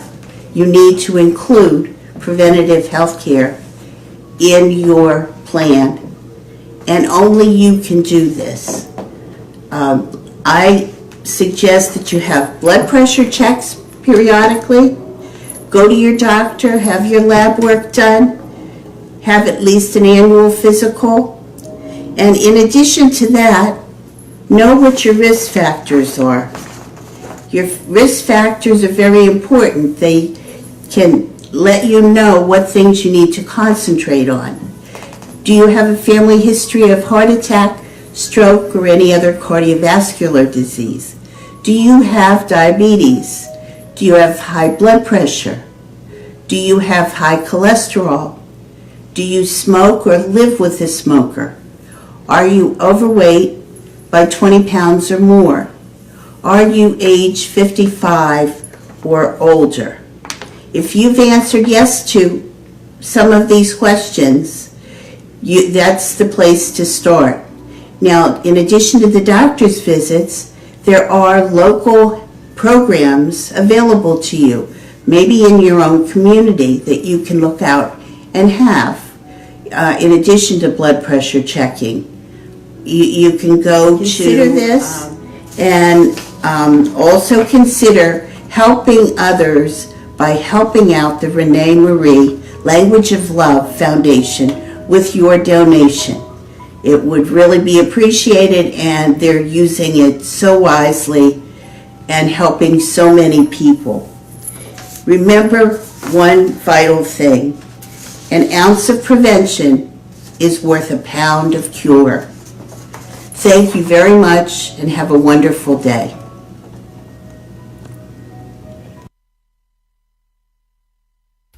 We on, Jim? Bernie McDavitt is a really important part of our foundation because she deals with, she gives us medical advice, and if we have any questions, we always reach out to her. Because she's actually a nurse, and I met her through my job in Wanacue. So we're grateful to have Bernie on the show and to talk about health risk factors. She actually had done a little bit extended video at one point, and it was for Lifeline screening. So if you want to see that video, go to YouTube, Renee Marie 777. I love music when I'm talking, so that's good. You want me to be in tune, trust me. No, music is life. Music is life. But before Fulvio introduces our next artist, actually one of my dear friends, we're gonna switch mics here. You can take this one, and I'll take. Maybe not. Number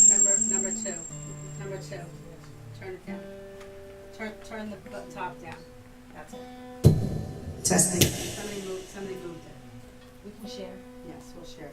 So Anne is really a foundation partner because she started, I can't think right now, Anne, what's your network?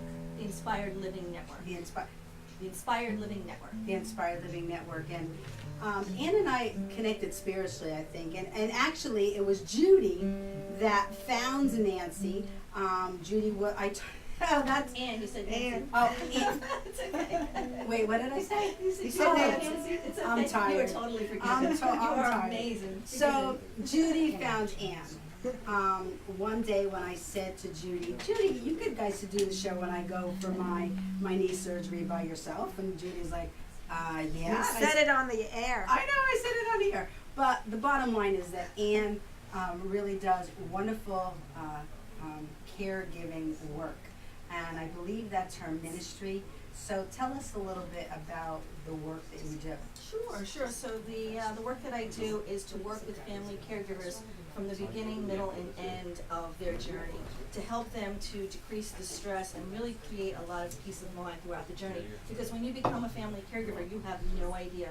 You think that you're just stepping in to help a little, and all of a sudden you're sucked into this timeline, this tunnel, and you have the medical community, the social community, your siblings, your family members, the person that you're caring for. So I'll sit with them in the beginning, and the hope is really to educate them about things that are important from the practical point of view, like advanced directives and healthcare proxies and things like that, but then to also facilitate family meetings so that the siblings can really come to the table with their spiritual gifts is what I like to call them, because when siblings get together in a crisis, it's usually that inner 4-year-old or that 5-year-old that's coming out and coming to the table. So I just can come in and guide them and really have them recognize and acknowledge what their weaknesses really are, right, and what their strong suits are, right, so that they can bring all of their strong suits to the table, right, and recognize that they all have things that they're not good at and things that they are good at. And somebody might be, let's say, better for the role of leader, while somebody might have more compassion and can right, talk to the nursing community. And And everybody gets their own specific job, and they can come to the table as adults and just leave their 4-year-old stories at the door. Right. And then if you want, put your little 4-year-old suit on when Yeah, you leave, yeah, and yeah. you know. And then the other piece of it, really for me, my heart is based on helping seniors leave their legacies, doing life reviews with the families, because I feel that every senior should be heard. They all have so much wisdom that us young people can learn from, and there's just so much there, and I feel that they are just sitting around, they're not telling their stories, or they've told their stories and nobody's really listening anymore. So I really have a heartfelt passion to get those legacies and those life reviews on paper, help the families create either a manuscript or a little book or an ebook or something like that, right, so that they can leave their pearls of wisdom for generations that don't even know their grandparents. Right. So that's really it's a 3-step process, right, and that's really the basis of it. And that part of it is Pearls of Wisdom. Yes, right? It's called Senior Pearls of Wisdom. That's. And what was your thought behind doing Pearls of Wisdom? It wasn't it to go and video? And so also the other part of it that I want to work with Renee and collaborate with her is to go into the senior centers, the nursing homes, assisted livings, and really get the seniors on video and just ask them questions about their lives, and really ask them, what is your pearl of wisdom? What do you want to leave behind for everybody to know about you and your journey in life? Right. What's the secret to being happy? This one gentleman, I had asked him what's the secret to being happy, and he's like, you really want to know what the secret to being happy is? I was like, yeah, of course, like, Dish, give me that. And he was 98 years old when I asked him, and he had told me that the secret to being happy is being happy first. And I was like, oh, that is such a pearl of wisdom. Yeah. Like, just freaking be happy. Like, yeah, you have to choose happiness. Yes, exactly, and the rest will fall into place. And that's really, like, that question that I had asked him really spurred what is really deep inside, that God put in my heart.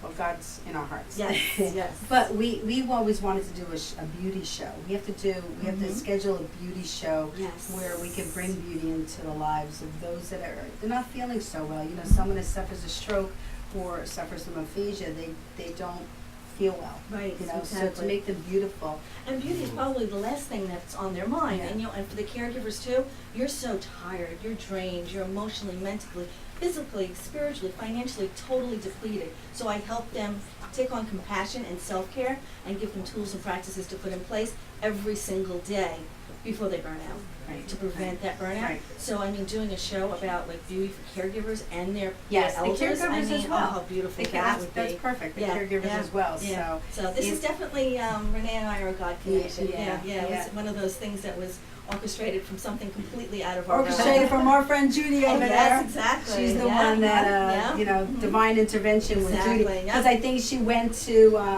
tell us, Judy. Well, you asked me to do it online, on the air. You turned to me and you said, Judy, I'm not going to be here next week or the following week, and I'm having knee surgery, and we really need to do a show about caregiving.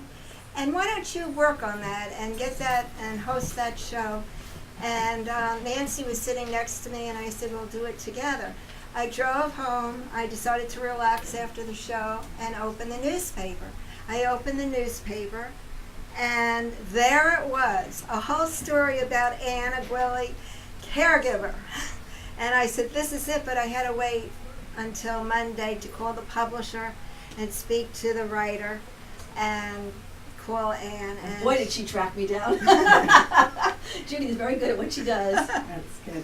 So, Ann is a family member, so we'll be seeing much more of her. But she had to run out, and I really wanted to make sure she was working the back end, and I wanted to make sure that you had a little air time. Yeah, it's all about the seniors and the caregivers. It's really, I mean, and there's so many baby boomers that are, aging now that this is going to be I hate to use the word crisis, but there's going to be an influx of elders coming down the pike, and we really need education, information, and preparation for all of this that's about to come upon us. Well, why don't we do a show? Yeah, Why don't we definitely. schedule the show. I Judy happen knows to where to have find some me. openings in August. Okay.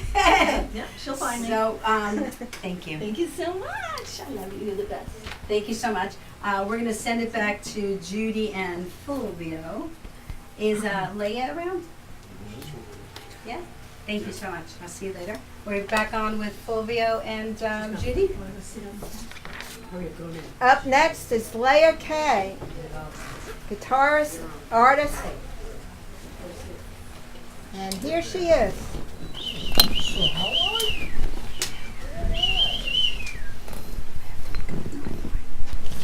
Hello. Hi. Thank you for having me on the show, Renee.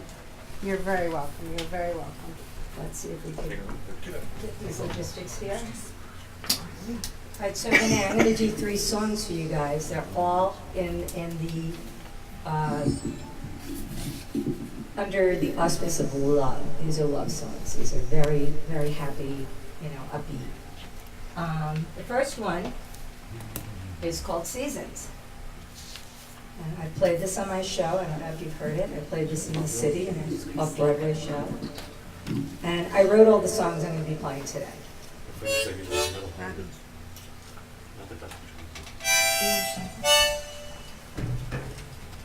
This song is called Seasons.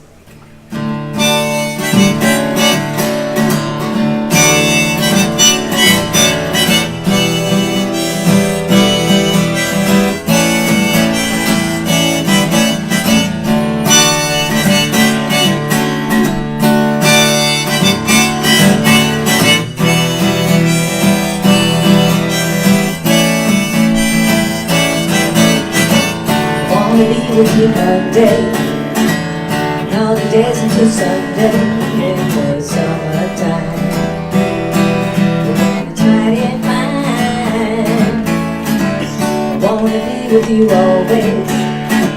I'd like to figure out more ways how just me and you make the dreams come true. Know that we could be happy if we just focus on easy, and we could cozy about the things that make us smile. I think that love is about us. We should totally doubt us. So there's no room to doubt us if there's so and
in each other's arms. I wanna be with you always. I can figure out always how just me and you can make your dreams come true. I wanna be with you all day, and I'll be dancing to something all night, all night. Night and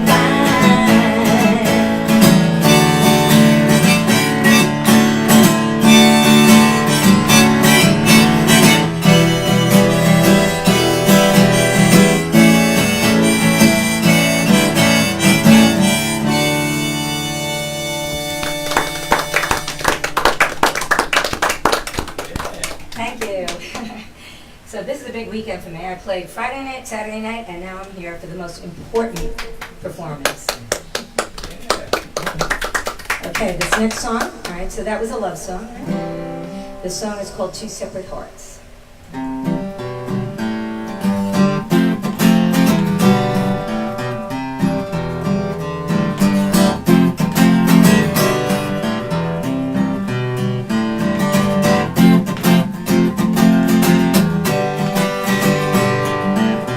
Two separate hearts, both beating to a single note. Two separate hearts have found the love they've never known.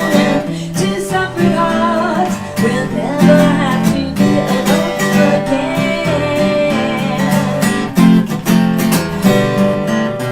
Two separate hearts have finally got a second chance. And two separate hearts have found the meaning of romance. And two separate hearts will never have to be alone again.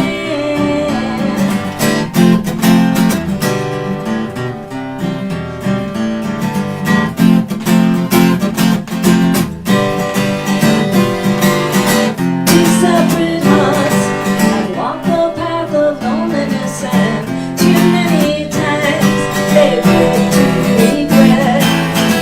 Too many fears have kept them both from seeking the one soul. They're not searching anymore.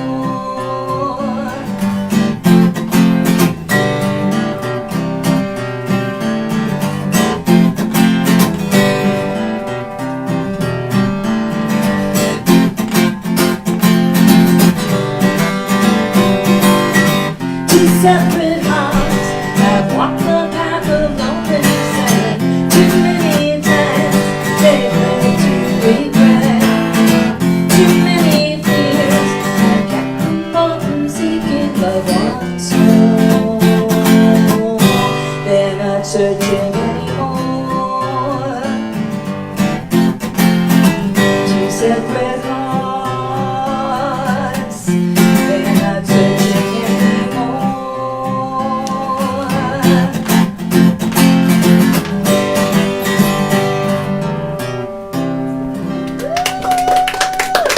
All right, this last song is called My Boy. It's also a love song. So I'm talking to Renee right now. She's off camera.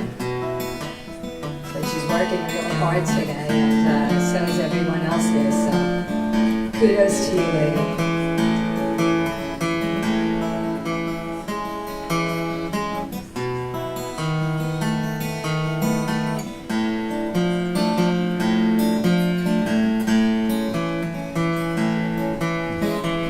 Wake up on the morning after, wipe the sleep from your eyes, and dream another dream for me.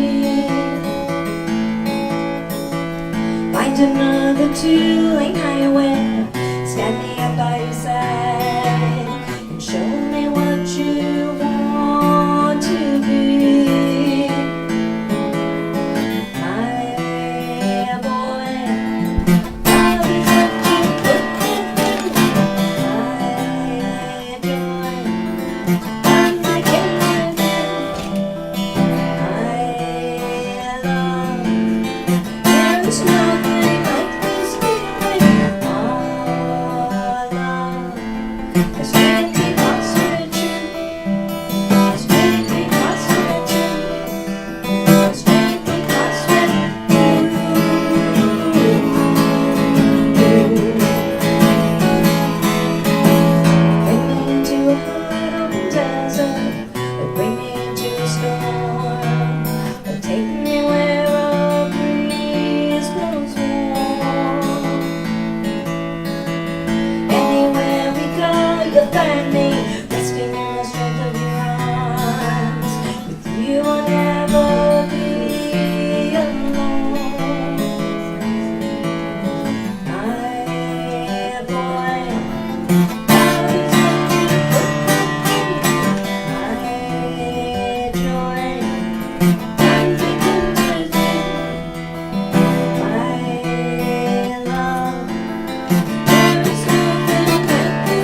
Thank you, Leia.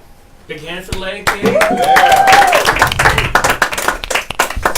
So we're going to take another video tour right now. We're going to go to...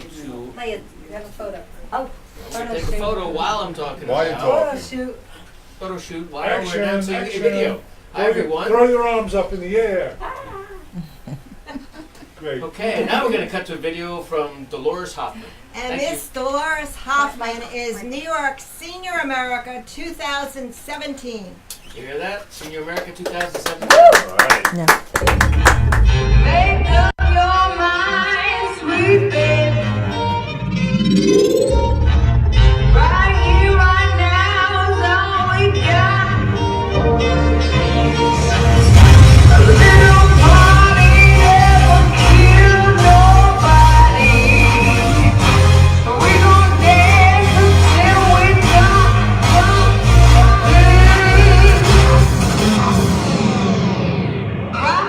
Are you ready? A little party never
Hello, welcome back. Would you do the honors of? Certainly. Next up is Bobby Baby Walker. Yay!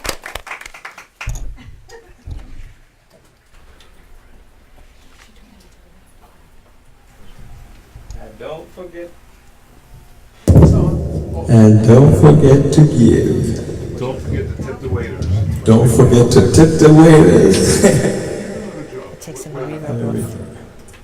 Ooh. Bobby, smile for the camera. Oh, what a nice smile. I'm leaving. Okay, go ahead.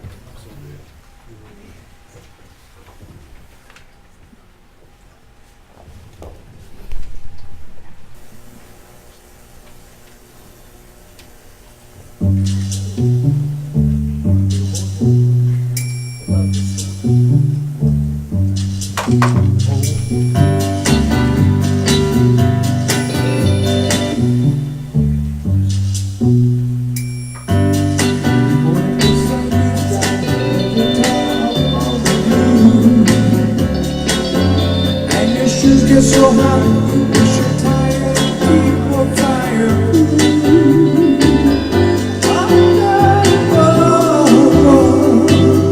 Down by the sea, on a blanket, my baby says yeah. Under the boardwalk, out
Tell me about the cotton candy, Bobby.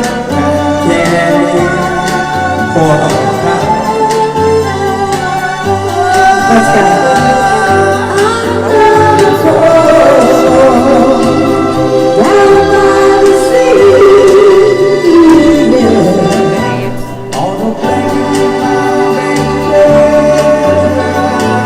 You ready, Bob, Mike? Let's go.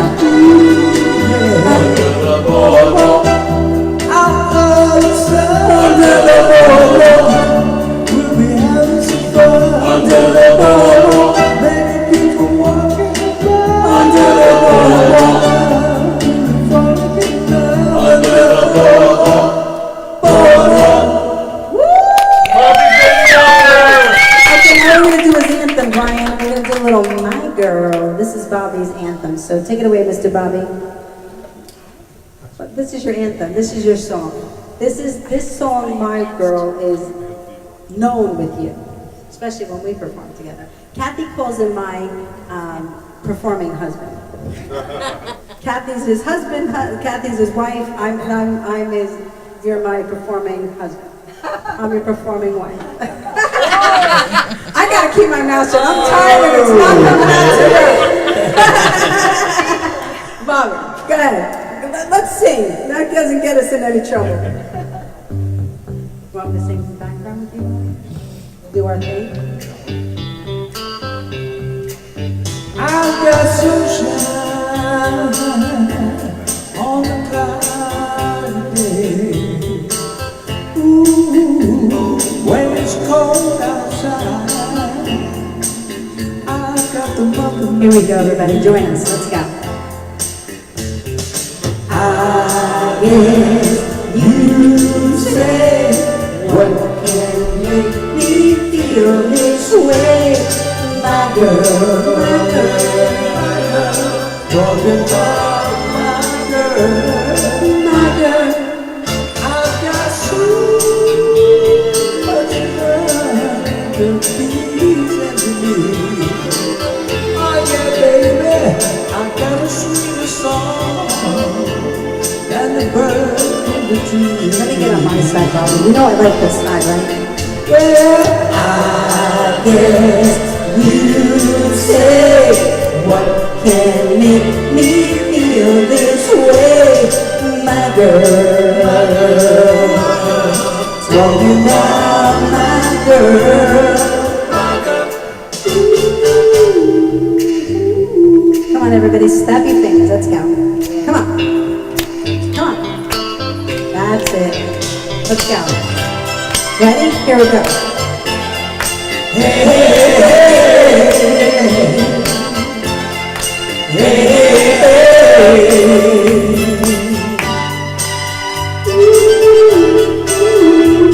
Yeah. I don't need no money. No, I do. I do. I've got all to do, baby. Here we go, everybody. Let's go. Join in. I guess you say, what can make me feel this way? My girl, talking about my girl, talking about my girl. I've got sunshine on the clouds today, my girl. I'll be together, my darling. All right. What's that? Yeah, right. Go, Bobby, go. Bob, that's Bobby's anthem. So we're gonna do a little Nat and Cole. And then Andrew's up next, right? Yeah. And we're gonna run on time because the last two, we have free space at the end. So I just have a little announcement before. okay, let's go.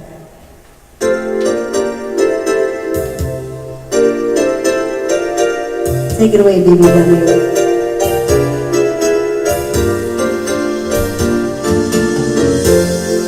Unforgettable,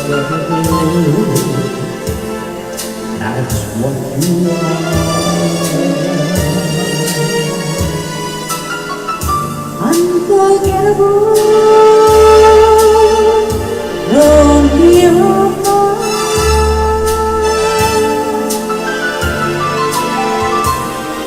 Like the song of love that sings to me, how I thought of you does things to me never before.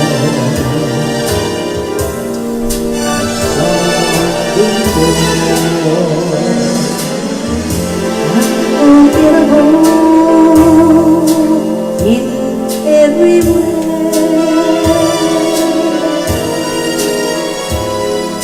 And forevermore, that's how you'll stay.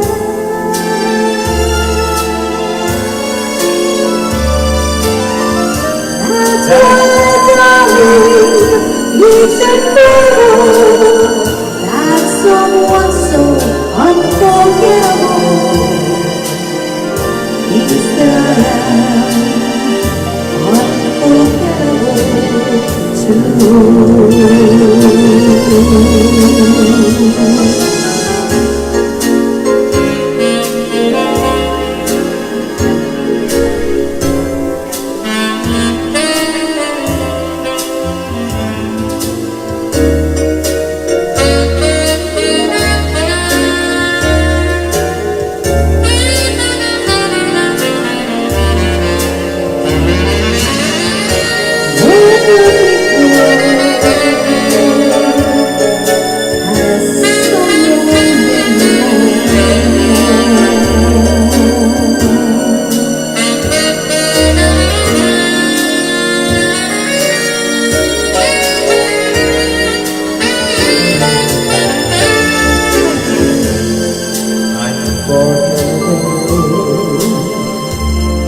That's why, darling, it's incredible that someone so unforgettable thinks that I am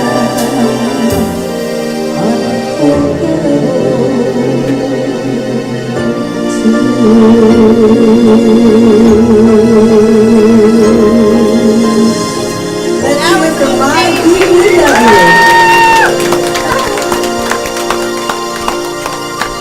I love singing with BBW. Send it back to Fulvia and Julie. That was amazing, and that was the amazing and talented Buddy Davy Walker. Nice, Renee. I would just like to make a correction in the fact that when we viewed Dolores Hoffman dancing, she is Ms. New York Senior America 2016. And I just wanted to correct that. And then up next is Andrew G. Ratway, who performs as Elvis.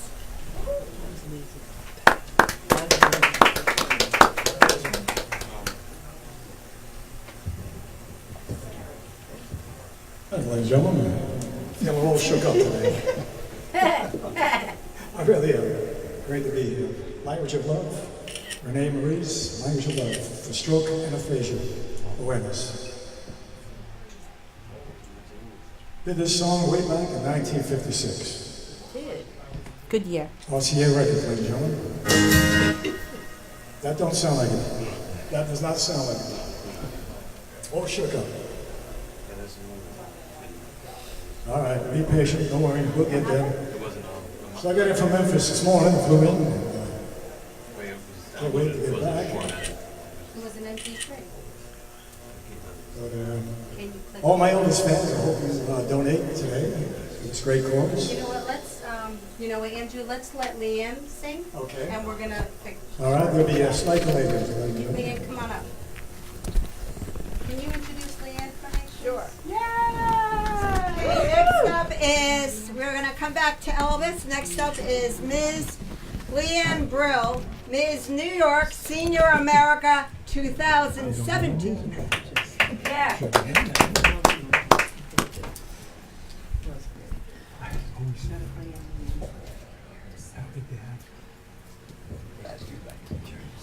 Just like last year, it's a pleasure to be here again this year. And I have a few song selections. We'll see how time goes along.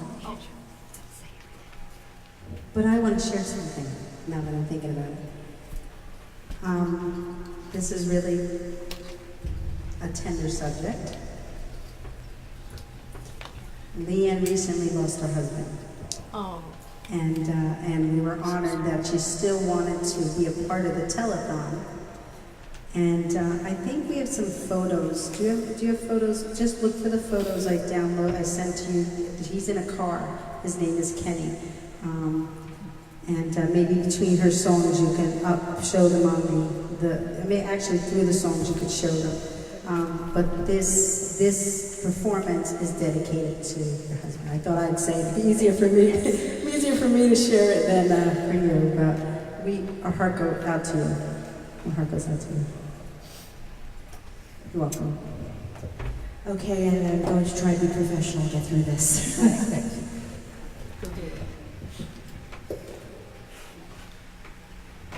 One thing about Kenny, he always wanted me to pursue my dreams and never stop me, so this goes to him.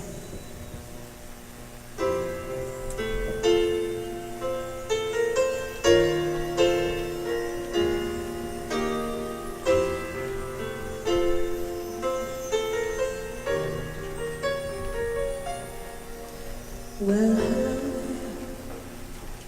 there, good old friend of mine. You've been reaching for yourself for such a long, long time. There's so much to say, no need to explain.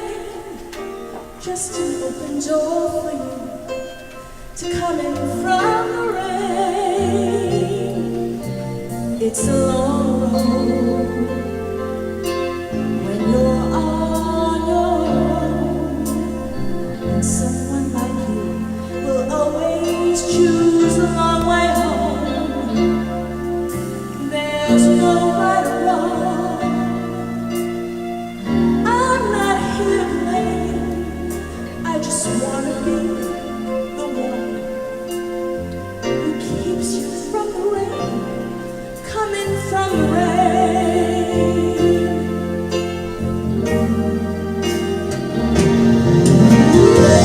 And it looks like sunny skies. Now that I'm alright,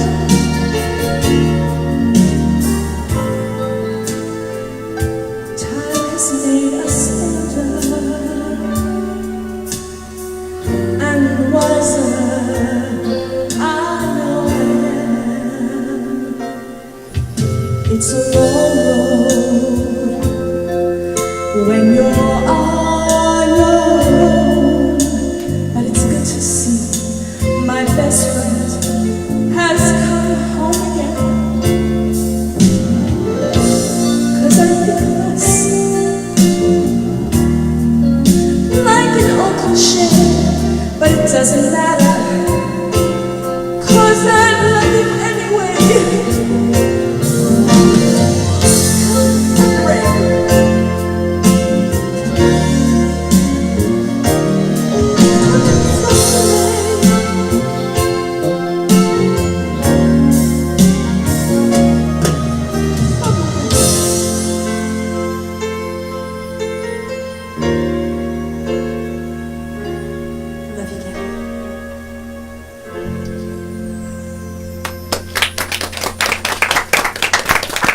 That was raw.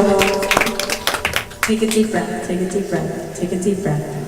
You know that he is with you and he loves you, and it's hard, it's hard, it's hard. And I just want to give you the opportunity to just take a deep breath, and he wants you to sing, so sing from your heart, and you know, Okay, we're ready for the second one. Want a tissue? Yes. Thank you. Can't see it there. No, the other one. You want to do what? No, you said the other one. Whichever one you want. Whatever is coming to you that you need to say. Over there. That's okay. Thank you. Know that we're all here. I know.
Please donate to this wonderful cause. We're Why not? Take it away to Fulvio and Judy. Okay, we had some technical difficulties. Actually, I want to do a video before, a short video, only so we could set up 2 seconds. All right. Hi. Thank you, Leanne, for that. We're gonna do another video right now with Tobin Joseph. I really want you to take this opportunity to this platform, because like you said, this platform will be around. I know we're on the air all the time, but each platform is so important, critical to take the opportunity to share what your message is to the world. So I want to give you this opportunity to share that with everybody.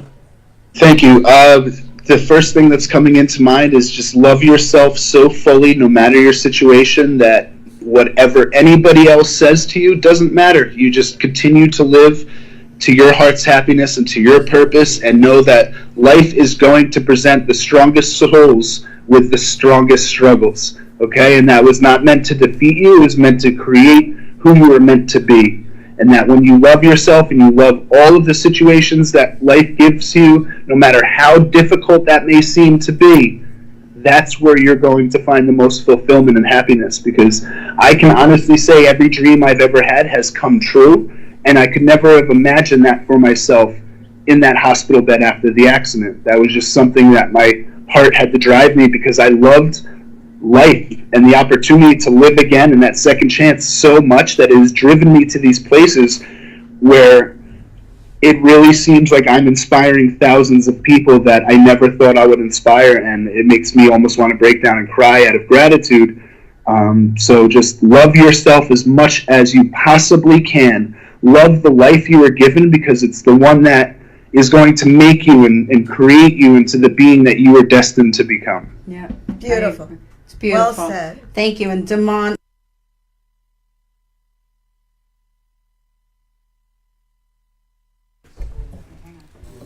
Okay, we're back. And we had some technical problems a little earlier, so Elvis is back, and he's about to perform. Let's take it away, Elvis. Okay, we're back, ladies and gentlemen. Need a little more volume on the microphone. Thank you. Some sizzling Okay. going on. Like I said, we did this in 1956, RCA Records. And I am all shook up today for being here. Very happy.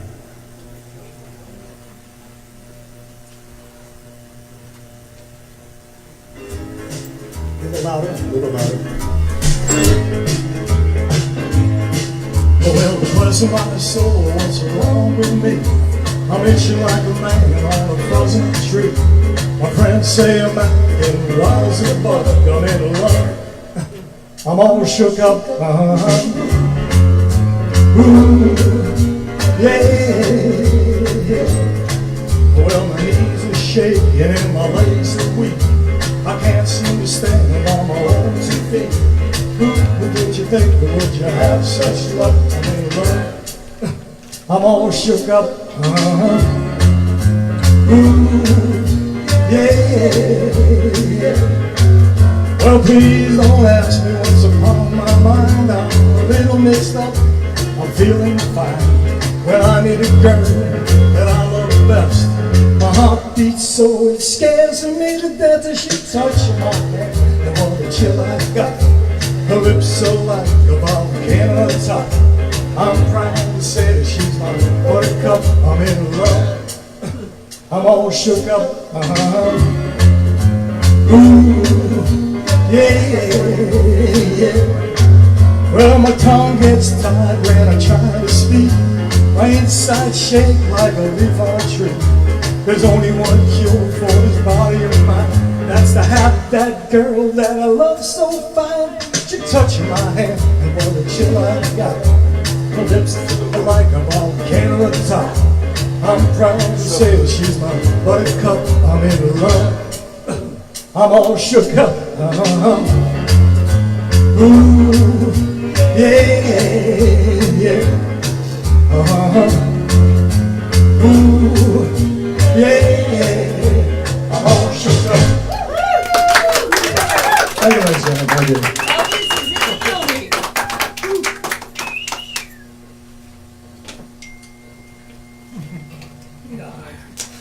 This next song is a song about lost love. And I know a little bit about that, but that's another story. It's called Can't Help Falling, no, I'm sorry, Are You Lonesome Tonight?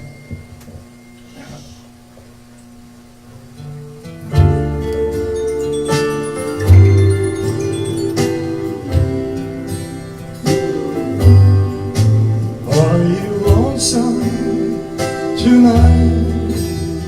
Do you miss me tonight? Are you sorry we drifted apart? Does your memory stray to a bright summer day when I kissed you and called you sweetheart? Do the chairs in your parlor seem empty and bare? Do you gaze at your doorstep and picture me there? Is your heart filled with pain?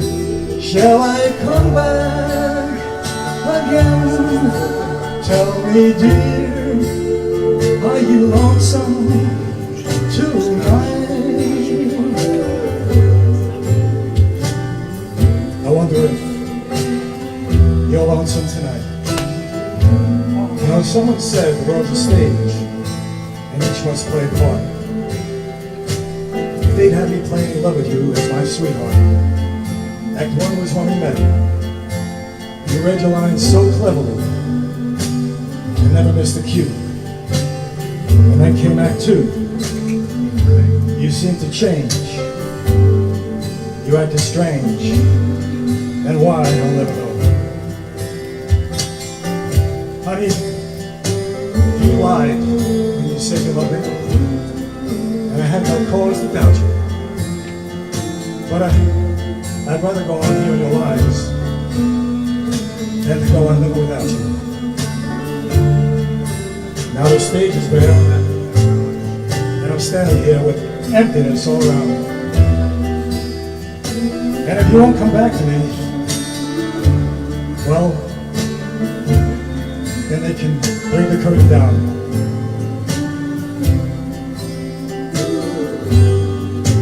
Is your heart filled with pain? Shall I come back again? Tell me, dear, are you lonesome tonight?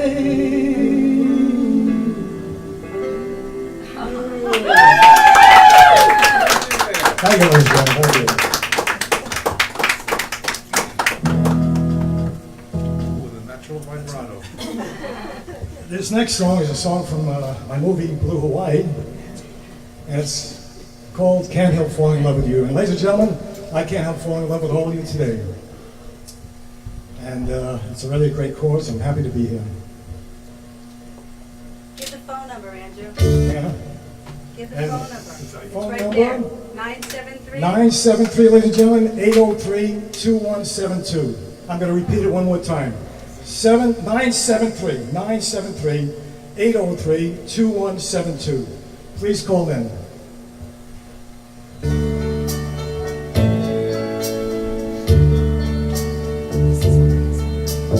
Wise men say only fools rush in, but I can't help falling in love with you. Shall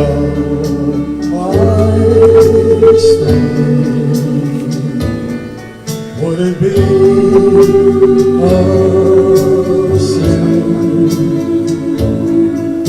if I can't help falling in love with you? My to the sea. Darling, so it goes. Some things are meant to be. Take my hand, take my whole life too. For I can't help falling in love with you. Like a river flows surely to the sea, so it goes. Some things, you know, are meant to be. Take my hand, everybody now. Take my whole life too. Come on, Bobby. For I can't help falling in love with you. For I can't help falling in love with you.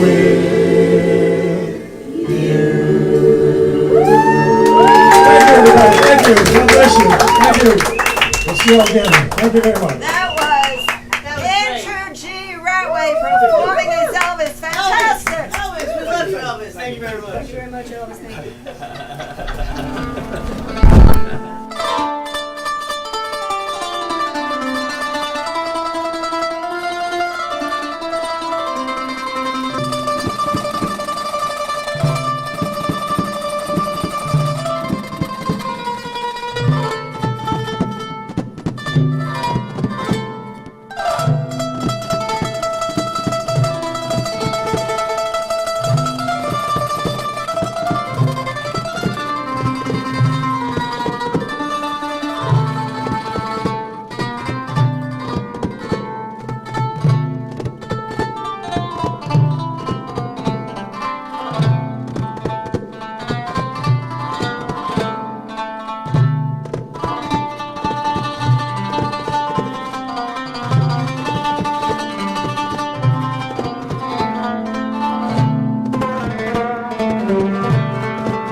Just grabbing a bite. Fulvio has been like sitting in the MC seat, and Judy as well, and Ginny, and they're hungry. They're hungry. They gotta eat. Gotta eat and drink, you know. So go ahead, Fulvio. Well, welcome back. By the way, don't forget to donate. The Renee Marie, languageoflove.org. And we're now back with Dr. Mike Evangel. And Renee, take it away. Thank you. Thank you.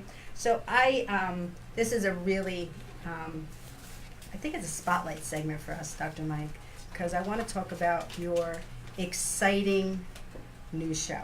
Okay. That's what I want to spotlight. I Okay. know we'll talk about a little bit about Tourmaline, because that is important in the healthcare industry, the watermelon mineral. But we got to talk about your show, and the fact that your photo was in Times Square on New Year's Eve. I mean, come on. So tell us. That's pretty exciting. Yes, that happened because of the tourmaline, right? Didn't it all manifest because of the tourmaline? It was a series of different events that occurred, and like you were saying earlier about your stroke, and about it basically opened up the opportunity to help people. That everything happens for a reason in life, right? And this is no exception. Yeah, I mean, you are. When I first started going to you was it my spine? No, it was my knee. Your it was knee. my knee. And actually a very dear friend of mine who actually came over last night because we have a prayer circle, Rosanna, introduced us. She goes, go to Dr. Mike. He's a good guy. She goes, I really don't usually like to recommend, but he's a really good guy. So I went to him like, oh my God, he's so full of knowledge and stuff. And somebody saw that in you, and now you're doing this show. Right. So it's incredible. I mean, what's the basis behind the show? Well, the basis behind the show is that there's a lot of misinformation going out there today. And there is only one truth. In every episode, we do our best to bring that truth to you with the hope that collectively you and your loved ones can live a healthier, safer, and more fulfilling life. That's the bottom line. And let's talk about the truth, because you and I have had conversations where the medical field, the pharmaceutical field, want you to continue to buy Absolutely. Drugs. I've got a patient that teaches the 3rd grade, and she was saying the other day, she's trying to tell these kids that sometimes what corporations want are not necessarily what's good for people. At that tender age, they can't really understand it. And there's no reason why corporations shouldn't do what's best for people. And the consumer has the power to demand it and refuse to buy their products. Right. And hurt them where it counts the bottom line. And that's really the power of the consumer. Now with social media, which we're very involved with, it's very powerful. And what we're doing now with the TV show is a lot of Twitter and different social media, Facebook, activity. And I would say social media is like word of mouth on steroids. Yes, that's true. That's true. So, do you have your show scheduled? Can you talk about one of the topics? Well, Eric Stein, is it released yet? I've got an agent actually now, so when I say my people can talk to your people, I actually have people that can talk. But Eric promised me, because I have a bet with Tom Pateri, who is like a real life Jason Bourne, and I've been very blessed because I personally know some of the top people in the world. Yes. In different fields. Yes. And this is no coincidence either. So Tom has got CAA clearance, and he worked teaching Navy SEALs. He worked with me with a lot of the federal agencies teaching. And he also has a Stop-'em, this device that you can put on a door to turn into a deadbolt. So I've got a bet with Tom that if the show's not on by the end of June, I have to take him out to dinner. I told Eric, it's not about dinner, it's about honor. Yes. And I said, don't let me down, Eric. Yes, yes. So, you look at things through I guess a whole organic, holistic avenue, because there are ways to heal yourself without those types of medicines. Although we do agree that in some cases you need to use both. Well, I was talking to a friend of mine who's another chiropractor I went to chiropractic school with about this the other day.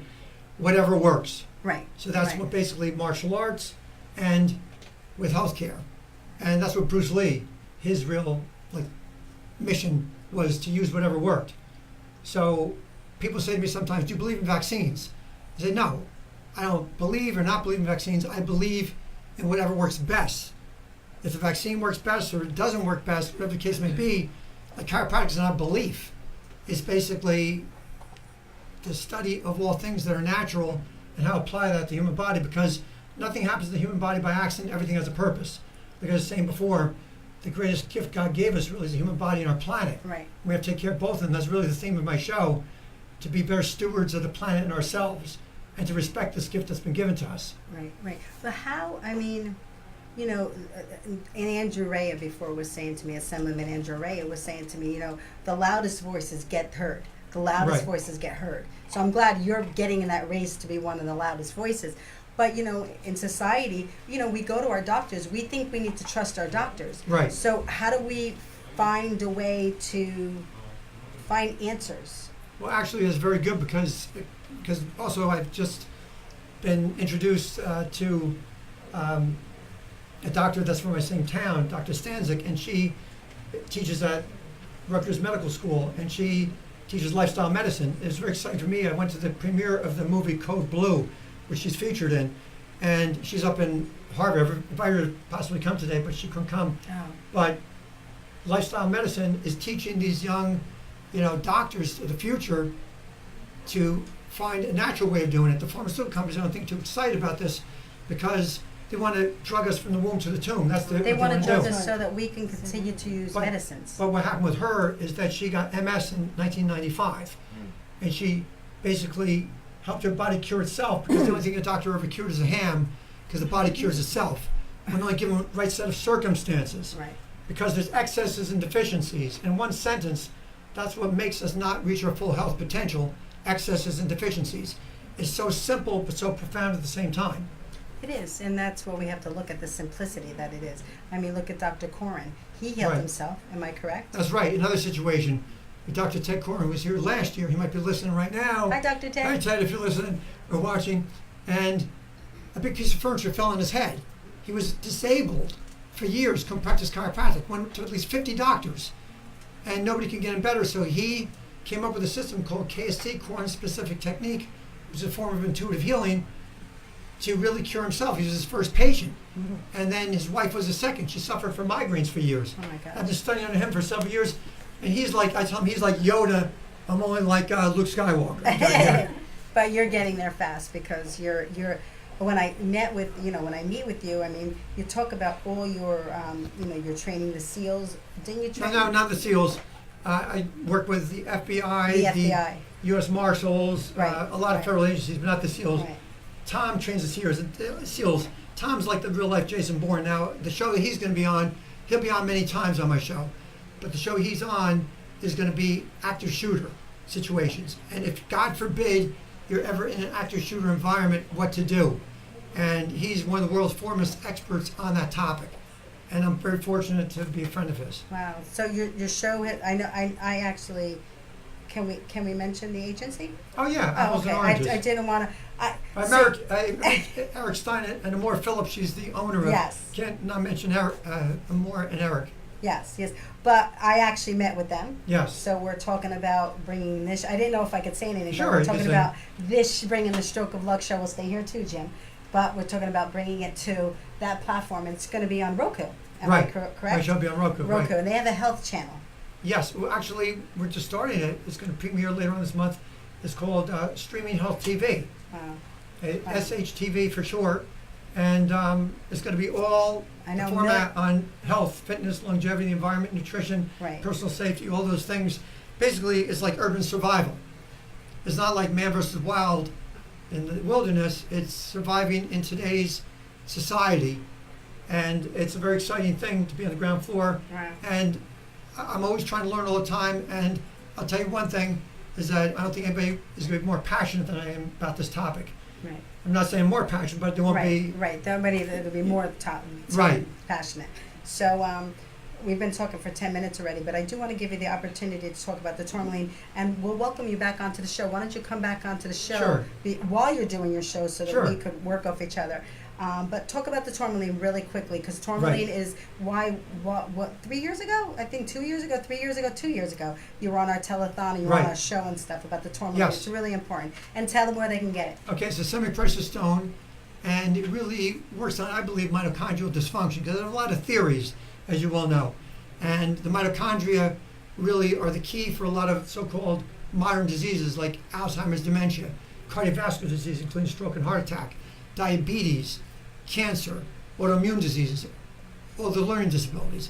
All of them are based upon the mitochondria not working properly. Why don't they work properly? All the toxins in the environment, all the EMF, the bad electromagnetic energy, and a lot of stress. Modern life destroys the mitochondria. We have to build them up again. So tourmaline helps that. It's 3 different energies it gives off, and we're out of time. It gives off far infrared, negative ions, and a Schumann resonance, the mysterious energy. And tourmahealth.com is the name of our website. And also Apples and Oranges on Roku. We're going to be the Miracle Tape products, and the Miracle Pet Mat will be featured on Roku. And I think Because you have it for the dogs too, that they can lay on it.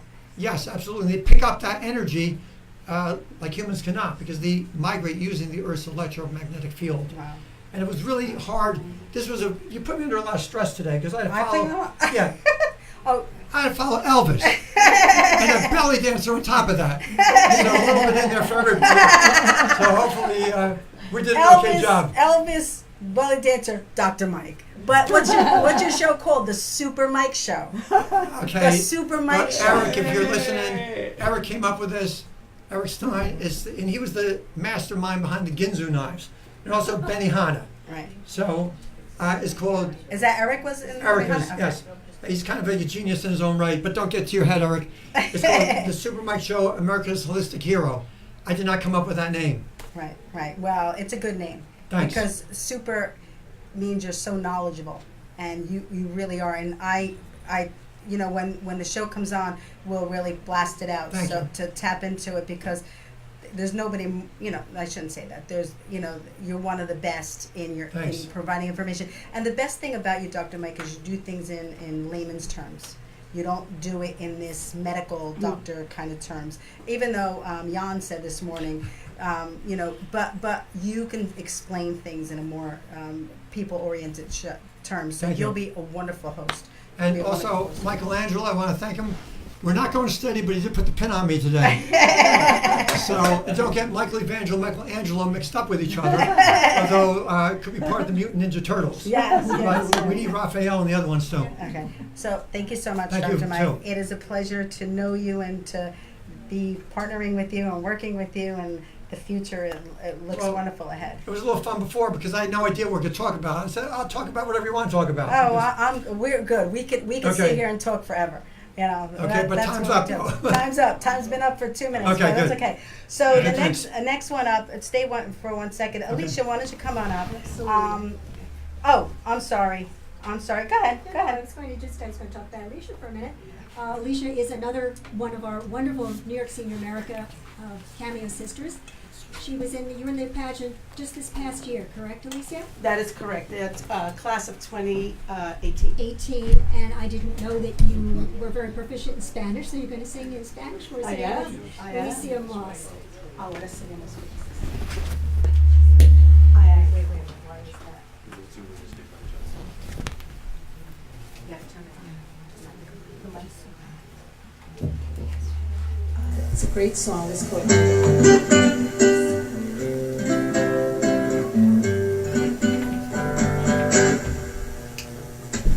Yo tengo ya la casita que tanto te prometí, y llena de margaritas para ti, para mí. Ser un refugio de amores, ser una cosa ideal, y con romances y flores formaremos nuestro hogar. Ahora seremos felices, ahora podemos cantar aquella canción que dice así, con su ritmo tropical. La la la la la la la la la, la la la la la la la. Tengo ya la casita que ya te prometí. Por cierto, en mi vida, yo tengo ya la casita, que tengo ya la casita para ti, para mí, ser un refugio de amores, ser una cosa ideal, y entre romances y flores formaremos nuestro hogar. Ahora seremos felices. Okay. Do you mind if we start?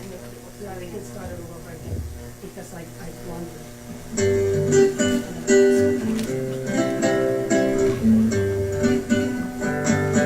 Yo tengo ya la casita que tanto te prometí, y llena de margaritas para ti, para mí, ser un refugio de amores, ser una casa ideal, y con romances y flores formaremos nuestro hogar.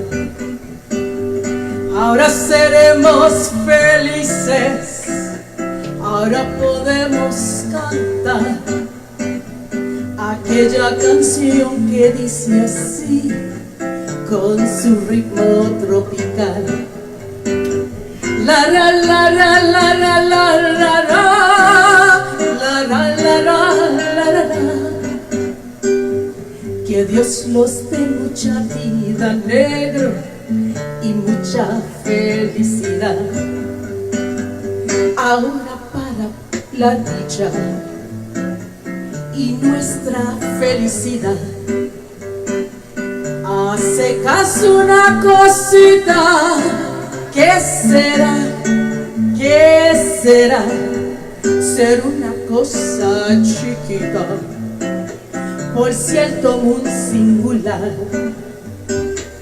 Es una muñequita que alegrará nuestro hogar. Ahora seremos felices, ahora podemos cantar aquella canción que dice así, con su ritmo tropical. La la la la la la la la la la la la la la. Que Dios los dé mucha vida, y mucha felicidad. La la la la la la la la la la la. Que Dios los dé mucha vida, y mucha felicidad. Que Dios los dé mucha vida, y mucha felicidad.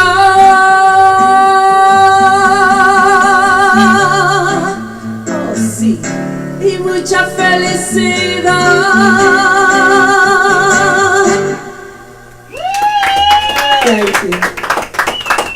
Gracias. Por favor, llame el número 973-803-2172. Gracias.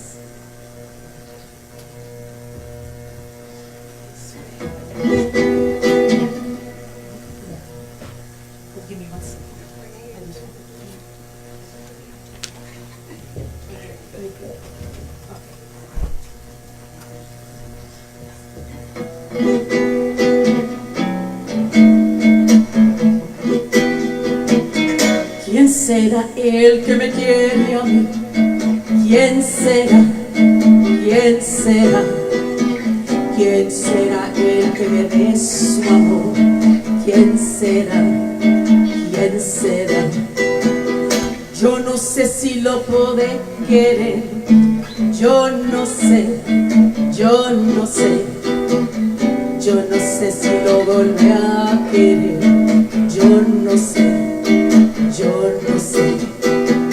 He querido volver a vivir el calor del amor de ayer, el calor que me hiciera sentir como siento a ti ayer.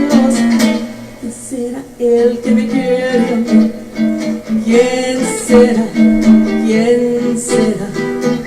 ¿Quién será el que me dé su amor? ¿Quién será? ¿Quién será?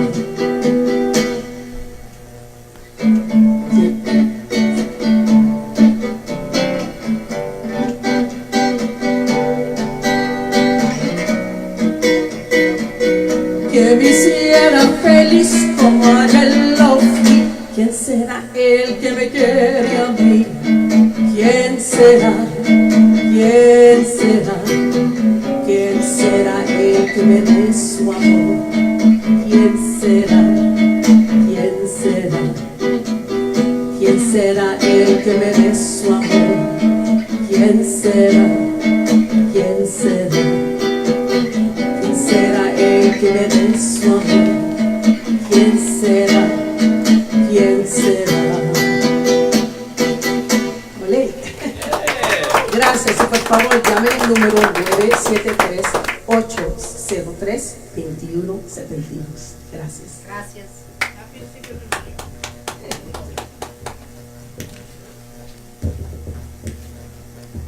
Gracias a ti, Alicia.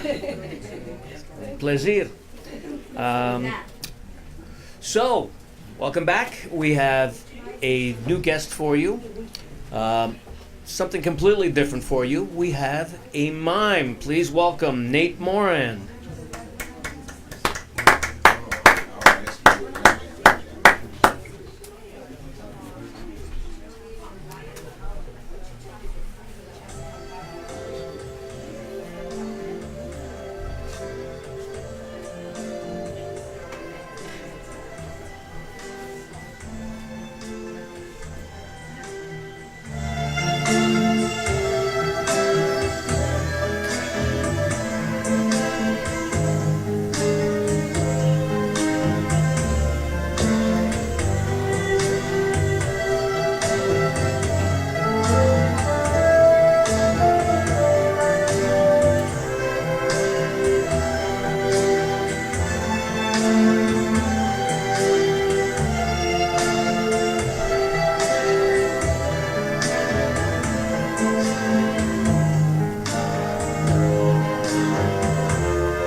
Wait 1 second.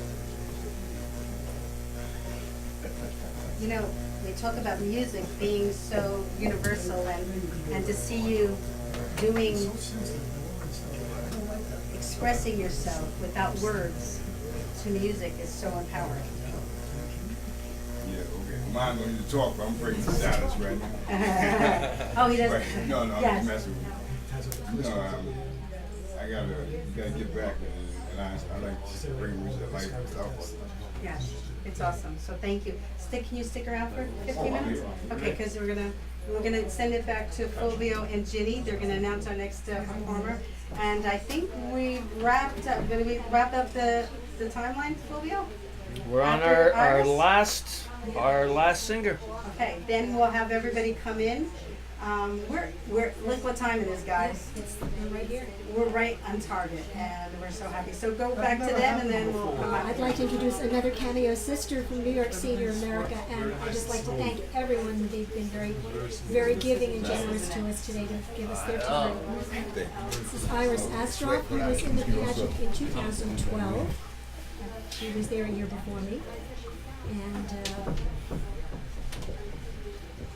we thank you for sticking around, for being here to wrap the show up for us. Thank you, Iris. Happy to be part of this. I'm going to start with a Willie Nelson song that I love many years. Is this on? No? Yeah. What's this?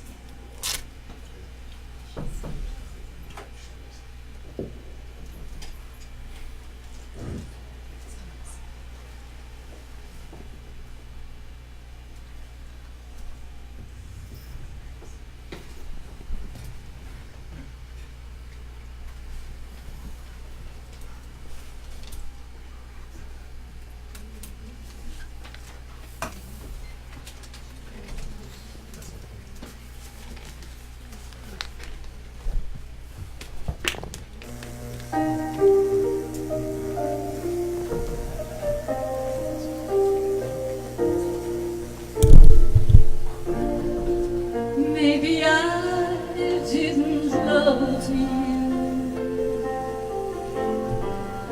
quite as often as I could have, and maybe I didn't treat you quite as well as I should have. If I made you feel second best, and I'm sorry I was blind, but you were always on my mind. You were always on my mind. Maybe I didn't hold you all those lonely, lonely times, and I guess I never told you I'm so happy that you're mine. Little things I should have said and done, I just never took the time. But you were always on my mind. You were always on my mind.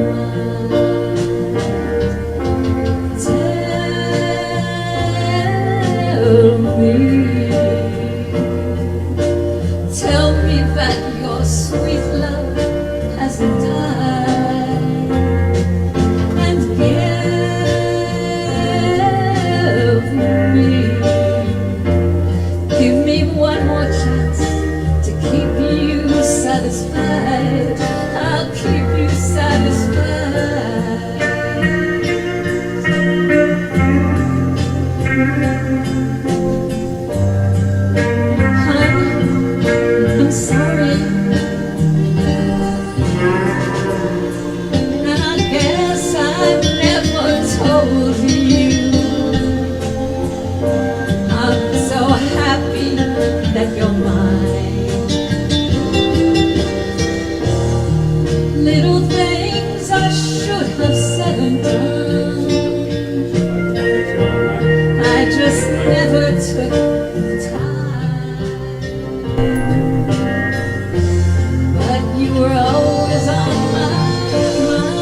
You were always on my mind.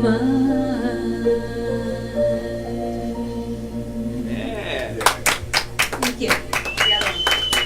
And my next song is from the show Sugar Nuns that I was in. I played a nun. The show closed after 3 days because it really wasn't funny. And they did it somewhere else in Northport, and it was also called Not Very Funny. Anyway, it was worth it to be in it to get this song, which I love. All I need is a band and a mic and a stand, and I'll find a song to sing. You wanna belt it like a vermin or croon it like a wave. Find a song to sing. You want some jazz, about some blues in the night, blues in the day, jazz or blues. I'm at your show, and I'll find a song to sing. You want a Broadway too with some jukebox, or we can go beyond crime into the woods for some time. I'll find a song to sing, or to say you need a diva for Rossini at Geneva. I'll find a song to sing. If you have a bad day, minor is the only way. But if it turns red letter, then major is better. I'll find a song to sing. You want it down and dirty, cute and kind of flirty, from Tin Pan Alley to the San Fernando Valley. Like I've got a song to like sing totally, from Dixieland to R&B. I've got songs from A to Z. If you wanna rock and roll, I'll sing and save your song. Put me in a musical, I'll stay all night and sing them all. I've got a song to sing. So make your request, I'll do my best to find the right song to sing. But Mama knows the score, always leave them wanting more. So I'll say so long, but don't get me wrong, I'll be coming back strong. Baby, I've got a song, I've got a song to sing. I've got a song, I've got a song to sing. Oh yeah. Thank you.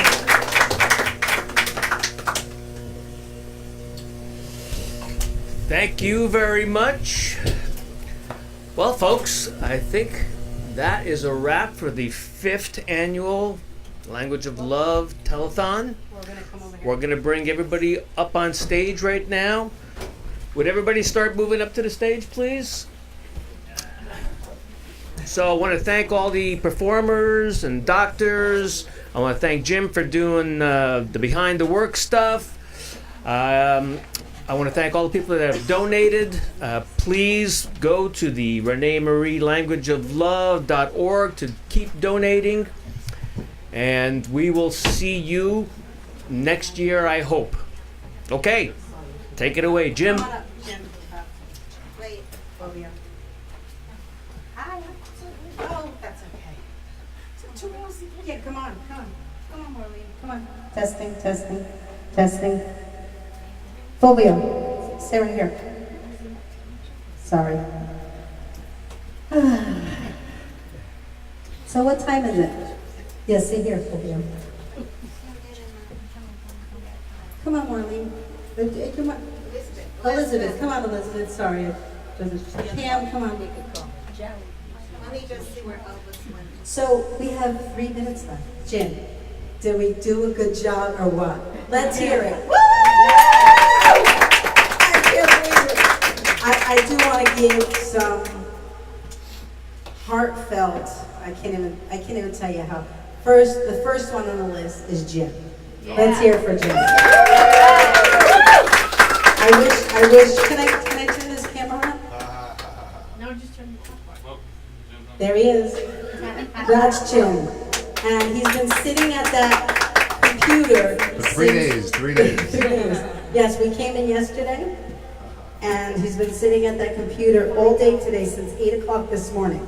I think he got up once to get something to eat and drink. So, Jim, we love you. I cannot tell you. The second one, they're not in any order.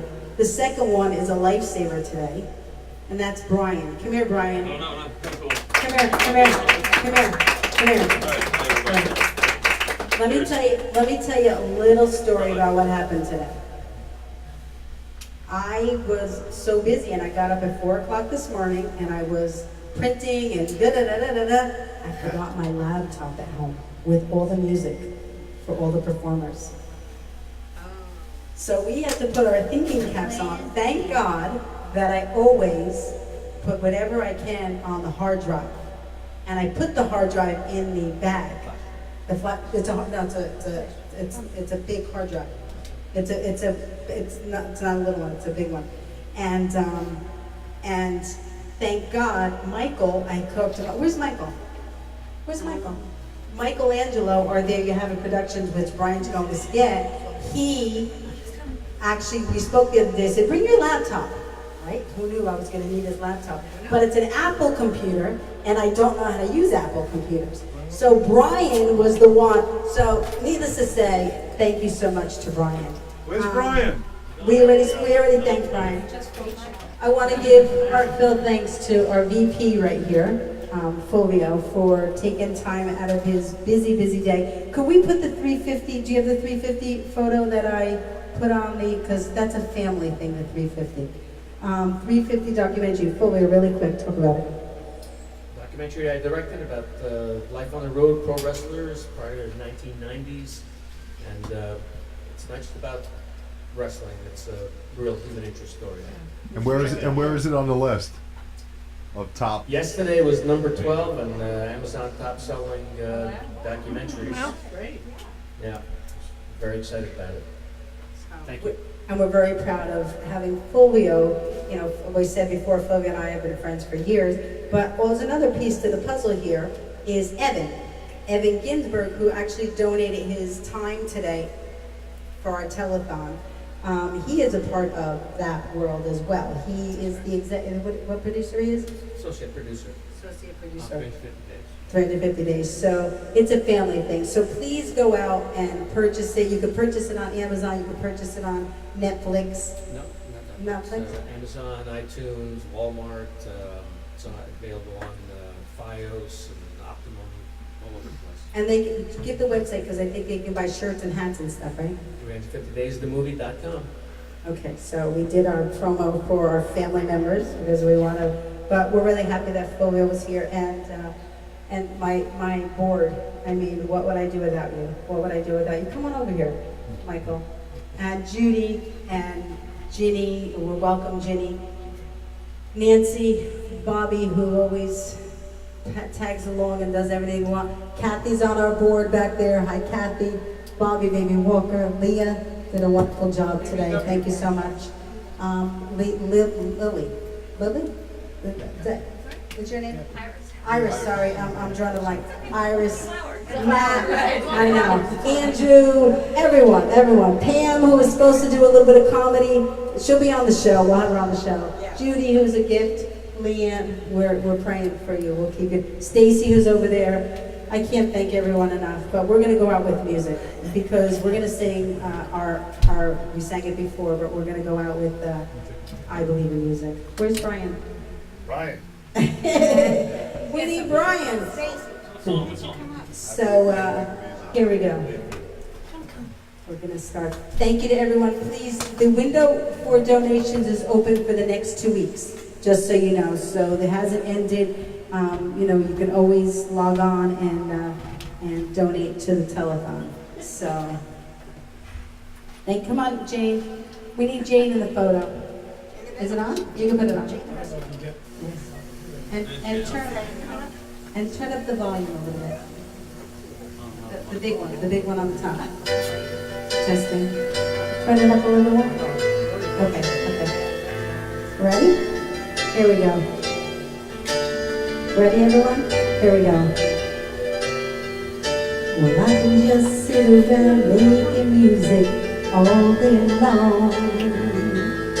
As long as I'm making my music, I can't do nobody wrong.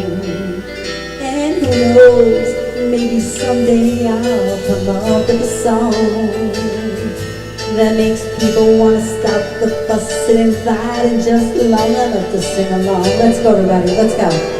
I believe in music, and I believe in love. Let's go. Music is love, and love is music, if you know what I mean. And people who believe in music are the happiest people I've ever seen. So clap your hands, stomp your feet, and shake your tambourine. Lift your voices to the sky. God loves it when you sing. Let's go! I believe in music, and I believe in love. One more time, let's go. I believe in music. Lord knows that I believe in love. One more verse, let's go. Music is a universal language and love is the key. Let's go, Michael. To find brotherhood, peace, and understanding, and living in harmony. Let's go. So take your brother by the hand and sing along with me. Find out what it really means to be young and rich and free. Let's go! I believe in. Keep singing, everybody. Keep singing. Thank you so much, everybody. God bless. We love all of you. Please help us in our chorus. Let's go. Sing with us. Let's go. I don't hear you. I believe in music. Lord knows that